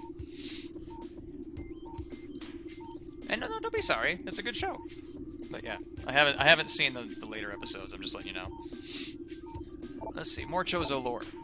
What is this otherworldly pestilence that infests the land, seeking out life in its blind need for corruption? And where did the meteor that brought it originate? Was it crafted by alien hands? Or was it a roving chunk of a planet that suffered a violent end? Our minds quail in horror at that thought that long ago, in some corner of the universe as yet unseen by our eyes, an entire planet was perhaps once coated with this great poison. Whatever cataclysm may have ruptured that doomed place must have been mighty indeed. And if other meteors from it spread through space, bearing this evil to the far corners of the universe, we hold fast to the hope that this is not so, that the only surviving remnants of this evil are here, on Talon 4. Then, at least, there is hope for its eradication. So if you've been paying attention, Phazon is the material that is mutating biological life forms. Like, all of them. Any life form that touches Phazon, becomes mutated and irradiated by it. And it originated not on this planet, but from a meteor that crash landed.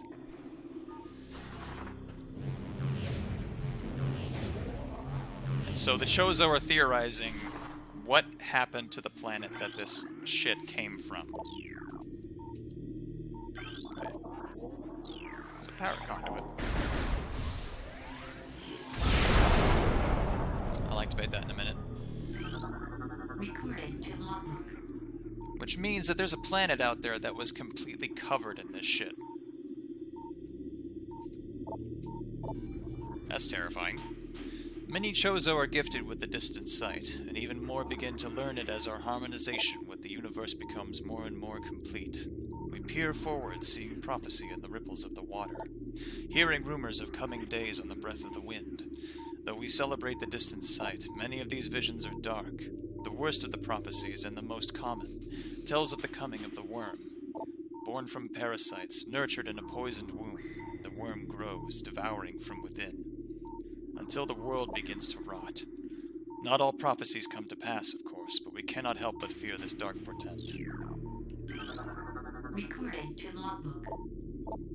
None know if our temple, the Cradle, will prove powerful enough to contain this evil forever. For now, it wraps around that abomination, cutting it off from the world above. However, we believe the power of Cipher, which has been produced by linking the 12 artifacts, should be strong enough. The fate of this world is now left to the One who will collect all the artifacts in the future. The time when the Entrusted One knows is approaching. Recording to logbook. To the Entrusted One. If you read these words, then our hope has not been in vain. Woo! Goodness. Sorry, had an itch. Your path grows with danger, right? Yeah, your path is fraught with danger. Monstrosities beyond description lurk in the shadows, starving, hunting for prey, searching for ways to quench the poisonous urges that bloom in their brains. Some of these are shrewd, but they are blinded by their evil designs. Believing in the black promise of the great poison, they seek to harness it for their own ends. It is these last that are the greatest danger. When you rid the universe of these creatures, you will be the true Entrusted One. So there's a creature down where the Phazon, which is the great poison, originated. In the middle of a meteor, there was a creature that came with it. And they've trapped it down in the area where we need to put all of these artifacts. Whoops, sorry, thermal visor, sorry. That's not even what I needed to do.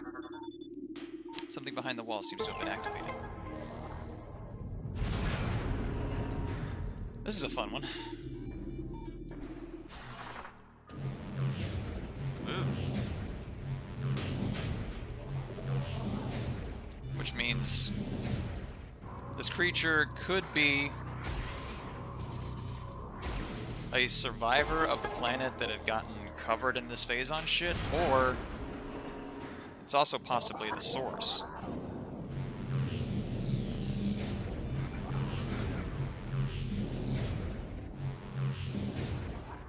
So what kind of creature is it?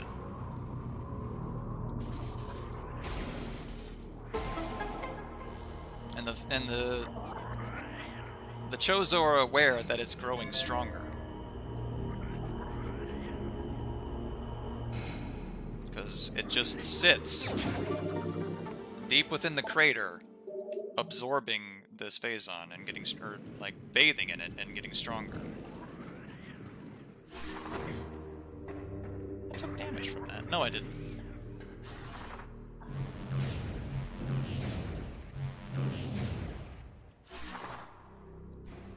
So what is this creature? I know, I'm working on it. Shush.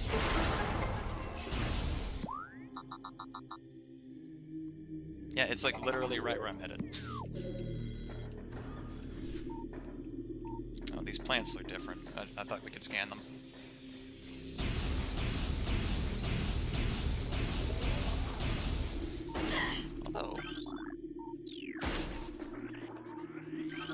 thing we can scan here. The great poison corrupts all, even the chosen.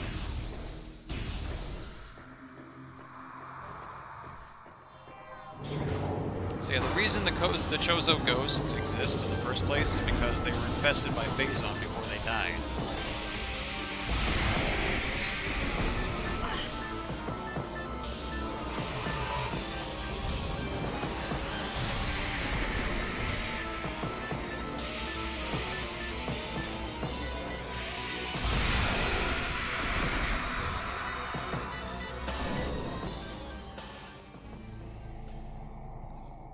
And now they've gone mad, because their spirits have been tainted with the Chozo. Which is fucked right up. Like, even in death, the Phazon affects them. It's insanity. Whoops.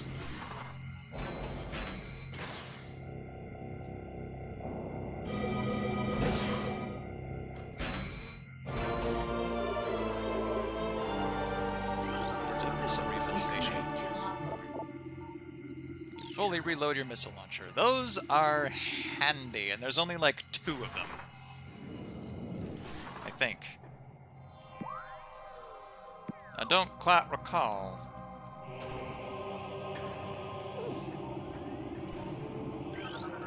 Recording to logbook. Things bound to earthly shapes are temporal and frail. Existing in a single dimension, they are fragile, vulnerable, and ultimately mortal.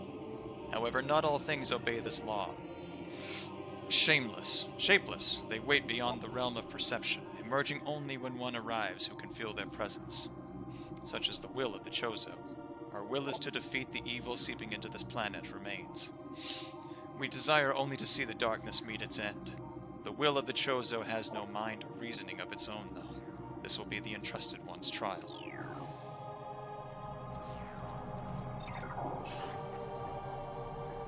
Okay, maybe I was slightly wrong, but they were left behind, and their erratic nature is due to the poisoning of the Phazon. But they're not really supposed to be here. They just happen to be, and they realize they're stuck here, and so they're like, okay, we're gonna create a trial for the Entrusted One. What else are we gonna do? We're dead. Anyway, radiation collector designed to absorb and store solar energy. They appeared largely decorative. Recording to logbook. Oh. Magnetic rail system check. Yeah. Wait, you said caution? Morphball bomb will briefly yeah. Safety shield online. Windows secure. I would hope so, if it's a safety shield. Ball me!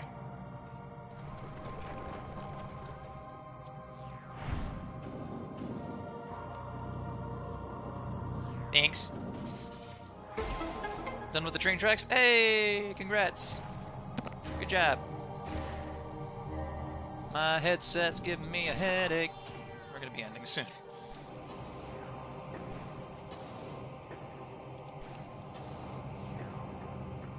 Pew! Sorry, pew! Beep, boop, boop, beep.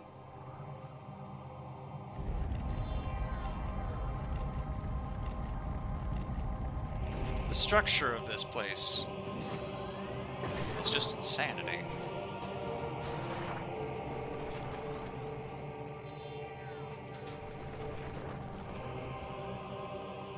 Wow.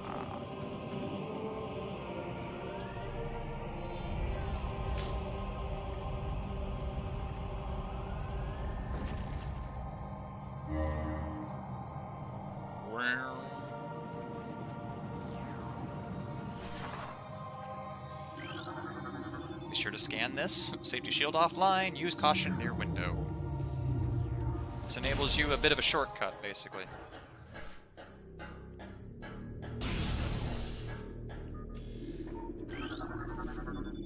Drainage shutoff is holding, maintaining the water level of the reflecting pool at 95%. Reflecting pool. Fractures detected in telluric alloy drain cover. The cover still functions, but its integrity is unstable. Now here's the thing, I need this water gone. Boom!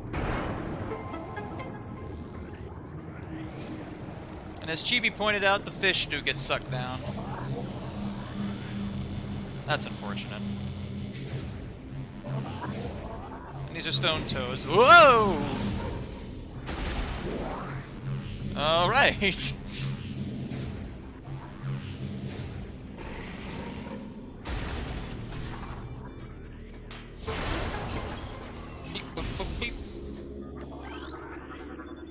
We got us a new beam.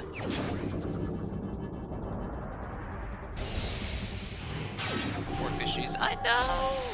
I'm sorry. We got the ice beam. So the ice beam is freaking cool.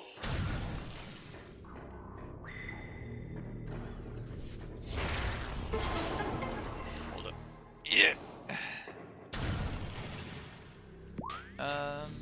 Actually, I don't want to do that yet.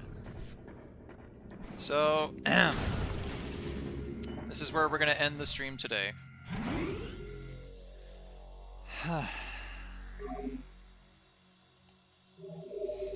I've done a lot of talking throughout this whole session. And I'm not done. I'm going to be doing a lot more in the next session. I see what you did there. Thanks. Appreciate it.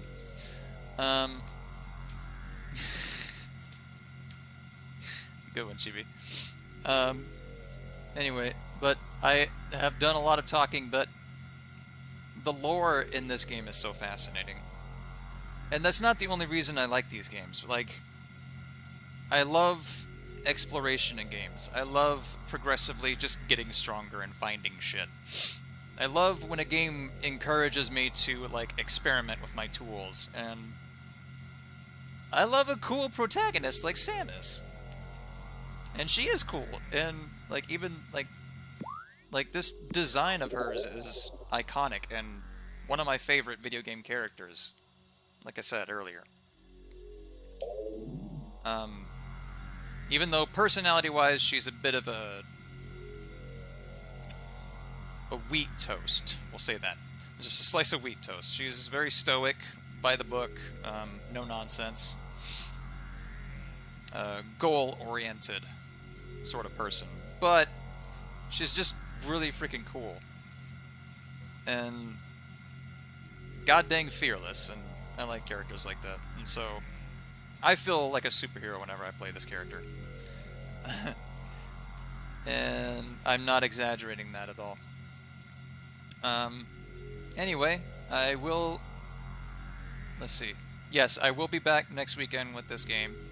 Same time on here, so if you want to see me continue, if you want to continue watching me play this, I will be back here next Saturday at 3 p.m. United States Central Time. It's now 7:36. We started streaming 4 hours and 37 minutes ago. If you are not already, please do follow me on TikTok. My username is right there, at TheWrathXRiku_she_her. We do a Final Fantasy 15 chill stream on every Thursday and Friday, starting at 5 p.m. United States Central Time, so there's 2 hours difference between when we start. And it's also generally just a shorter stream. But it's a lot more chill, people come and go, and Final Fantasy 15 is another game that I like, or rather that I love so much. But this one is a classic, and every single Metroid game, like I said earlier, I have enjoyed. For one reason or another. Either it's just like more of this, but with more and more ideas, and phenomenal gameplay, and a cool protagonist. Or it's just, it has a great feel to it. So if you haven't already, you should check these games out. And you should check this one out as well. Because Metroid, while we explained earlier, not the most accessible, is just super fun. And it is like my favorite genre of game. And for multiple reasons. But I just implore you to give it a shot. If you have a Switch, Super Metroid is available for free. So long as you have the Nintendo Online. I'm pretty sure You may have to have their online service, which means, okay, it's not free, so I'm wrong there. But if you have their online service, it is a free download to have their Super Nintendo emulator, and Super Metroid is on there, which is my absolute favorite Metroid. Hands down. Cannot wait to stream that for y'all. In the meantime, thank you all so much for joining me, and thank you all for keeping this stream a safe place. As always, I do my best to keep the stream a safe place, which means that everyone is welcome here. It doesn't matter who you are, what your past is, or how you identify. You're always welcome in my stream as long as you yourself continue to make this stream a safe place, and thank you all for doing that. Otherwise, y'all enjoy the rest of your weekend. Hopefully we'll see you on Thursday, if not next Saturday. And just take care and be safe. Thank you so much. Y'all take care.